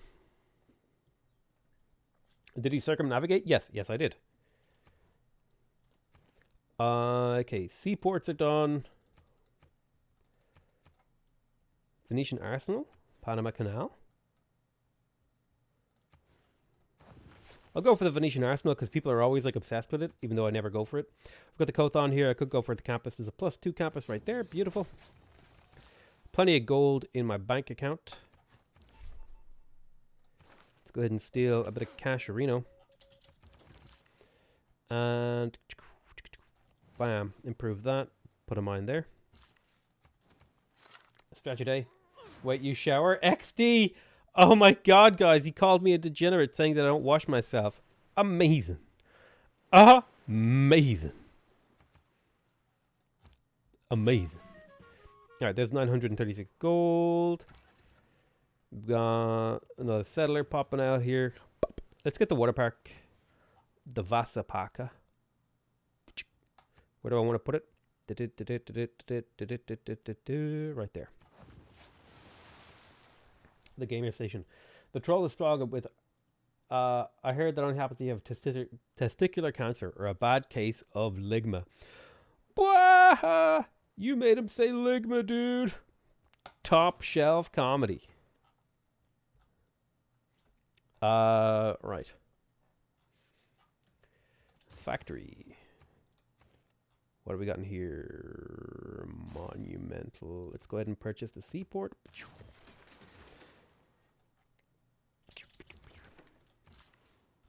So you can see the power of having this much gold is you can pretty much do whatever you want with cities. Okay, promotion.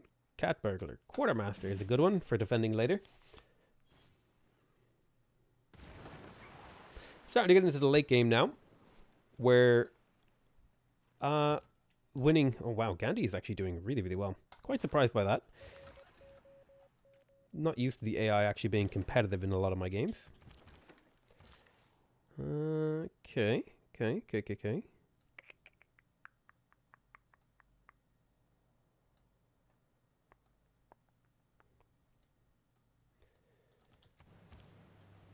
What is that? I know it has to be a dragon. Top tier comedy is top tier. You guys play this game on PS4? I think a lot of people would play it on PS4. I think it's whoa, okay. Independence, got it. It's relatively new on PS4, so I don't think there's a huge amount of people playing it on PS4. And when I say new, I mean like it only just came out on it, right? November?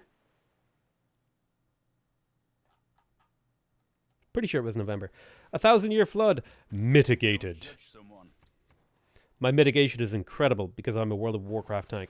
All right, let's go ahead and get the Ferris wheel and the Aquariism. And back to settlers. All right, seaport done. We've got a campus. We've got a Kothon. I would like the water park for the amenities. I would also like the... I would like a builder in here to improve some of these tiles. A lot of these tiles are unimproved. I would also maybe like to get an industrial zone. There's not a very good industrial zone in here. I'm trying to think what would actually help my victory condition. There's not really a lot. I have everything I need. So if I have everything I need, then the only thing I need are luxury things like water parks to keep the city growing or builders to improve the territory. So I think I'm just going to grab myself a builder in here. And then over here, we have a seaport. I'm just going to purchase that because that'll get the city going. And then get a builder and do some improving. My baby, all my rage does not compute past age 13. Oh, wow. I really did a number on my neck when I stretched there. That's a real tweak. Let me stretch that bad boy.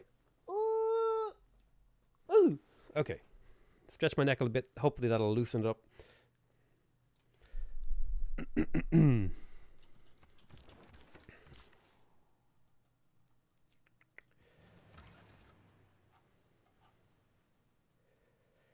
Let's see. Settler heading up to the Northwest Passage. That's what I call my side chick in Washington. Got him. Washington State. Damn it.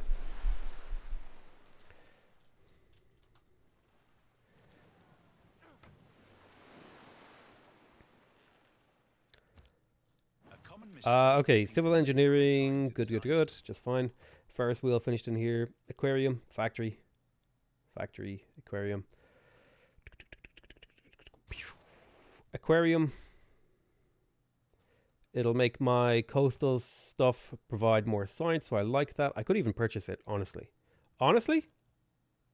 Purchase. Factory.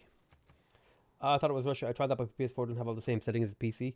Yeah, I need to get I need to do a video. What I need to do is I need to get Civ on a console and see what the differences are, so I can yell at the developers to fix the differences and be like, "Hey, these things are different, and I don't like them, and I want them to be better," because the people on console deserve to have just as good an experience as everyone else, in my opinion.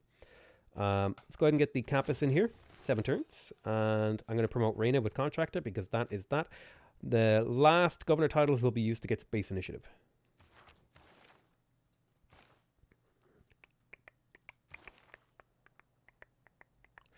Public works. All of these things are fine by me. The only one I could maybe swap out is Trade Confederation. Like, it might be worth it to put in something else. Like campus adjacency or rationalism. Totally should have had rationalism plugged in. Should I?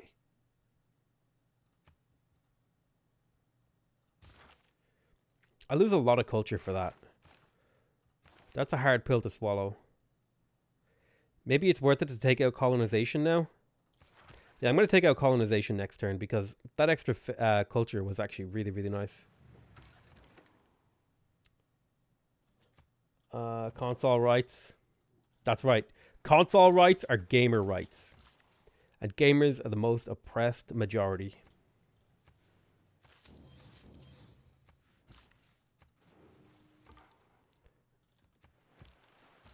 What's the map type? I believe this is Splintered Fractal is the name of this type of map.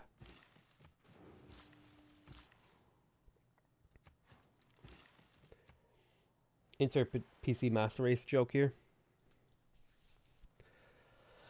I am a PC...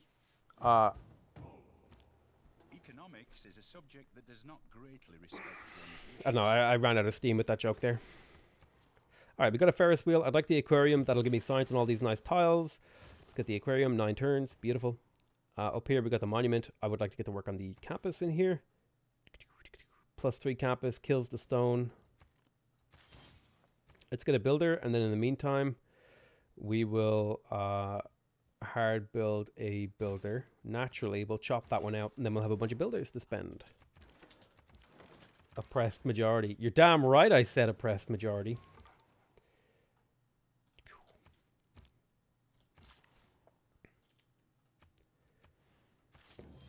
Boo.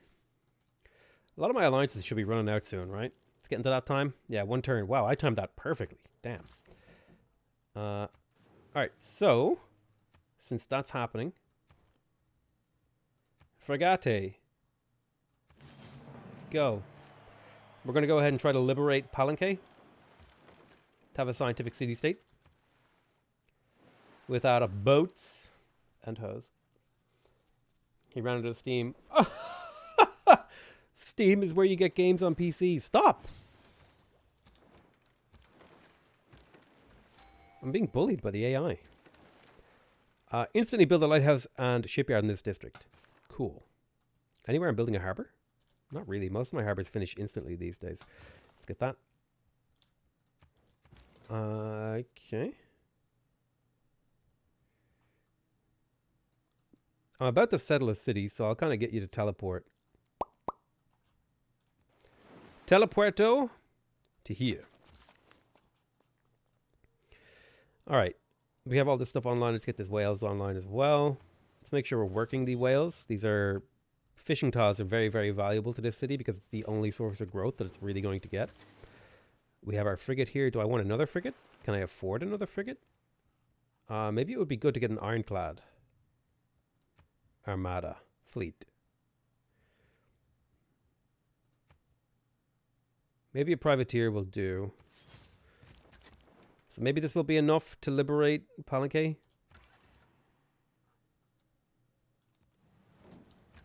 Hopefully, hopefully. Ah! Run away! That is some tasty Sargon Shapiro Argle Bargle. I wasn't even listening. Sargon of Shapiro. Nice Kothon there. Beautiful.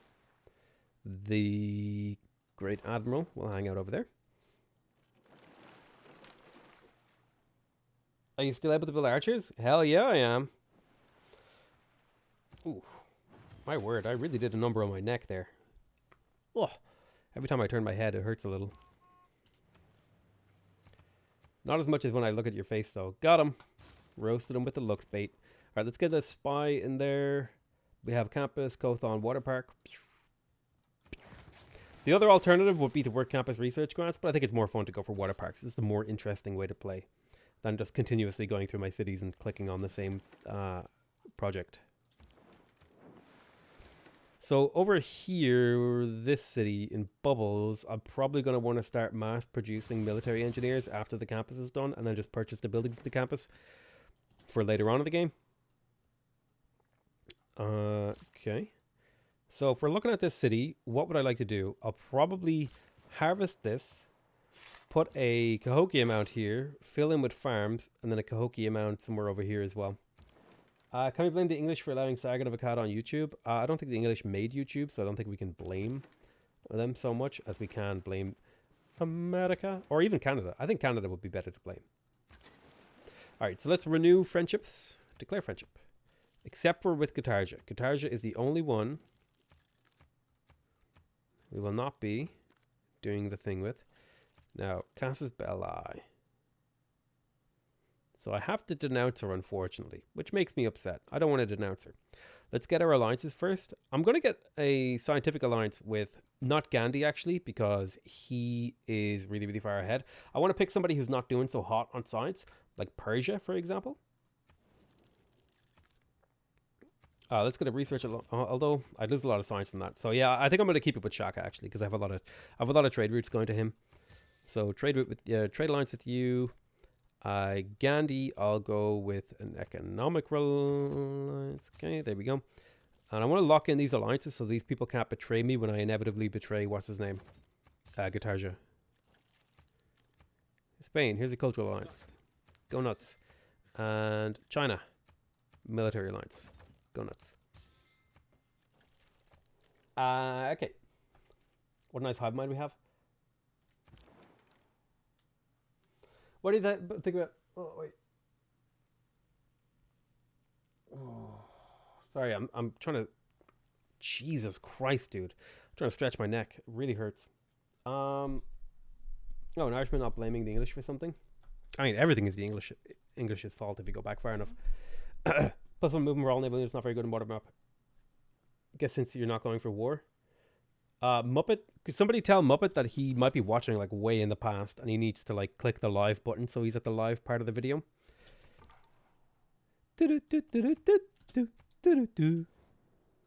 No!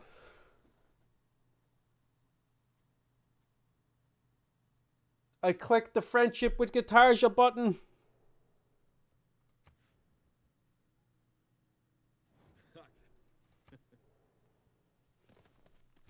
Undo.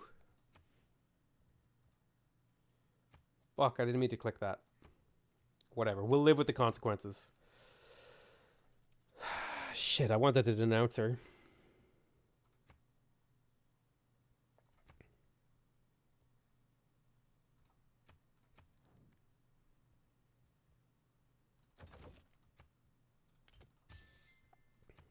F in chat, my bad. So I guess we won't be liberating Palanque this game. Not in a reasonable amount of time anyway.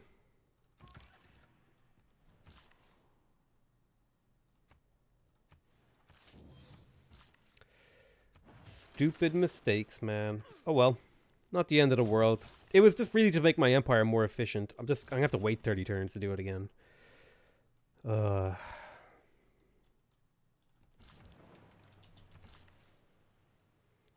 It's upsetting. Friend zones. True! Got friend zoned hard there by Guitarja. She tricked me into being friends when I wanted to be enemies. I got tricked into the friend zone. Tricked.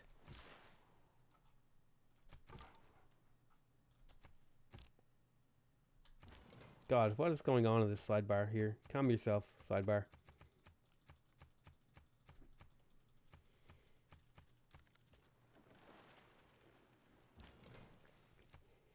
After game 4 as, do you know which decisions were a mistake to improve upon? I don't think I've really made a huge amount of mistakes this game. Like mostly just like the misclicking the Guitarja thing. Because I was trying to make the screen go away. If anything, my major mistake is that I played too quickly. Okay, military academies. So I'm going to go ahead and take this. I'm going to plug in military research. That'll get me extra science. I'm going to get rid of the settler production. I'm going to plug in trade confederation. So this is all about generating science and culture and production. Boom. 300 science, 180 culture. Looking really, really well. Looking really, really well. Okay.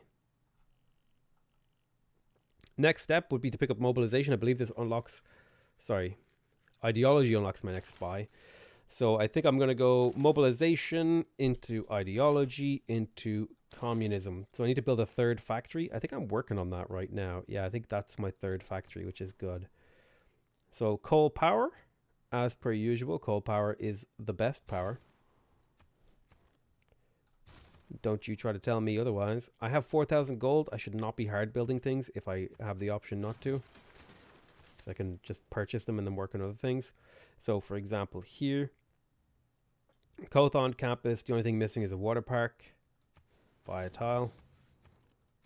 Water Paku. Water park for the amenities. Ferris wheel, aquarium.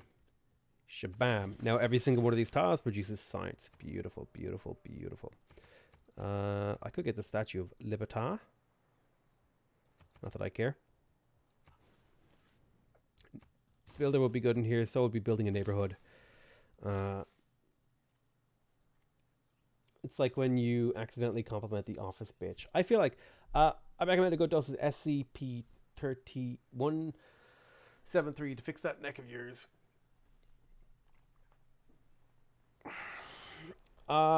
She's like, oh, we're such good friends. You're like, oh my god, no, you're the worst.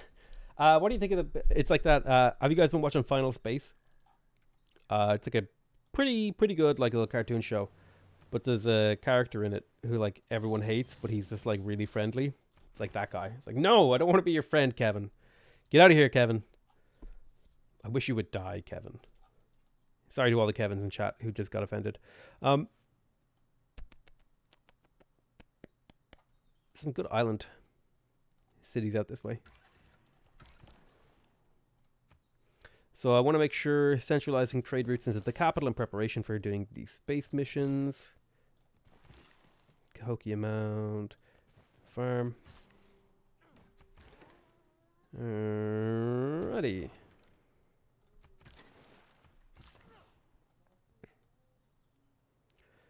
So what's going on here? Probably just throw down a Cahokia Mound right there.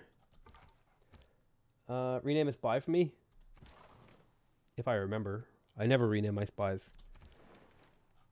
How dare you even presume that I would do such a thing? Wow, you didn't know you could rename spies. I think you can rename basically any unit that can get promotions.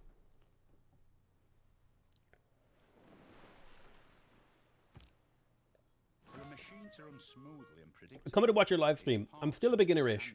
Can't play right now. My game crashes after loading saved game. Waiting for 2K answer to my support request. Can you start a new game? Can you load any save games?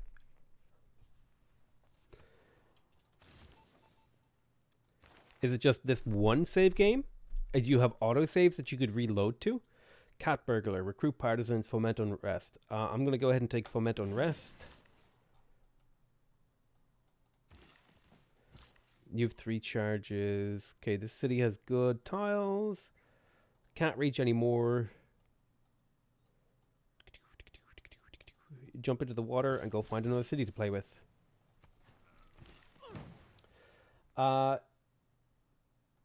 Name your spy. Spy McSpyface. Is this like that Bodie McBoatface meme? Redux?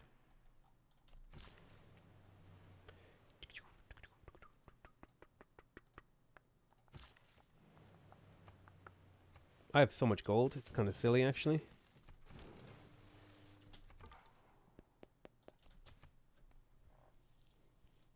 Carmen Sandiego. He sent a vaguely worded email and Indonesia misunderstood. Yes, correct. I just don't tend to think of spies as actual units. True.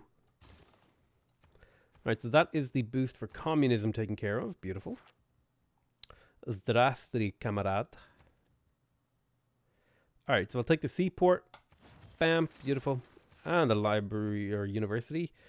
I could go for the neighborhood. There's a couple of tiles that could be re-improved in here. So I'm just going to go ahead and take a moment here to get a builder. And then the city. I guess I could work on a neighborhood here. This like tile right here could be a good neighborhood. You got yourself another builder. Send it up that way.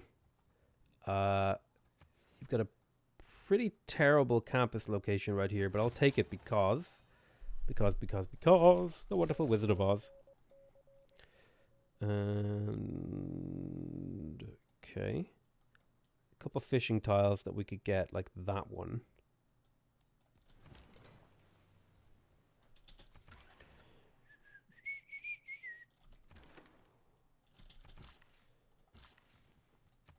Lots of farms, beautiful. B-E-A, beautiful. Cahokia is just an amazing city-state. The maps are totally worth playing around. I think even if you don't optimize them, still great. They're pretty okay. I don't think they're amaze balls. I think they're decent. Like they're good. Probably one of the better commercial city-state bonuses, in my opinion. I think I'm going to go ahead and take a moment here to save and restart the game. Dido the Fido. That's what I called her, a dog. I'm going to restart the game because it's starting to slow down. And I think Civ has like some kind of weird memory leak or something where the game just slows down the longer you have it open. I find if you restart it up, turns go nice and snappy. Love Nazca just because the improvement is so pretty. I'm a pro gamer. Agree. You can see 1,800 hours.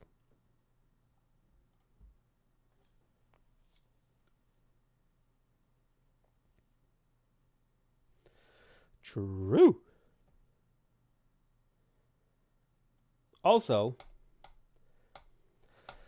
I don't normally do this, but they say if you do this, you get more stuff and successful. If you're watching this and you haven't clicked the subscribe button and you really like it, why don't you go ahead and hit that button? Why don't you also smash that like button? And if you really, really like, if you really, really, really like what I do here, oh God, it's so loud. It's so loud. Stop. Okay. If you really, really, if you really, really, really like what I do here, go ahead and click that join button and become a member of the channel. It's like leveling up your subscription to the YouTube channel, right? It's like becoming the next tier. Okay.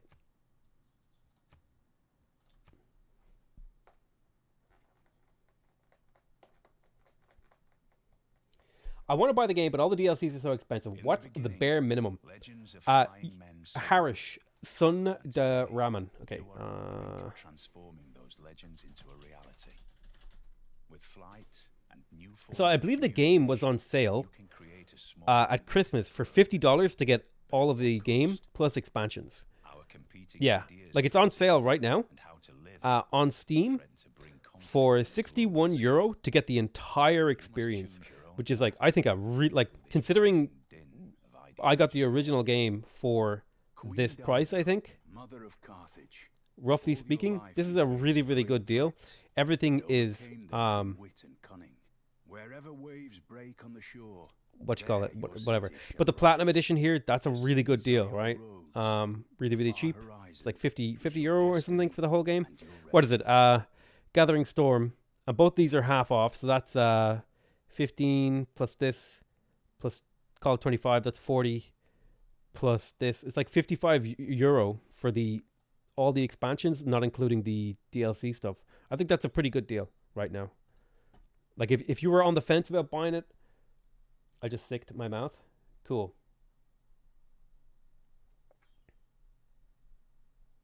But I like my regular tier of subscription. Raider, that's okay. You're allowed to be a regular man.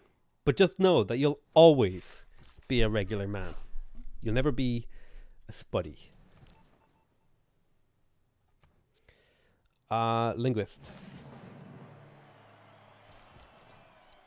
You just sicked in your mouth? Wait, why did you sick in your mouth? I don't understand. Did I do a thing? Or was it just because the shit was loud? Loud AF.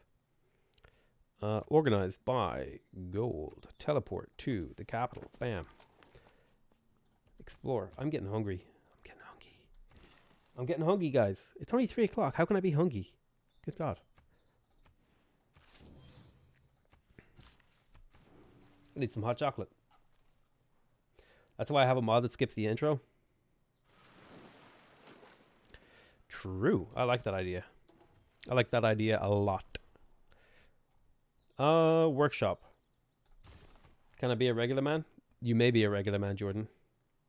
Hey, NSG Lazy, what's up? My boy. My boy. Okay. Campus. Krampus? Campus. Krampus, campus. Whatever, get rid of that mine. Doesn't matter. We got a campus in here. Get that library. I don't know why I'm hard building things when I can just purchase. So you have the Kothon, you have the campus, you have this. Go ahead and get to work on this sewer because it'll give you extra housing, which will allow you to grow. Hungry, it's only 10:40. Where I am, it is nearly 4 o'clock, and I usually have my dinner fairly early in the day, somewhere between 4:30 and like 6 p.m. will be like an average meal time for me. And so the hunger is starting to get to me. The hunger came upon me suddenly, so I'm expecting that if I just kind of ignore it for a while, it'll go away, and I won't be hungry in about an hour, and then I can get food when I'm thinking rationally, instead of being some like murderous fiend who just wants to eat and consume. Yee. What I do here, there's a campus there. Okay, let's have a look. There's a reef there. So this would work out pretty well if I settled on this. If I settle the tundra tile, I Kothon to here, then campus to here. That'll be a +3 campus, which is very valuable to me. So I can harvest out the Kothon really, really quickly. Next turn when you're ready. Come with the realization the potato has to eventually play Georgia and Tamara. Stop. Can I send the link in here? Otherwise, I will just post it to the workshop. I think you're allowed to post links. I just have to like moderate it and like approve it. I'll be having breakfast here in like 20 minutes. It's 7:40 over here. What victory for this game? We are going for a science victory. And we're getting close. We're getting close. We're getting there. We're almost up to research labs. We have power in our cities. Check the power map mode.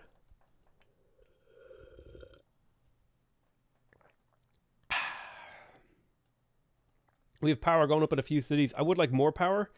I think I'd like an industrial zone over here near Kitty. So I think that's the next thing I'm going to work on in here. Just purely for power. 1, 2, 3, 4, 5, 6. Damn it. It's not going to be in range of Ugarit. It will be in range of these two, though. So that would maybe be worth it. My empire is kind of really spread out, so powering things is actually quite difficult. Ideally, right now, I'd be working on campus research grants.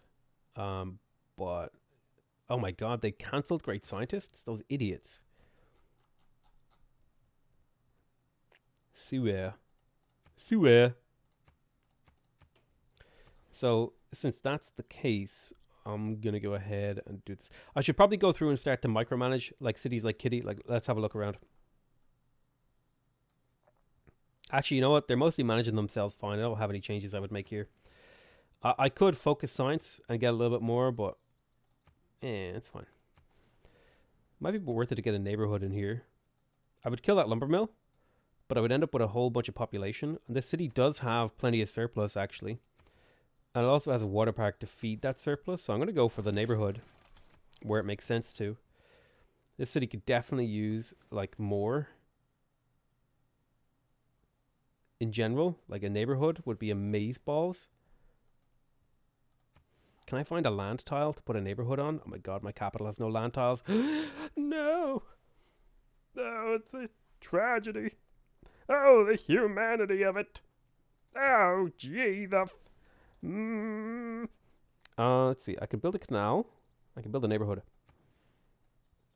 I could get 6 more housing in here, which would be kind of redonkulous, but the city has like a stupid amount of surplus. If I put it here, I can always put the spaceport on that tile. So that's fine. Maybe MTG to MTG. Magic the Gathering. Yes, I like it. Where is it? Magic the Gathering.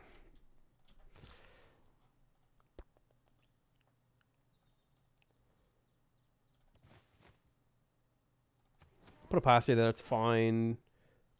Harvest that, that'll finish that quickly. Come here, harvest that.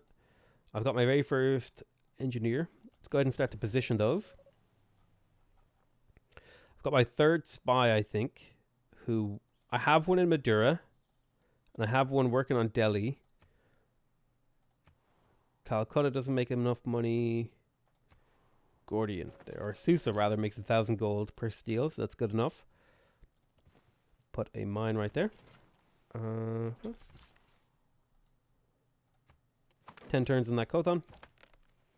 Why does everyone hate Tamara? She's just not very good. Just lower the mountain with a terraformer. Almost 3 AM. I think it's time for bed. John, go to bed, damn you.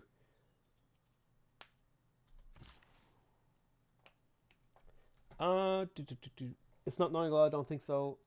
It's all about how you play. Plus, you can set natural disasters to 1 or 0.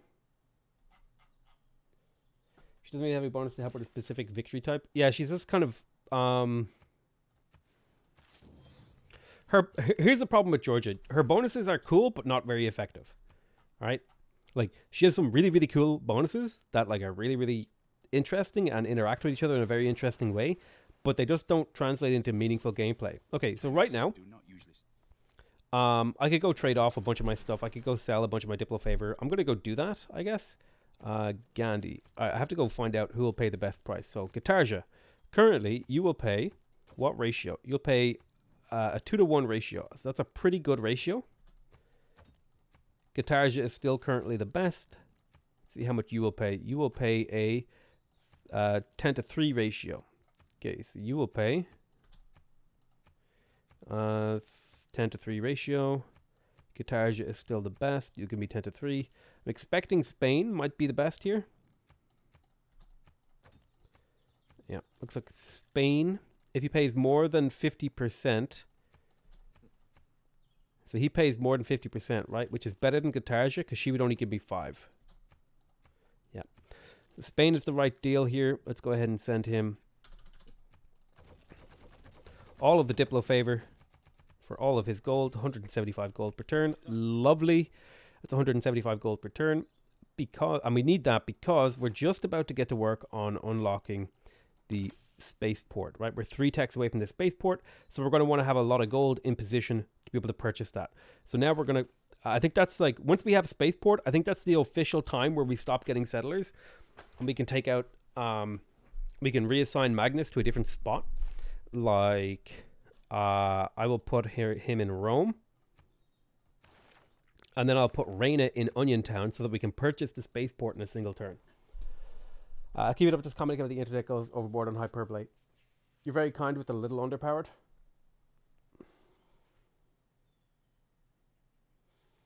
He does really things, streams on YouTube. Do you have a Twitch channel? I do, but I only stream on YouTube now. And the primary reason is because it's just, well, I have a lot of reasons, right?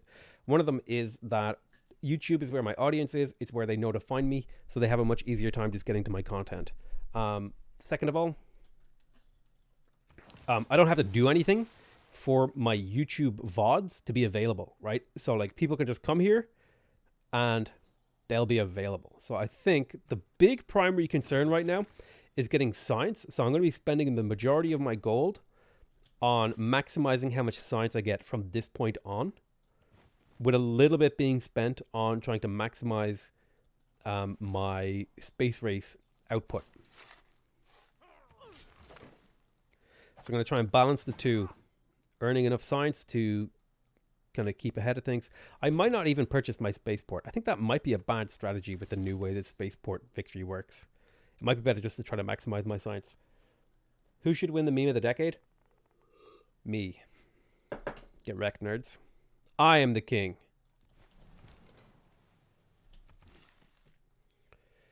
Get fish. Can you use your faith to get a great person? Not really. They're kind of expensive right now. Yeah, a little bit too expensive for me right now. And military engineer asleep.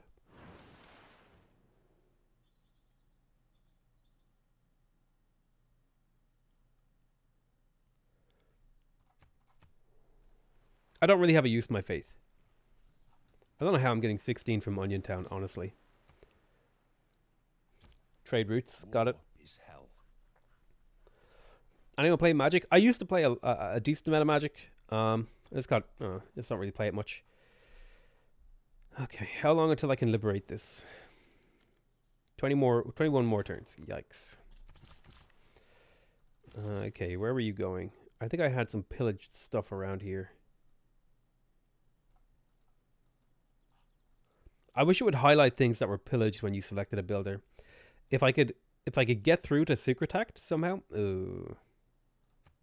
that would be something that I would request. I would say, hey, I would really, really, really like it if pillaged things highlighted with a builder, because sometimes it's hard to tell.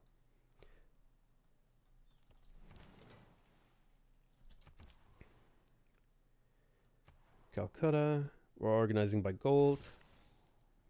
Did I forget to put in the... I did forget to put in Visselbanken. Okay, that's actually a huge mistake on my part. I also forgot to put in Machiavellianism. But I didn't really have room in my government for that. But Visselbanken is a huge one, in particular for my capital, which is now making 129 production per turn from that. So yeah, pretty important that I forgot that. He's going to say that's a hard question to answer. Wesley, who is your favorite Civ to play? Whoo! I don't have a favorite Civ. That's a hard question to answer because it's not the way that I think.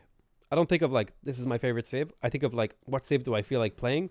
Or I think of like, what would be an interesting Civ for me to play? Or I think like, what Civ have I not played in a while? I don't think like, this is my favorite Civ, I want to play them. I think in terms of like this civilization is interesting and appealing to me in this current moment. So that would be the way that I think about it. Okay. Amazing. Amazing. Amazing. So do I go for the food market here? It's a lot of food. I already have a massive food surplus in here, so I don't think that makes sense. I think it would be far better to go for the shopping mall for the amenity and gold, because that'll keep the city way happier. And I'm going to pick up the sewer because that's worth Eris score. Do I care that much? Well, it'll give you more housing, so it'll let the city grow. Message retracted. Witchy, what did you say? How dare you? How dare you retract a message and not let me read your beautiful words? You've stolen an experience from me and I want it back. You stole your beautiful words from the world and I want them. I'm going to purchase my research lab, so I'm not going to hard build them. Unless like they're really, really quickly built. Like in here, I'd be okay with it. I don't like having too many mods, but there's a mod that adds more lenses again. They have a builder lens that highlights play tiles among others. Yeah, maybe.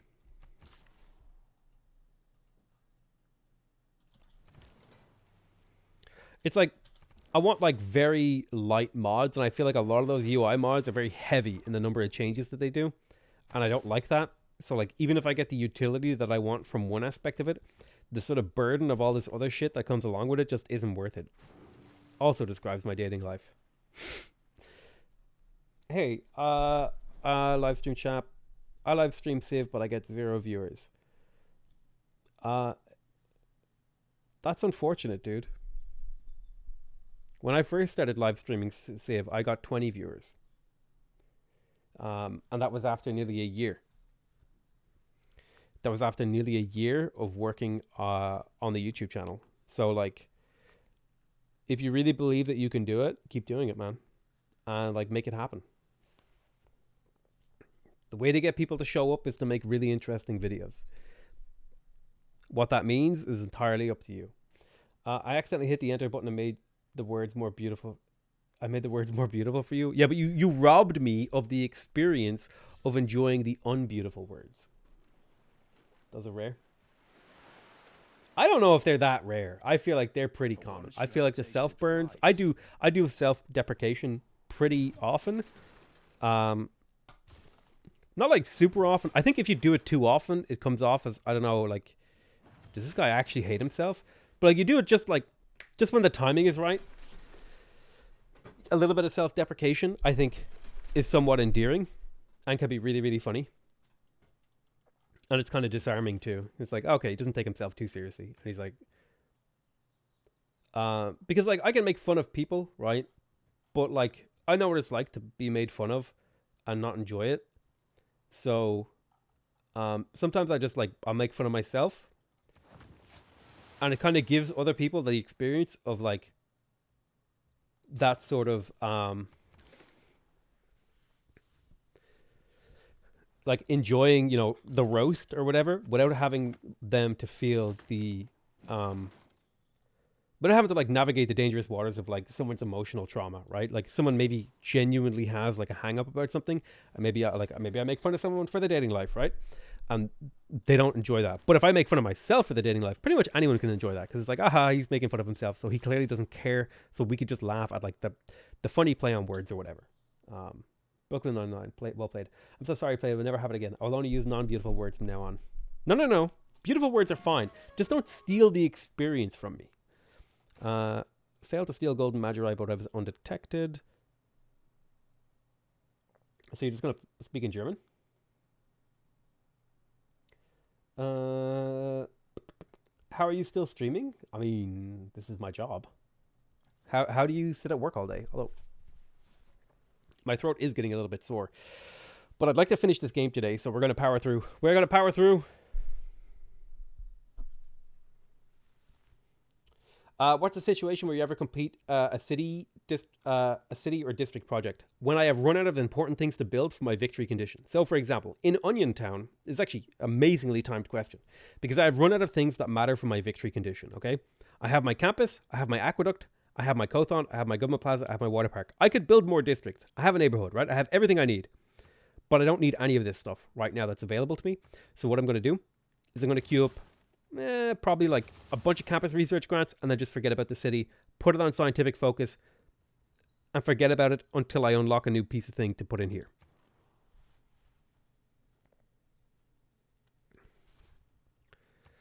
Okay, so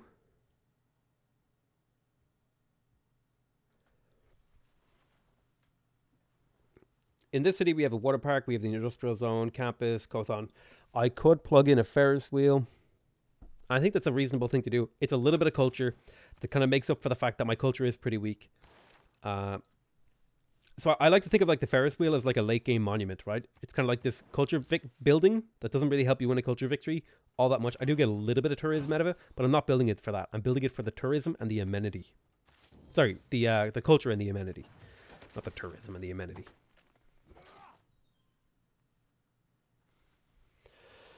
I feel that self-deprecating humor is pretty standard in Irish culture. I find that hot tea with a lemon when doing long streams, or that is some hard cider. I think that most people find their native language ugly just because they're more used to it than other languages.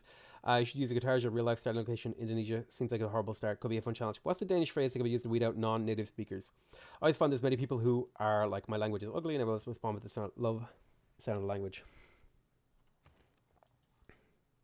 I mean, pretty much any language can be beautiful depending on the person speaking it and how they're speaking. And pretty much any language can be gross depending on the person who is speaking it and how they're speaking it, right? Like, these things are...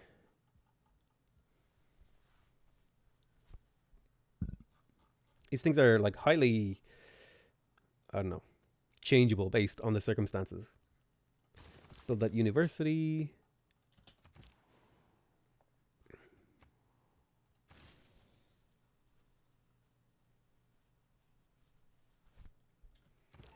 Ba-da-ba-ba-ba-ba-bum. All right, let's go ahead and pick up some more gold from these guys. Stealing gold. Gain sources. Maybe if I sit up straight, my neck will hurt a little bit less. So I'm going to try and straighten my neck out. Hey, Potato, don't do anything bad or else I'll nuke you. Okay, Gandhi. That was like a unintentional okay, boomer way of saying okay, Gandhi. Can I tilt my screen back so I don't have to like arch my head a little bit? Oh, that's way better.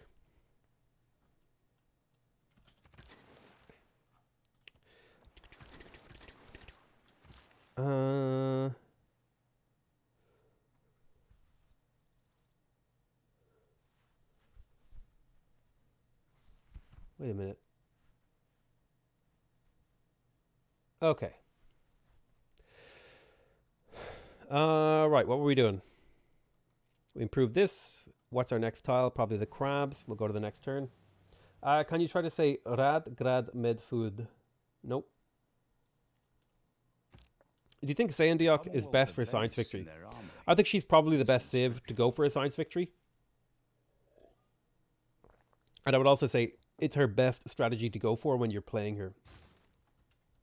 Let's get some repairs in here. Let's get the research lab. Bam, 20 science on the bat. Factory. Research lab in 9 turns is a pretty good deal.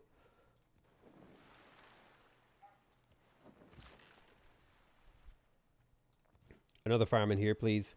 I might talk a little bit less because my throat is quite sore.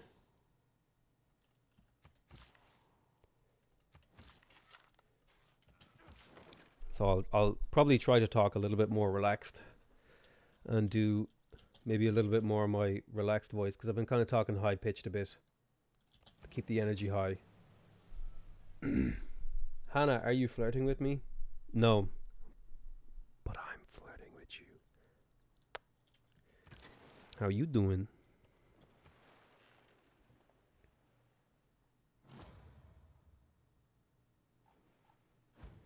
Do you think the number of possible alliances that should scale with the number of AI are so in low numbers you can't just ally the whole world and coast? That's actually not a terrible idea. I actually like that. That's a pretty interesting idea. And I think that could work out pretty well. I like how non-Portuguese speakers sounds like a Romance language spoken with Russian accent. Excellent response.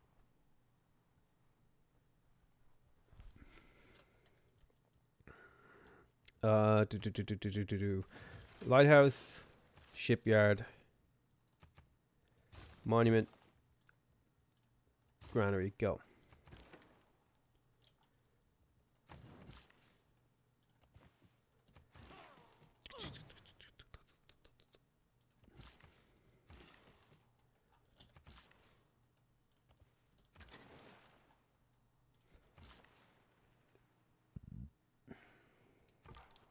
Relaxed buddy equals sexy spuddy.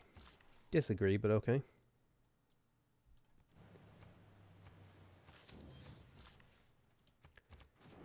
Whatever floats your boat.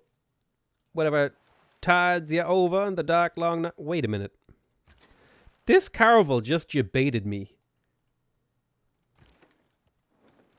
He pillaged this, then ran all the way around here to pillage this while I'm out here looking for him.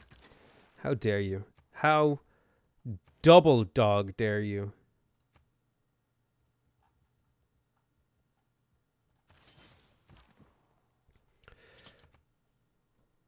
Yeah, Europe and the Amazing Village have such a huge variation of languages.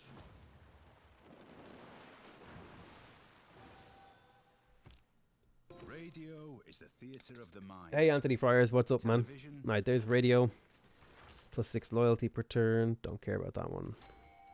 Let's just get the iron online.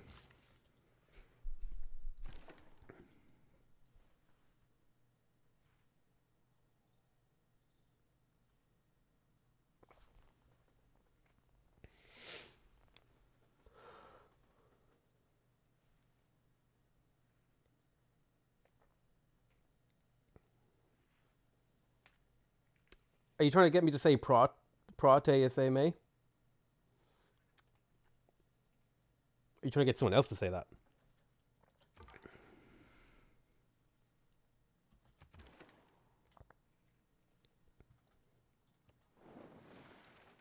Dude, my throat is quite sore.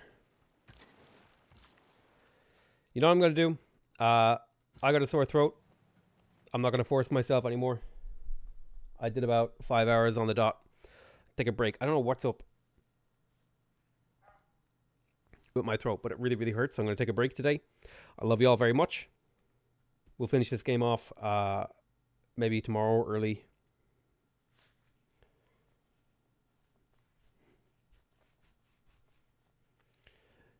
Smash the like button. Subscribe. Be good to your fellow man and enjoy the new year. Since we're doing this, can you say